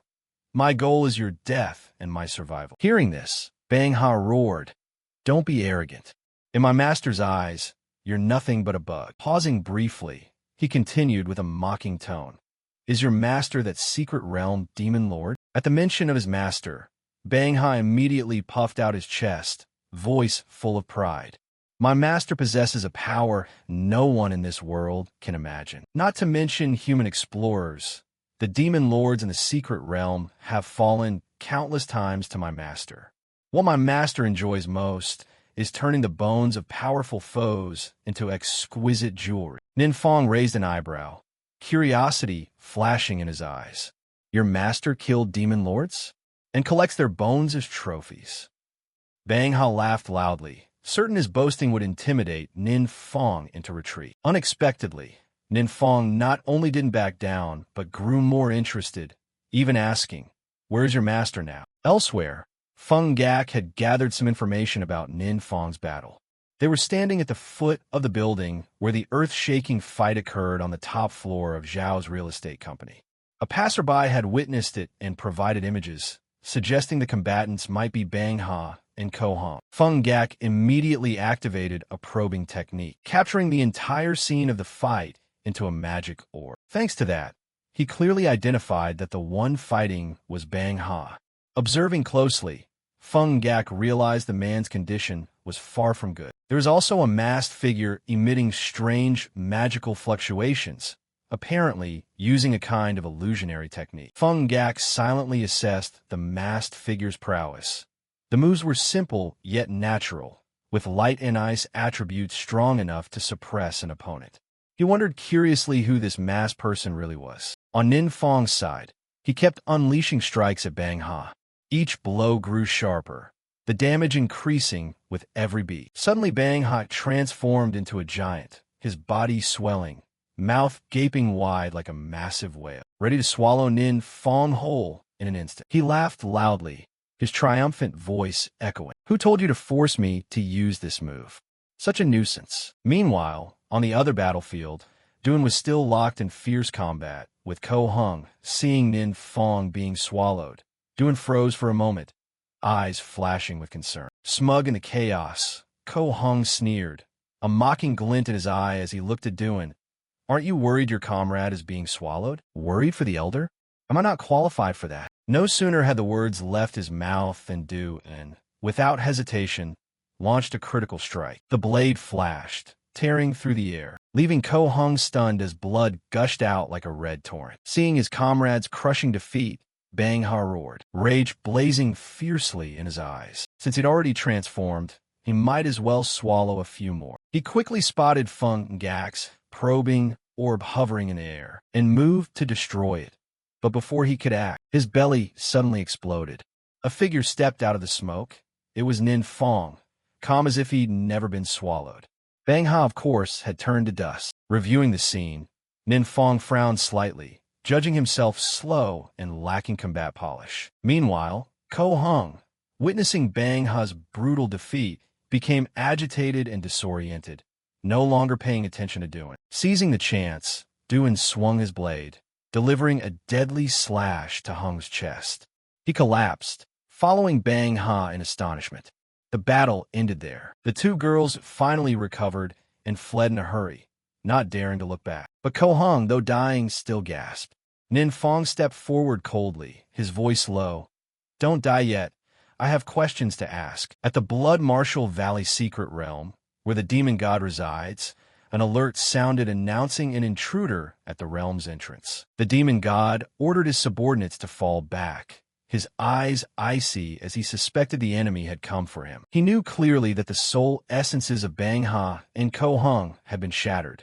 The two were dead. Before collapsing, Ko Hung managed to activate his soul essence, leaving a vague message. "My master is in the due to Mountain's secret realm. You will avenge us." The demon god smirked, realizing an enemy capable of defeating Bang Ha and Ko Hung was certainly no ordinary foe. The remaining underlings in the realm were no match either, so he decided to take the field himself. With a pensive look, the demon god murmured regretfully, "Although my underlings are loyal, they rely solely on my energy. Only special human-like races can ascend on their own and offer me greater power." He recalled many years ago, when he was still an ordinary demon lord, by chance obtaining an artifact of a high-ranking demon lord. He not only gained tremendous power, but also learned how to manipulate humans. With the artifact's aid, he repeatedly defeated enemies, turning them into spoils of war. This time he smirked, clutching a skull in his hand. "Just another addition to my collection." With that, he slowly opened the gateway into the secret realm. At the moment Nin Fong appeared, his figure was silent yet menacing in the haze of bones. Stepping into the Blood Marshal Valley secret realm, he frowned at the dense fog that obscured every path, making vision blur as if entering the void. Without hesitation, he activated the active skill Lei-Ma Trui, a potent dark taboo.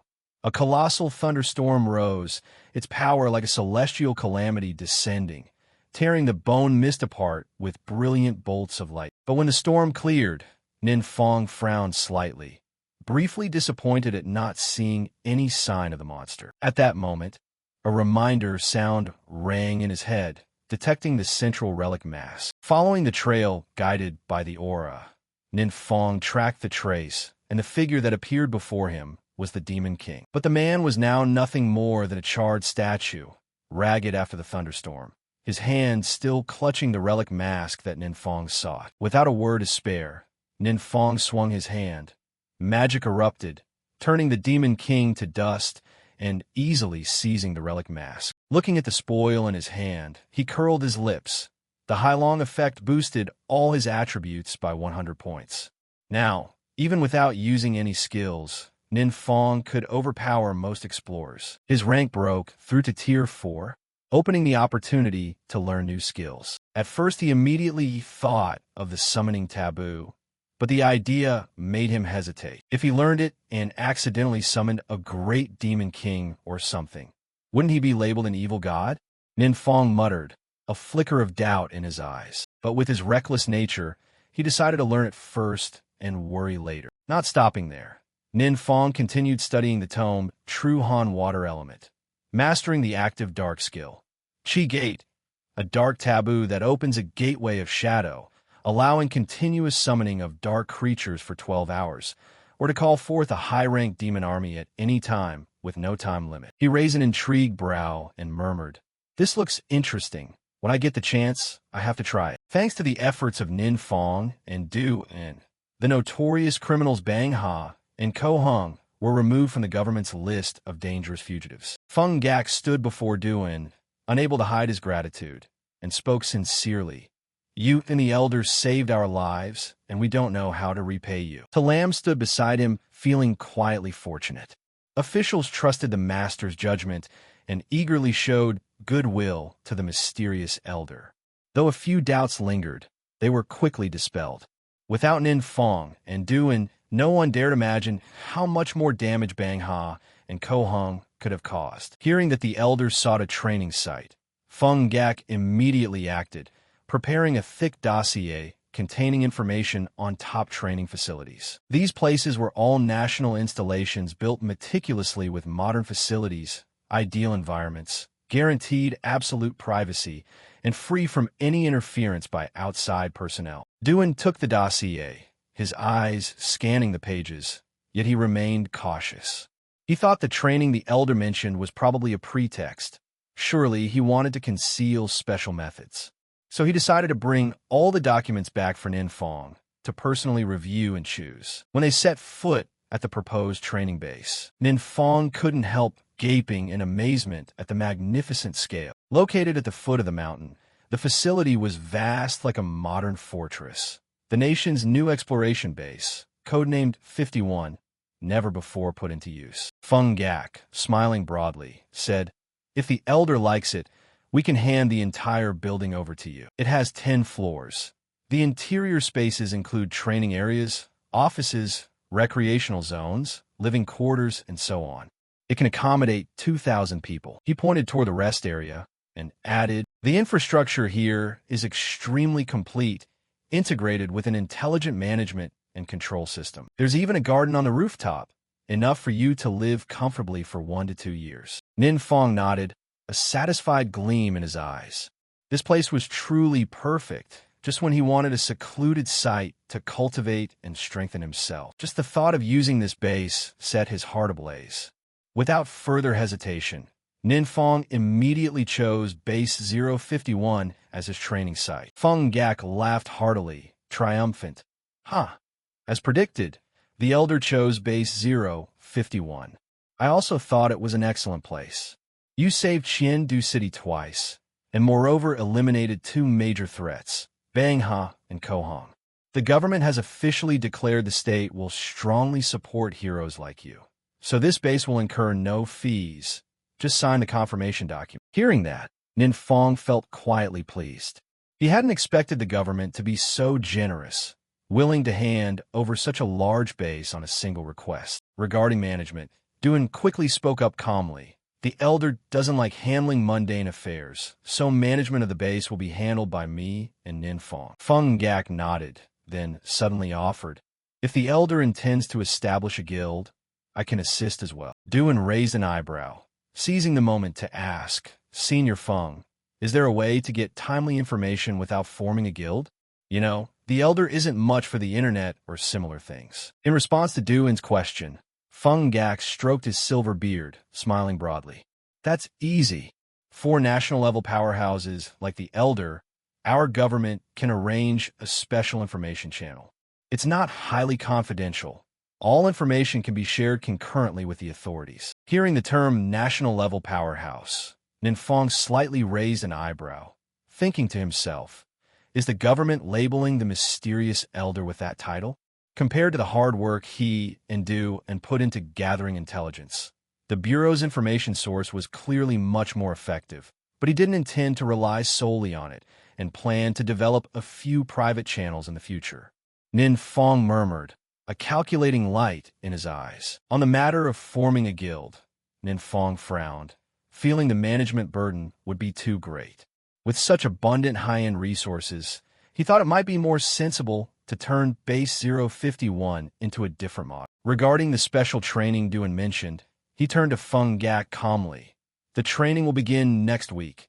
I'll notify you in advance then." At that moment, Feng Gak received an urgent notification. Investigations revealed a series of mysterious disappearances with patterns similar to those caused previously by Bang Ha and Ko Hong. Those kinds of people might reappear. Feng Gak murmured, his face darkening, anxiety plain to see. He knew that even with special training from the elder, he alone would struggle to deal with such enemies. If there were a way to rapidly cultivate more powerhouses, everything would be easier, he thought, his gaze distant. Back at home, Feng Gak was surprised to find Feng Du busily packing, excited as if about to set out on a long journey. Seeing his confusion, Feng Du smiled brightly, speaking excitedly. The supernova training camp was about to start.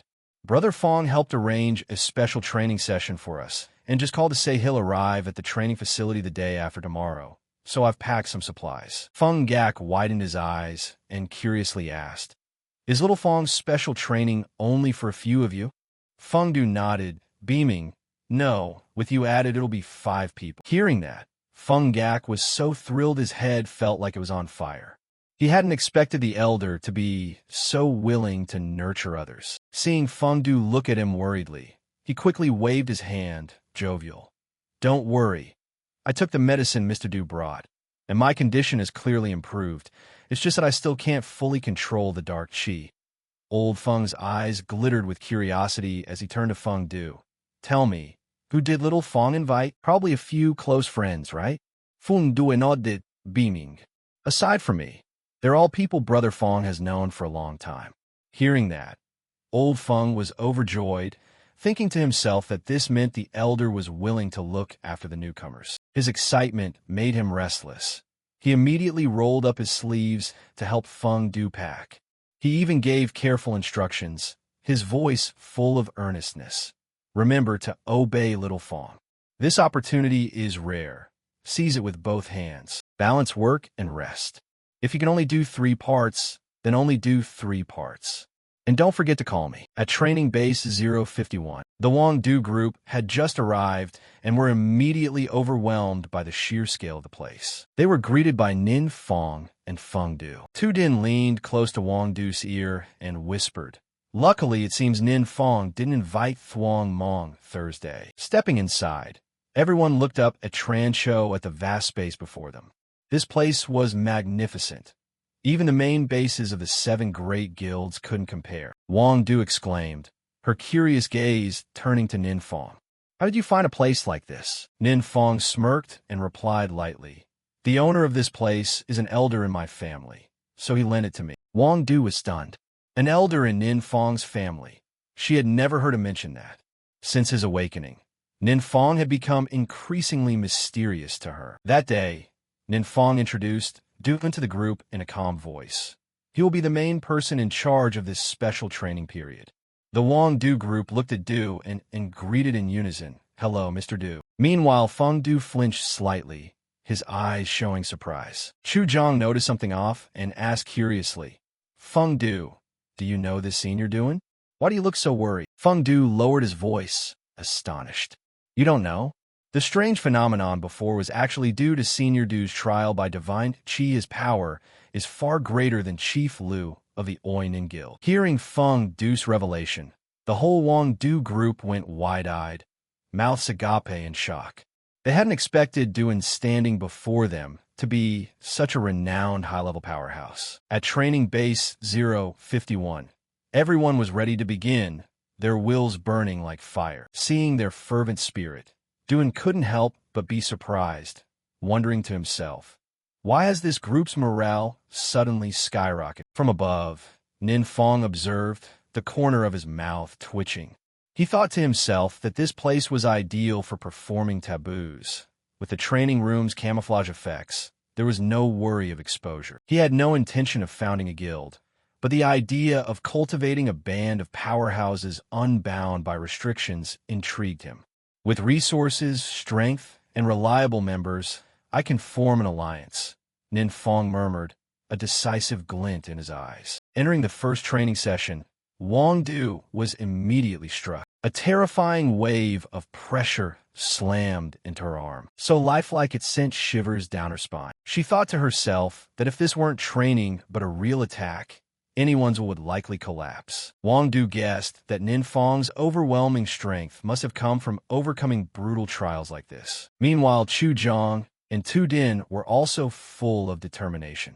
Both silently resolved that, though they weren't prodigies and couldn't hope to surpass others' innate talent by effort alone, Elder Nin had given them a glimmer of hope they had to seize. Feng Du was no less determined, his eyes blazing with resolve. He told himself he couldn't always rely on his grandfather's protection. He wanted to protect those important to him. Tu Noi, equally fired up, was ready to throw himself in a battle. Seeing the group's expressions, Ninfong nodded in satisfaction and praised them. Their performance wasn't bad. But at the training base right now, after the grueling exercises, everyone was exhausted, gasping for breath and drenched in sweat. They all complained tiredly, as if they'd been tortured for centuries, feeling like they might collapse at any moment. Duen entered the room, calm and steady, his deep voice ringing out. Today's training ends here. Rest well. Starting tomorrow, I'll guide you through targeted training. After practice, the group gathered to eat, the atmosphere relaxing slightly after a tense day. Wang Du took a sip of water and said, although this special training just began, today's gains exceed what I've gotten in years. Relying only on personal insight, you simply can't spot your weaknesses. Feng Du, sitting beside her, was thoughtful, his eyes showing concern. He sensed something odd about the dark qi in his body today. Despite giving his all, there were no signs of losing control. He muttered, subconsciously tapping the table. Suddenly Tu Din buried his face in the table and began sobbing uncontrollably. Ninfong frowned, voice full of concern.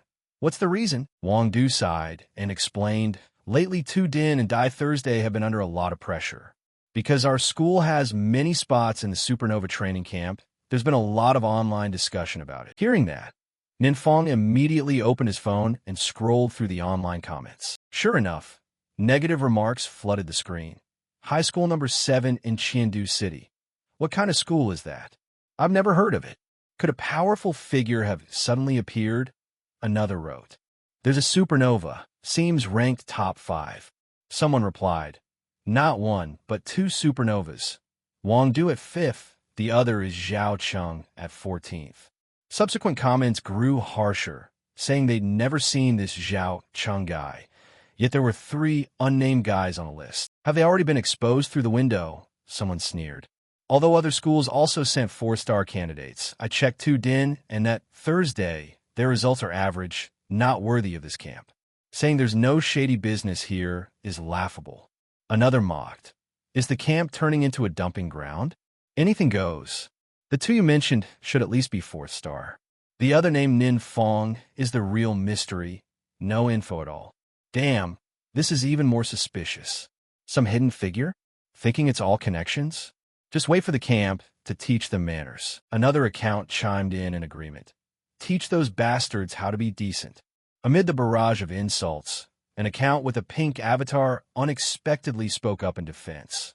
This place is scary, yet you only dare hide behind your computers and fling insults. The group clicked to check and were surprised to find the owner of that account was Thuong Mong Thursday. Seeing how time had passed, Ninfong realized the online chatter today had prompted Thuong Mong Thursday to unexpectedly step up and defend them. Tu Din, eyes still red from crying, choked out, Everyone, don't read those comments anymore. I was admitted to the training camp, but was terrified I'd embarrass Elder Nin. Thanks to this special training, I no longer worry. I'm so happy I could cry. Ninfong smiled warmly and encouragingly. Just focus on training. In a few days, I'll bring everyone a reward. Wang Du's eyes lit up with curiosity, and she immediately asked what reward. But Ninfong only smirked mysteriously. It's a secret. Don't even guess. His words made Wang Du so annoyed she nearly steamed, and she glared at him helplessly. When night fell, Ninfong sat alone on the bed, his expression contemplative. He recalled the time he absorbed the demon lord's memories and suddenly discovered information related to himself and the dark god. According to that memory, there were 7 evil gods born from dark qi, worshipped by all the monsters in the secret realms. But the evil god connected to you was not among them. On the contrary, you were once called the omnipotent law deity female Ji, one of the 12 chief deities. Together with the 11 other chief deities, you led your kin to destroy the 7 evil gods, so that the monsters no longer dared invade the world of light. Surprisingly, after being freed from the threat of darkness, the omnipotent law deity became obsessed with researching dark qi, which led to demonic possession. Fortunately, the other gods discovered this in time and fought you. Unable to resist, the omnipotent law deity took the chance to escape and thereafter became an evil god. This legend spread throughout the world of light, and everyone believed it absolutely. However, in the Dark Demon Clan's camp, the legend was completely different. According to the Demon Clan's account, after the deity kin escaped the threat of darkness, they gradually lost their sense of danger. Their faith weakened, and they no longer depended on the radiant gods. This enraged the gods. To restore power from faith, the gods created their own kin, encouraged them to attack one another, and turned them into instruments of amusement and sacrificial offerings. With the gods' tacit indulgence, monsters hiding in the darkness began to run rampant and appeared without restraint. This was the origin of the perilous secret realms. Only the omnipotent law deity, with a calm nature, did not bring a following of believers into that power game. But no one expected that one day the flames of war would reach your kin, unprepared to defend themselves, and the entire tribe was nearly slaughtered. The omnipotent law deity, in rare fury, knelt and begged the other gods to end this meaningless drama. But in return came only cold ridicule. Conflicts escalated and finally exploded into a cataclysmic war. The omnipotent law deity, who had never been contentious, unleashed terrifying power. With unstoppable force, you defeated 2 of the chief deities and gravely wounded 6 others before being forced to withdraw. No one knew where you had gone. Rumors said the omnipotent law deity entered an indeterminate space, belonging neither to light nor to darkness, and then disappeared entirely. Fearing revenge, the remaining gods smeared your name and hunted for your whereabouts everywhere. Thinking of that, Ninfong couldn't help but admire it. The ability to escape unharmed after killing 2 chief deities while being pursued by dozens was truly formidable. He murmured, a glint of respect in his eyes. The system once said, "It's fine, just a small drama. Did you scare yourself in a needless worry? Does the evil god inside me always get smeared like that?" Ningfeng Wunda. Long was skeptical, but the demon lord's memory only provided information up to this point, leaving him regretful. The omnipotent law deity's situation remains unclear. What a pity, he sighed. Even so, he quickly brushed aside the vague thoughts. Whether the legend was true or false, I still have to level up. Risking my life as a game is not my style. Without hesitation, Ninfeng entered a secret realm alone. Using information from the Management Bureau, he inwardly praised the Adventure Management Bureau, indeed well-deserved, for collecting nationwide information quickly and conveniently. In the list, he easily found unattended secret realms. And now he faced a pack of monsters that looked like a herd of wild boars. Observing them, Ninfeng remained calm and raised his weapon. With a single move, light flashed and the whole pack fell unconscious. He nodded slightly, noticing the experience point from these monsters were not low, indicating a high chance of good drops from a boss. As he thought this, a giant silhouette appeared, the armored ox fiend, the realm's boss. Facing the boss, Ninfeng was full of confidence. Gripping his weapon tightly, he swung it hard toward it. But the armored ox fiend was not an easy opponent. The blade of his sword shattered the moment it touched its steel-hard armor. Staring at the ruined sword in his hand, Ninfeng froze for a moment and muttered, "Indeed, my level isn't high enough. This weapon is far inferior to those of 4th or 5th-tier adventurers." After consecutive high-intensity battles, the Azure Sword couldn't withstand the pressure. The armored ox fiend looked smug, baring its teeth in a contemptuous grin as it stared at him. But Ninfeng remained unshaken. He snorted, tossed the broken blade to the ground, and his eyes flashed with resolve. Without hesitation, he activated a dark taboo. In an instant, a pitch-black aura erupted, and the boss gaped in horror, then collapsed on the spot, unable to resist. After the battle, Ninfeng rose to level 47, gaining 4 levels in total. He frowned and assessed. The experience from this fire beast isn't much, and it even ruined one of my swords. Still, the victory brought a valuable reward. A new skill, Darkening Ring Technique, also called the Taboo of Een Consumption. This skill summons a violent storm of dark chi that corrupts all light, roaring like thunder. Thinking of the taboo, Ninfeng curled a lip and told himself, the more taboos the better. Otherwise, I'm worried about lacking firepower. But he immediately frowned and muttered, relying solely on taboos won't do.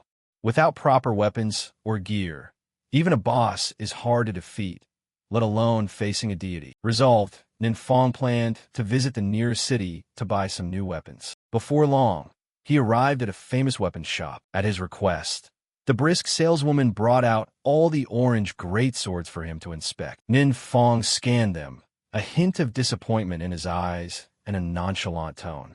Only 7? Fine. How much for all of them? I'll take them. Ninfong's expression and words left the saleswoman stunned, mouth agape. She wondered who this kid was. So young, yet holding a supreme black card from the exchange and buying 7 orange greatswords at once, including the Tian Kung, the highest attribute greatsword. Yet he remained unfazed, as if looking at a pile of low-tier green gear. At that moment, someone entered, calling the saleswoman outside to handle something. At the same time, an angry man's shout rang from the corridor. Everyone can hold a supreme black card. On what basis do you prioritize him?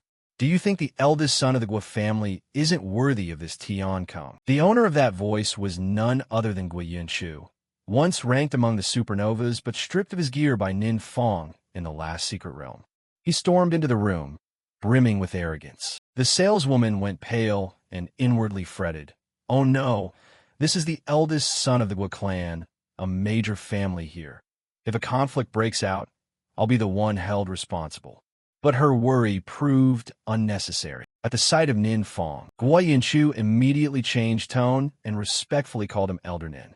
His demeanor showed clear fear, as if facing a formidable opponent. Mentioning Gui Yunshu, Ninfong narrowed his eyes and asked with slight suspicion, "Who are you?" Hearing that question, Gui Yunshu felt a surge of fury and wanted to point at him and shout, "You stole all my gear, and you don't remember me?" But that was only an impulsive thought. On the surface, he forced a friendly smile and hurriedly introduced himself. "My name is Gui Yunshu." Only then did Ninfong suddenly remember. This was the guy whose gear he'd taken clean in the last secret realm. Regarding Ninfong's identity, Gui Yunshu secretly sent people to investigate, but oddly, every effort met obstacles. It seemed someone was deliberately interfering, making the online information chaotic. Some claimed Ninfong was only a teenager who had awakened a profession. Others rumored he was a divine successor. Each rumor grew more sensational, leaving Gui Yunshu confused and unsure what to believe.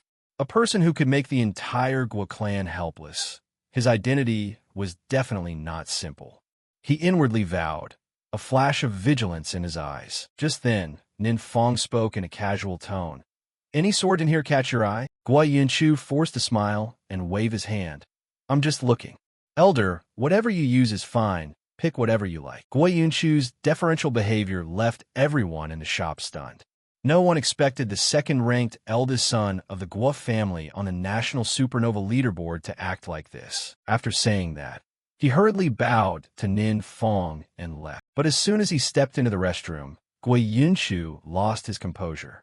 He punched the wall hard and snarled, "Damn it, this is unbearable. I have to do something or I won't be able to swallow this anger." In his rage, he immediately thought of going on the forum and using a fake account to post, claiming that something about Ninfong fell off and requesting a serious investigation. But no sooner had he posted than Chang Mengzhu jumped in to rebut, saying it wasn't as you claimed.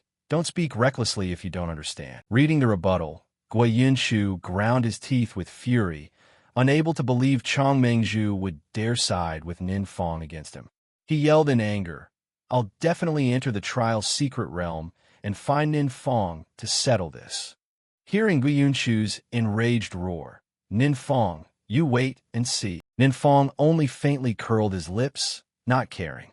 By now, he had chosen the 7 orange greatswords and paid in a flash under the respectful gazes of everyone in the shop. Stepping out the door, he headed straight for a secret realm to train. With the new swords in hand, Ninfong swung them about, cutting down one monster after another. In no time, he leveled up to 60, a rank sufficient to perform the second transition. Suddenly, a horde of sacrificial beasts appeared before him, a gloomy aura enveloping the area. Nin Fong narrowed his eyes, thinking that these fiends had once worshipped different evil gods until the 12 chief deities exterminated all 7. Now, they not only invaded the human world, but aimed to resurrect the orthodox evil gods. He muttered, eyes cold.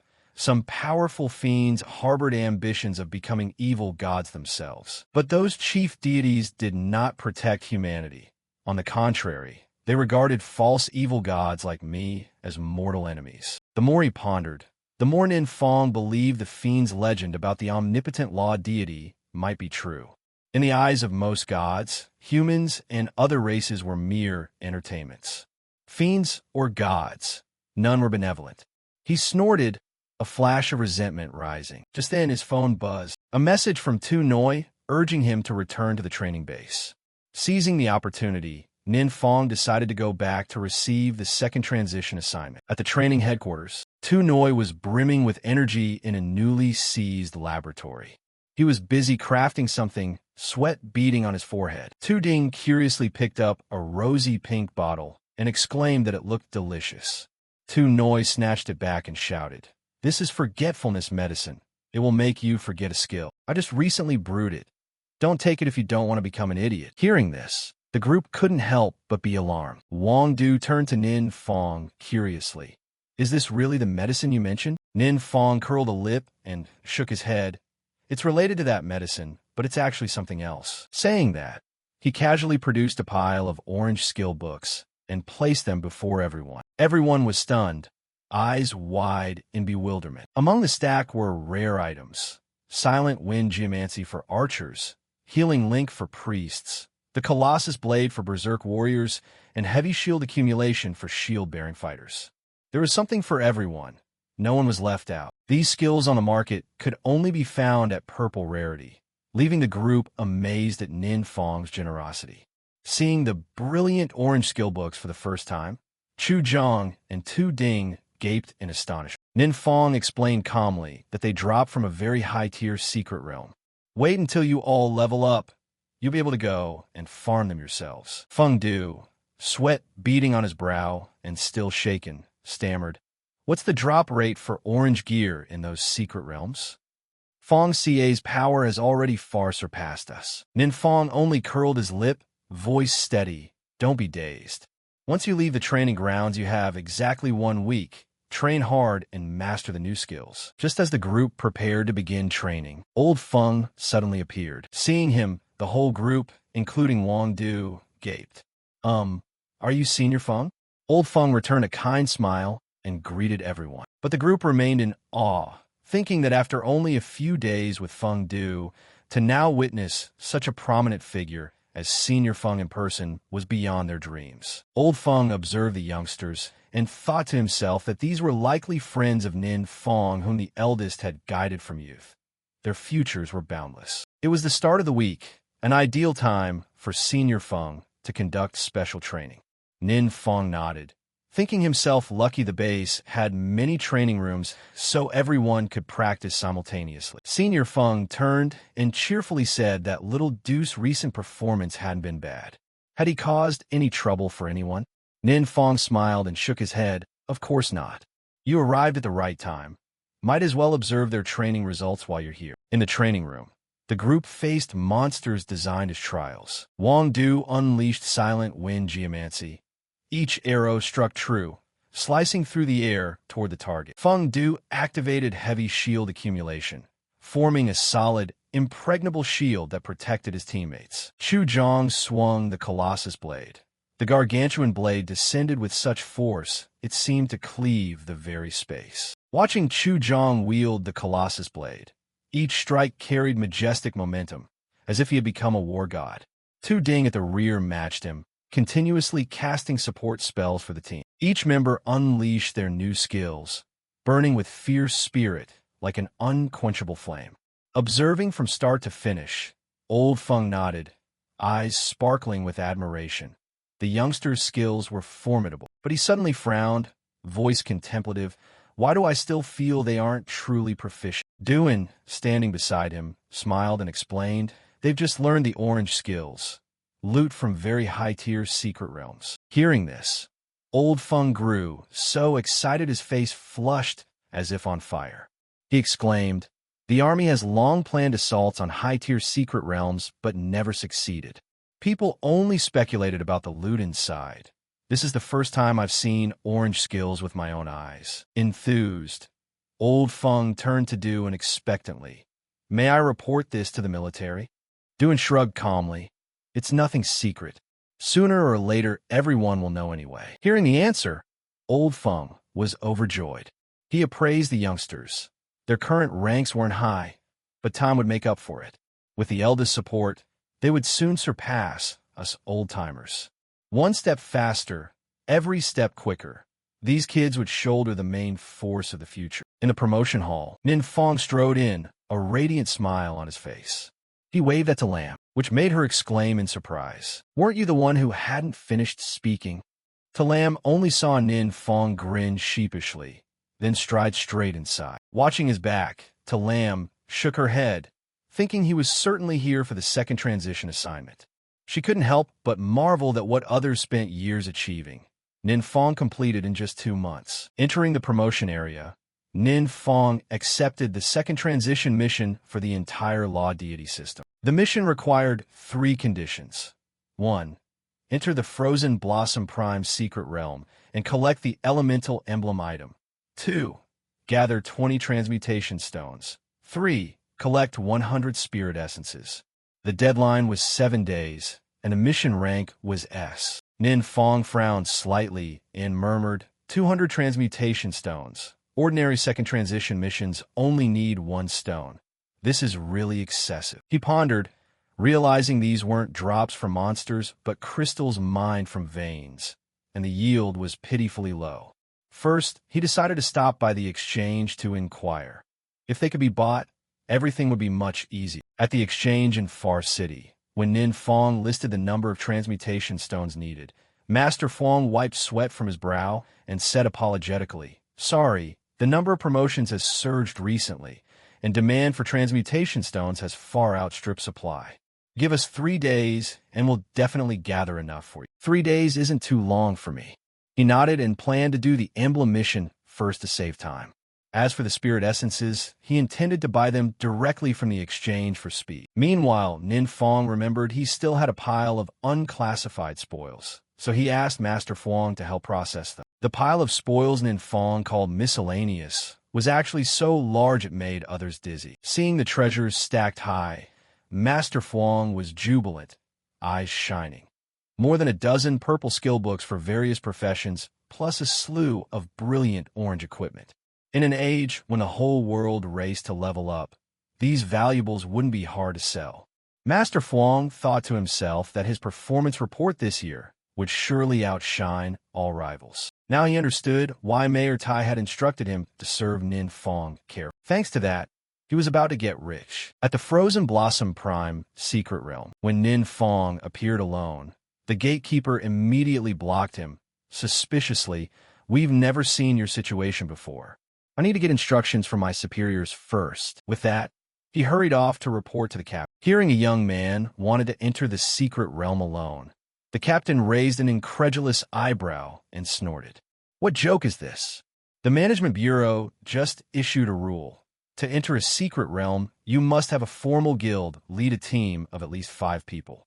Forgot that." When the guard presented a badge explaining the young man held a special permit from the Management Bureau allowing free access to the secret realm, the captain was startled and hurriedly flipped the badge to read the information, his expression showing clear astonishment. Moments later, the guard rushed back, bowed to Nin Fong, and said respectfully, "Thank you for cooperating with us.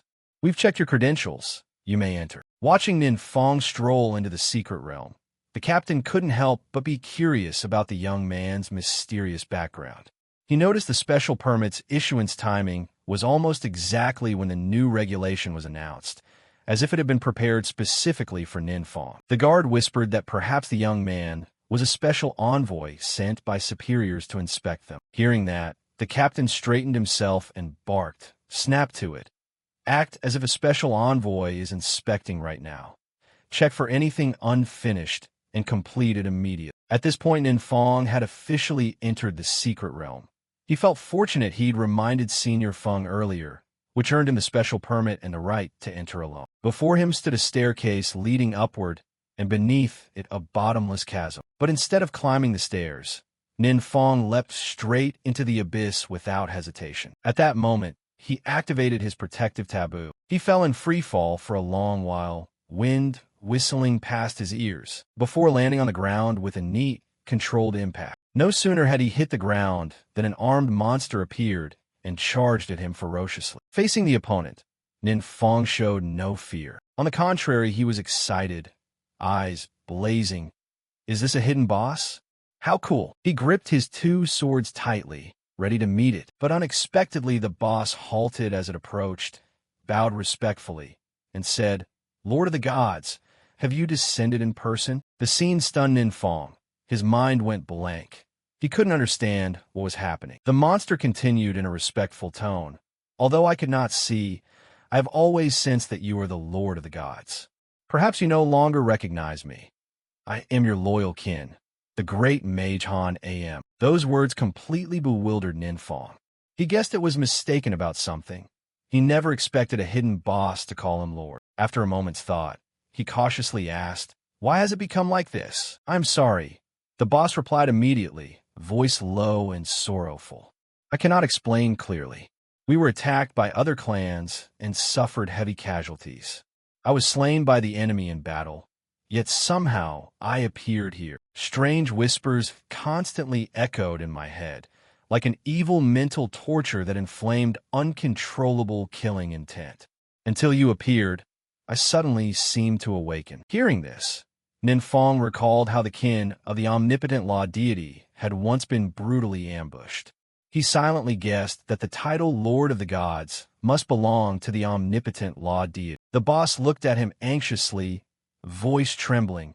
"Lord of the Gods, have you come to rescue me?" Nin Fong shook his head firmly and replied, "That's not it. It's better I don't say." Hearing that, the boss wilted as if a faint hope had been snatched away. Nin Fong hurriedly added, apologetically, "Sorry, I'm not the Lord of the Gods you mean. I'm just a student on a mission sent to eliminate you." Even so, the boss brightened with optimism and asked, "Have you come to help end this suffering for me?" "Dis notion kun fut Ning Fong." He answered it, "I don't know." The boss remained steadfast, voice full of reverence. "I do not know what has happened to you, but you seem to have lost some memories. Yet I will not be mistaken. Even if you are not the Lord of the Gods, you are extremely close to him, the great master of all laws, the revered omnipotent law deity." By its words, Nin Fong was the omnipotent law deity, and the boss asserted this with absolute certainty. It spread its arms wide as if surrendering and pleading for Nin Fong to act. Before taking action, Nin Fong asked in a low voice, "I still have one elemental seal. Is there any way other than killing you?" The boss replied sadly, "I'm sorry, I don't know exactly. If you're worried about having to kill me, don't be. Death for me might well be a kind of release." Hearing that, Nin Fong pondered for a moment, his gaze deep. He asked further, "Is there anything else you want me to grant you?" The boss raised its head slightly, voice full of feeling. "It's truly been a long time since I've seen you." The boss looked at Nin Fong pleadingly, voice full of longing. "If you could say a few more words to me, I would die without regret." Hearing this, Nin Fong took the opportunity to nod, tone steady. "Then tell me what happened that year." In response, Grand Mage Han Am began to speak, his eyes sinking into distant memory. "At that time you often took human form and came down to the mortal world to play with us. We all knew you were the Lord of the Gods, but we had to pretend not to, enduring outwardly to the point of great suffering." From the tale, Nin Fong sensed the omnipotent law deity did not carry the solemn bearing of a god. Han Am laughed heartily, voice full of nostalgia. "You were carefree, free from worldly constraints. In truth, we willingly stayed by your side. There wasn't even the slightest pressure then. Lord of the Gods, could you tell me about your recent situation?" Nin Fong shrugged and replied simply, "Nothing special, just attending classes to train and playing games when he had time." Hearing mention of games, Han Am's eyes lit up. He stood excitedly, only to regret that down here he had no internet connection. The conversation wound down.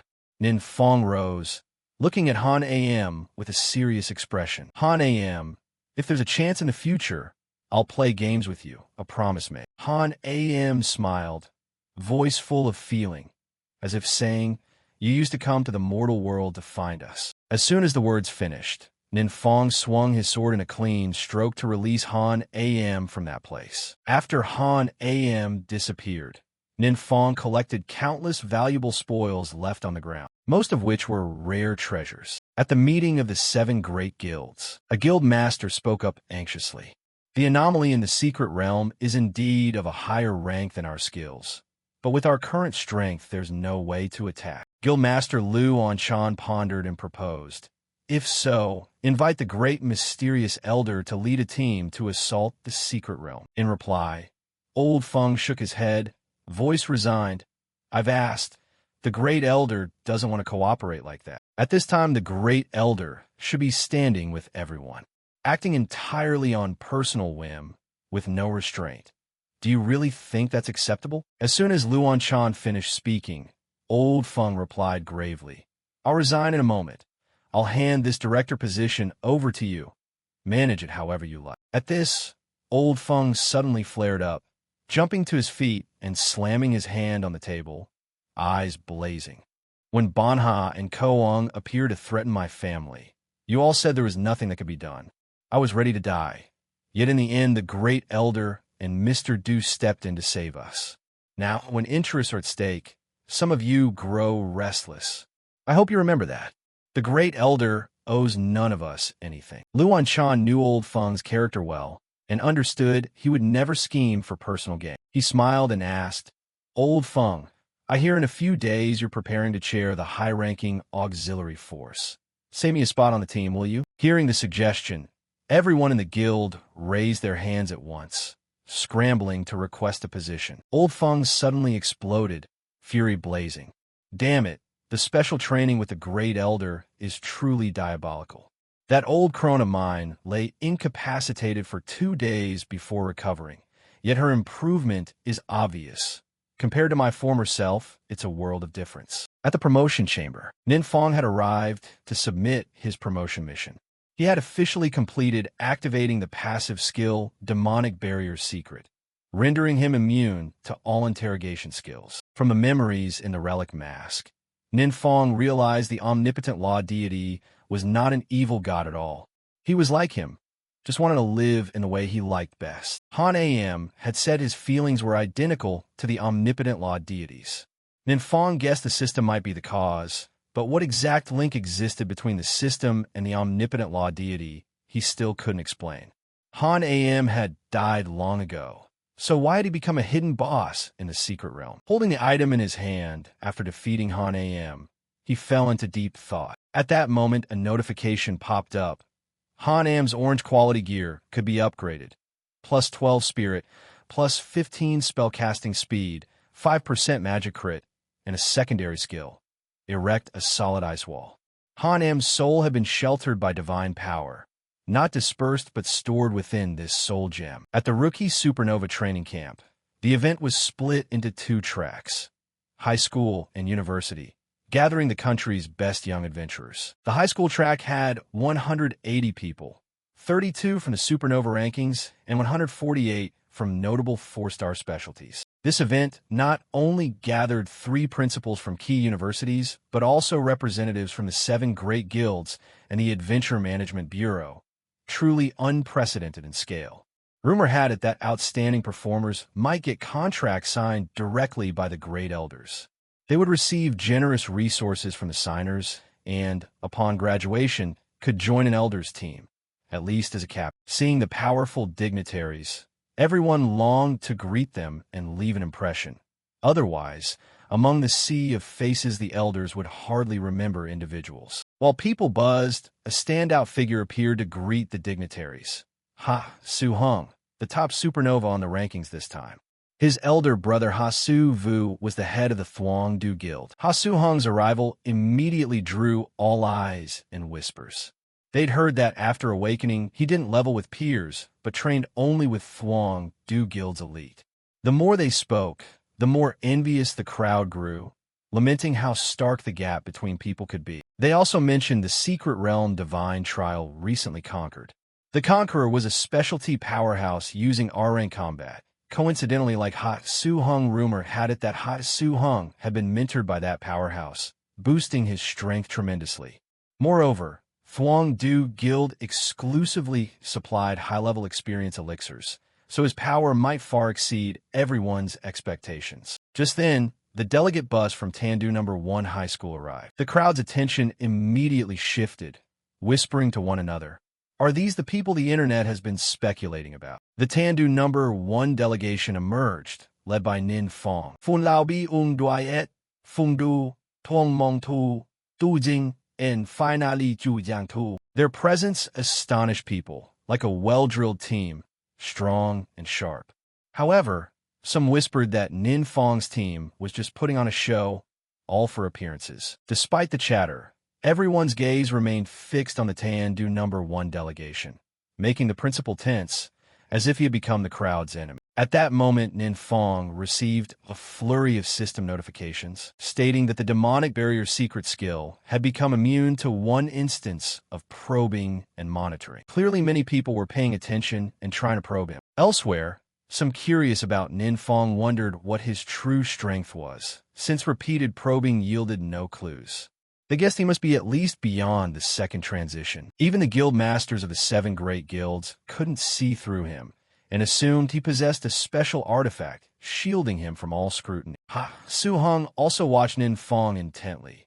He'd had his spotlight stolen and wondered how strong Nin Fong really was. He had watched videos of Du and secret realm power and guild powerhouses simulations countless times. But Duin's strength far exceeded imagination and couldn't be replicated. If Nin Fong were similarly powerful, Ha Su-hung believed they must possess a special training method, something he and his brother craved above all. Luan Chan once tried to probe Nin Fong, but got nothing.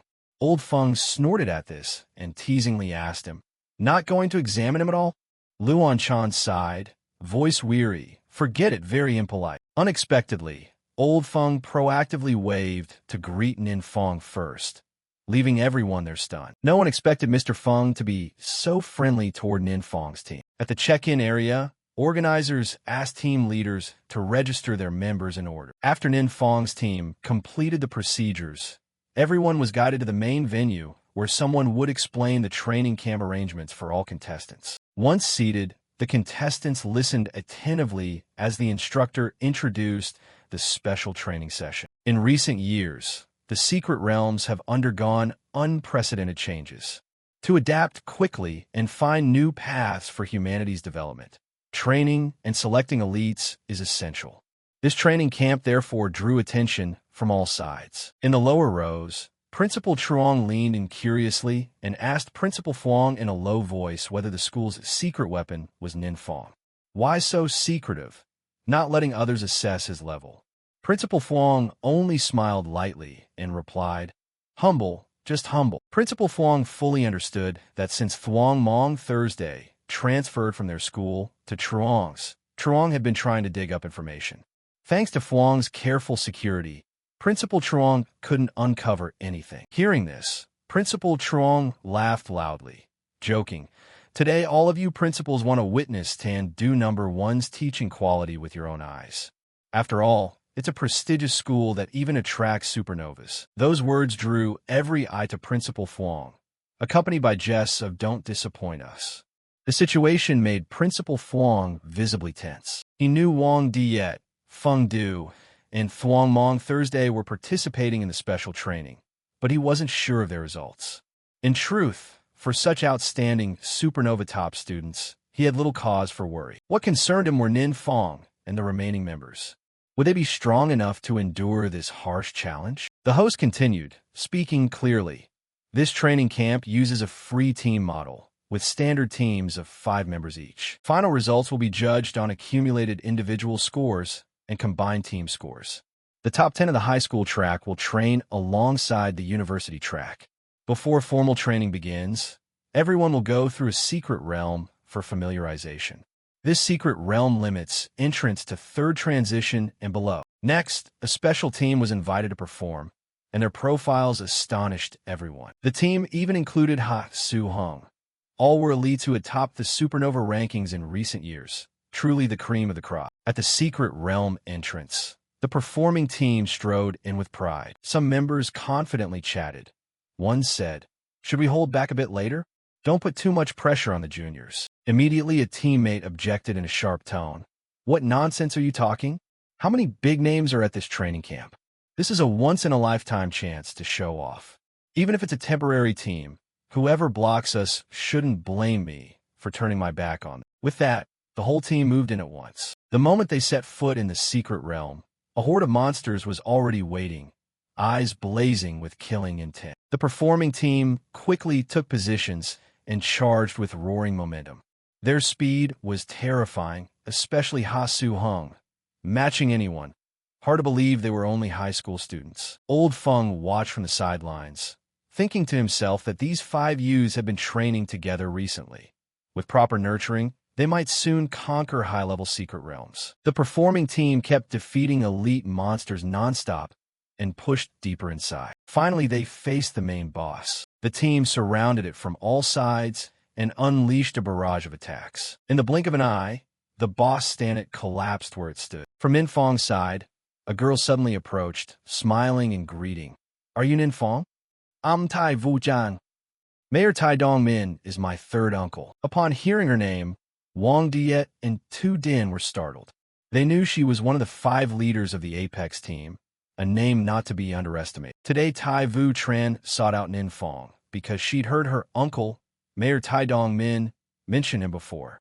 Intending to make contact, she came specifically to greet him. Seeing Tai Wu-tran, a top talent from Beijing University, strike up a conversation with Ninfong, those nearby couldn't help but be curious, wondering why she would speak with someone from the high school track. After the greeting, Tai Wu-tran kindly told Ninfong's team, "During training, if you need anything, tell me directly and I'll have the exchange office assist immediately."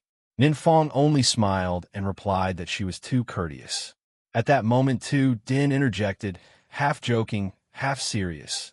"Tai Wu-tran, you should value Ninfong. All the talented women he knows surpass others in family background and ability." Tai Wu-tran still wasn't very clear about Ninfong's true strength. She only knew her uncle often mentioned him, so she decided to use this opportunity to learn more. A team member advised Tai Wu-tran to find a place to rest, but she shook her head firmly. "I want to stay and watch a bit." The guy looked disdainful and sneering. "What's so great about watching exams? The strongest people are all over there anyway." Not only Tai Wu-tran, Ha Soo-hung also lingered, wanting to observe more. At this time, the official training began. 6 team units simultaneously entered the secret realm and accepted their respective assessment missions. Final scores would be based on task completion, but the contestants seemed to face major difficulties. Confronted with hordes of monsters, everyone was flustered, eyes showing clear fear. Seeing this, the principals couldn't help but worry, thinking this secret realm was too difficult for high school students. If it continued, the high school track might not have a single team pass. Since Ha Soo-hung, no team had made the leaderboard. They didn't even face the boss. Merely handling the minor monsters had them struggling. With this situation, what is there to register? The students' morale was falling, some clearly underperforming and competing poorly. Seeing that scene, some members of the performing team despaired and dismissed it as unremarkable, just a bunch of weak chickens. It was the Ninfong team's turn to enter the assessment area. The location, the Iron Cliff Swamp's secret realm. Professional teams are typically divided into 4 types by function: assault, research, support, and protection. The assault team focuses on combat power, spearheading attacks against powerful enemies or conquering entire secret realms. The research team is responsible for exploration, clarifying the knowledge hidden within secret realms to serve humanity. The protection team ensures the safety of controlled secret realms or shelters non-combatants during incidents. The support team boosts battlefield strength, maintains sustained combat capability, and reduces casualties through measures like emergency treatment. Each type has 10 side missions and 1 core mission worth 50 points. defeat the final boss to clear the secret realm. Nin Fong chose the research mission because he felt there were too many unknowns, such as the global-level deity clan mystery and its connection to combat training. For him, research was the most suitable choice, and the whole team agreed with the decision. No one objected. However, when reviewing the tasks, Wang Diet frowned worriedly. The final research mission included 2 capture tasks. If they had to carry specimens and also fight the boss, it would be distracting and quite troublesome. Nin Fong nodded and immediately proposed, "Then we'll fight the boss first." Nin Fong's team quickly set out. Watching, the audience couldn't help but murmur and ask each other which team this was. The team speed was astonishing, and people gradually realized this was the representative from Tandu No. 1 High. The more they watched, the more they marveled at the sharp, effective coordination. The confident performing team now had to look at Nin Fong's team differently, quietly admitting that their rate of advancement was ostentatious and far beyond theirs. Taivu Tran, witnessing the display, suddenly understood why her third uncle praised Chao Nin Fong. The reputation was by no means exaggerated, entirely deserved. Luan Chan and Old Feng couldn't hide their astonishment at Nin Fong team's performance. What shocked them most was that the entire team used orange skills. Luan Chan turned to Old Feng in curiosity. Orange skills that powerful? He silently assessed that these kids' strength wasn't just about being strong, but also lay in timing their skills right and their seamless team coordination. Especially, even though Nin Fong didn't use advanced skills, a single normal strike was enough to strip enemies of their fighting capability. This left the principals speechless, mouths agape, and sweating with admiration. When the boss in the secret realm appeared, a series of moves were immediately launched in succession by everyone. Nin Fong's team maintained their composure, each playing a role full of tactics, powerful and brave. They quickly defeated the boss. This performance set a new clearance record. Nin Fong's mentor team took only 8 minutes 14 seconds, while other teams needed an hour or even an hour and a half to conquer the secret realm. Those outside stared at the scoreboard in disbelief that Nin Fong's team could finish so quickly. Some exclaimed that their power was truly terrifying. Having completed the task, Nin Fong's team exited the secret realm and was immediately warmly welcomed. 2 lines of people had formed, admiring eyes fixed on them. A continuous roar of applause rang out. Everyone tried to cozy up to the team. The crowd kept cheering and praising Nin Fong's team. Thuong Mong Thursday boastfully declared, "My team and Nin Fong's team at school get along very well." Advisor Chu laughed loudly. "When someone online insulted Nin Fong, I stepped up to confront them. Truly, I hate backstabbers the most." Seeing this, the principals couldn't hide their pleasure, commenting that this was the charisma of the strong, like Luan Chan and Feng Gak in those days. When the high school track results were announced, the top 10 named number 001 Ha Su Hung, number 003-1 Advisor Chu, number 003-2 Lai Casey, number 095 Thuong Mong Thursday. People were surprised and began discussing that Nin Fong's team wasn't listed. Advisor Chu curiously asked the teacher, "Did Nin Fong's team not get selected?" The organizer smiled and replied, "Of course they were selected. They received special treatment that doesn't take slots from regular students. We decided to grant them teaching assistant benefits." Immediately after, Nin Fong's team was taken to the guest house reserved for teachers, with superior amenities, no longer having to stay in the student dormitory. Before long, Old Feng appeared looking for Nin Fong's team. Not only him, but Luan Chan, the guild president heading the craft guild, also paid a visit. Moreover, 3 presidents from top universities and many famous powerful figures were present. The 3 presidents took turns speaking, doing their utmost to recruit Nin Fong to their schools. President Dang Vien Hui of Beijing University opened, and President Dang Vien Hui of Beijing University. Would you be interested in studying at Beijing? Next, President Dong Qi of Shilian University spoke, and President Dong Qi of Shilian University. Shilian boasts the country's top research team and warmly welcomes you to join. Finally, President No Sam of Sungwoo University laughed heartily. "I am President No Sam of Sungwoo University. Actually, your Tandu is the closest to Sungwoo." Hearing the barrage of invitations, Nin Fong was momentarily flustered. He wasn't good at handling situations like this. His eyes swept over, carrying a pleading look toward Old Feng. Understanding, Old Feng immediately spoke in a calm voice. "Three presidents, don't get too excited and trouble the youngsters. Let them join the training camp first. We could discuss other matters later." When Old Feng finished, the three presidents had no choice but to nod, agreeing to let the team rest for now. However, each was secretly determined not to let the other two schools take Ninfeng first. On the morning of the second day, Ninfeng was startled to see Chu Zhang Thursday and Feng Du's faces looking like tired pandas. It turned out that early on Chu Zhang Thursday had received several consecutive calls from his family asking which university he wanted to choose. Word had it all three key schools had contacted his home. Feng Du hadn't slept all night because of Chu Zhang Thursday's phone ring. Wang Diet and Tu Din's side was no better, bothered by similar calls. Wang Diet was still busy on the phone, as families fussed over their teams. Some saying fathers were throwing 3-day celebrations with relatives and friends flocking over.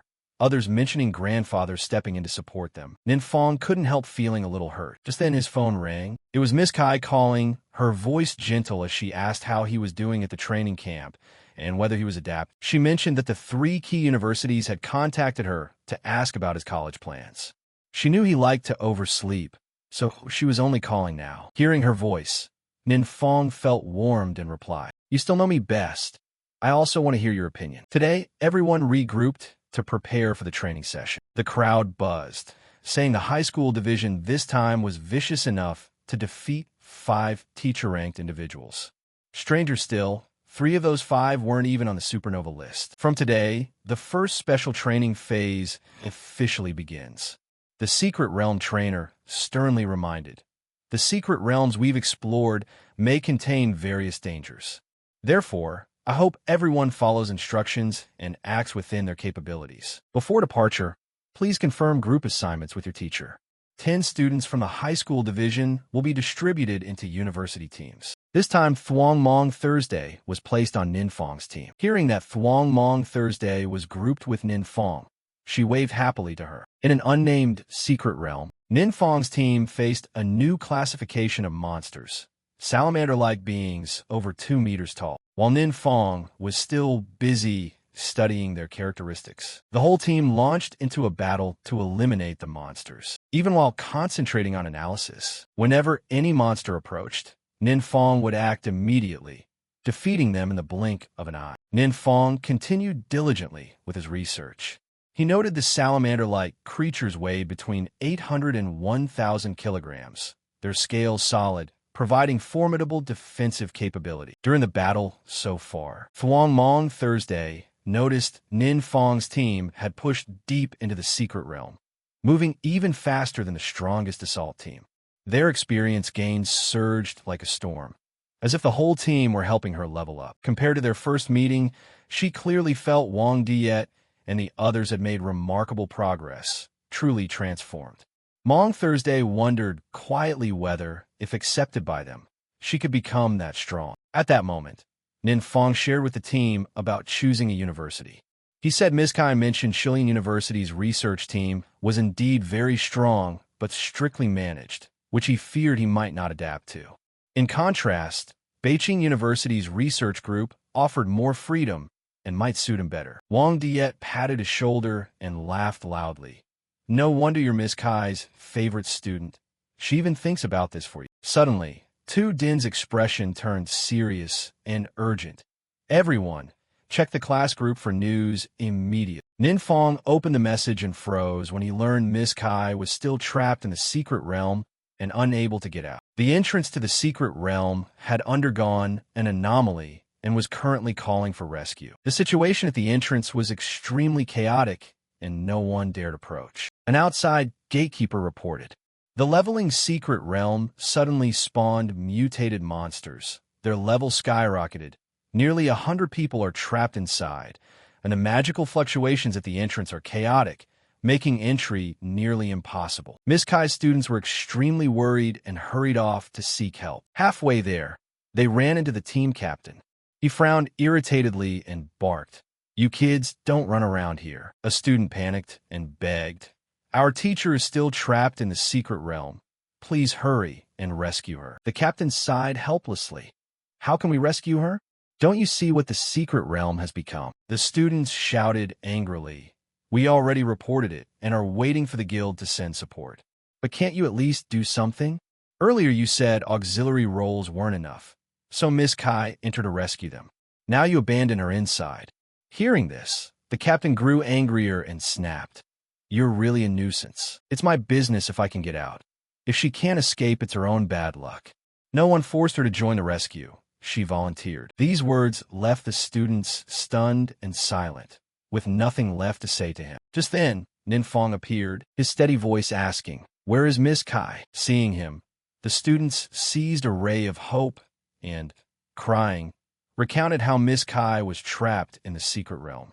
The school had organized a leveling run, but an anomaly occurred and many people were trapped. Miss Kai struggled to protect them so they could escape. The captain interjected sharply, "Don't talk as if I killed your teacher. I told you she volunteered." Before he could finish, Ninfong Thai set his hand, grabbed the captain's head, and slammed it hard onto the ground. A nearby guard rushed over. Duong Kung aimed at Ninfong and shouted, "Who are you?" But before he could act, a hand was placed on his shoulder. Chu Jong Thursday appeared beside the guard and coldly warned, "Don't cause trouble."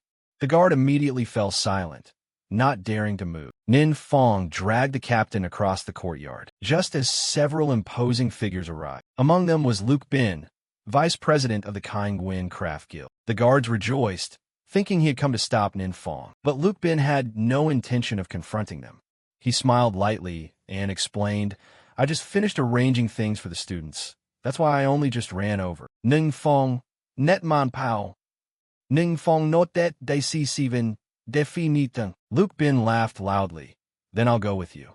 Saying that, he grabbed one leg of the team captain and, with Ninfong, dragged him along. The reason Ninfong took the captain was that he had just escaped the secret realm and could lead the way. Near the secret realm gate, the guard blocked them, voice stern, "The secret realm has been sealed off. You may not proceed further." In response, Luke Bin held up a badge, voice calm, "I am Luke Bin, vice president of the Kaingwin Craft Guild. I have authority to handle emergent incidents. I hope everyone cooperates." Luke Bin's authority was clearly no small matter. The two guards turned pale as soon as they heard his name, and immediately stepped aside. Luke Bin and Ninfong's team quickly entered the secret realm, and as soon as they set foot inside, everyone's stamina dropped by 2%, and their attack and defense fell by 15%. Not only that, they were also affected by a field effect, a continuously acting positive or negative state within a fixed range that could not be dispelled. Luke Bin realized this effect hadn't appeared before and likely emerged after the anomaly. What surprised him was that Ninfong seemed completely unaffected. Indeed, Ninfong's base attributes were so high that the field effect had little serious impact.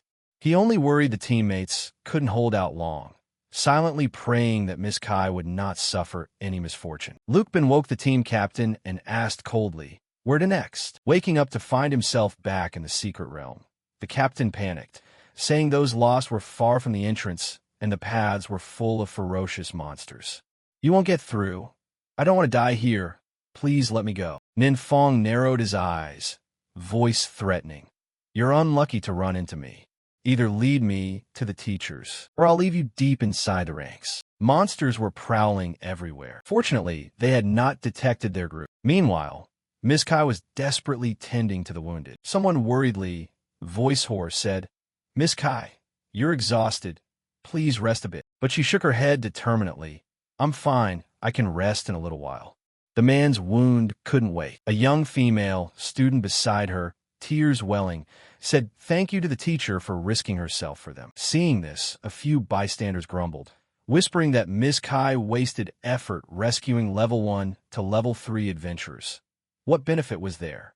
Besides, they weren't a match for the monsters anyway. Still, those she treated had recovered and felt better, speaking gratefully, "Thank you, teacher." The longer they lingered, the more panicked everyone became, fearing no one would come to rescue them. At that moment, a monster detected their location.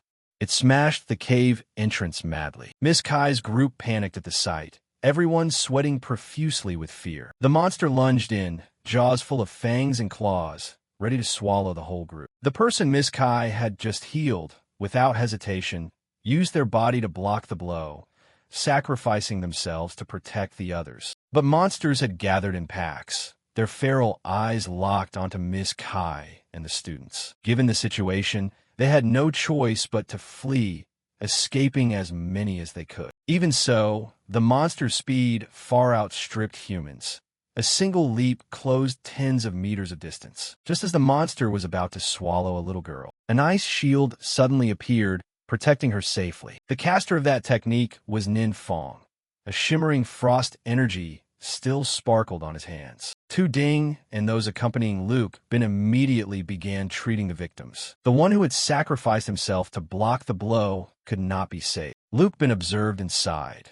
The group now numbered just over 20, the others missing and their whereabouts unknown. Suddenly, Luke Bin and the female mage clutched their heads and cried out from a fierce pain, as if something were attacking their minds. From above, a host of long, writhing tentacles appeared, lashing toward the whole group. Chu Zhong Thursday swung his blade and severed a tentacle, but they were far from easy to deal with. The cut healed in the blink of an eye, as if it had never been wounded. Chu Zhong Thursday gaped in astonishment, mouth agape, as he watched the tentacles self-repair in an instant. The group found themselves trapped, every escape blocked by the multi-tentacled monster. In a split second, a sharp tentacle lunged straight at Miss Kai, coming within a few paces of her. But with Nin Fong present, how could that happen?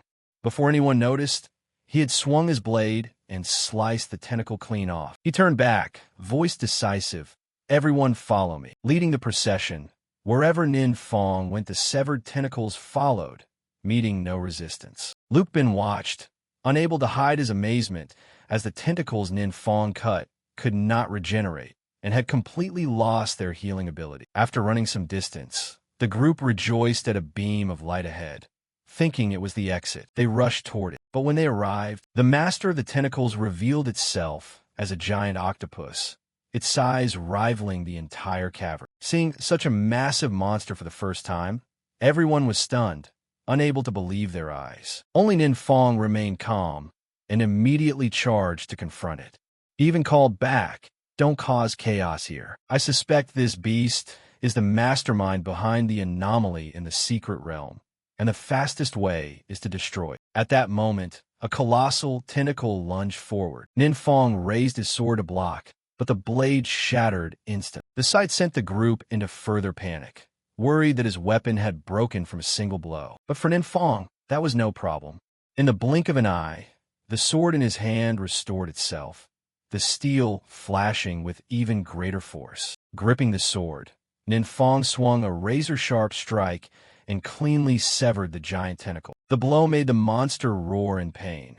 The massive body staggered, clearly heavily wounded. After the slash, Nin Fong immediately activated an ice skill, firing a volley of sharp ice arrows that relentlessly assaulted the creature. Not stopping there, he continued to swing his sword, this time dealing double or triple the previous damage. When the blade fell, the monster was obliterated, not leaving a single bone behind. With it dead, a slew of equipment dropped, allowing Nin Fong to collect a heap of valuable spoils. The disaster in the secret realm ended there, and the rescue team had already arrived in full at the realm's entrance. Some people escaped, but everyone was trembling, their hands and feet numb with mud. Some burst into tears, mourning the teammates who had sacrificed themselves. Luke Bin stepped forward and sincerely thanked Nin Fong.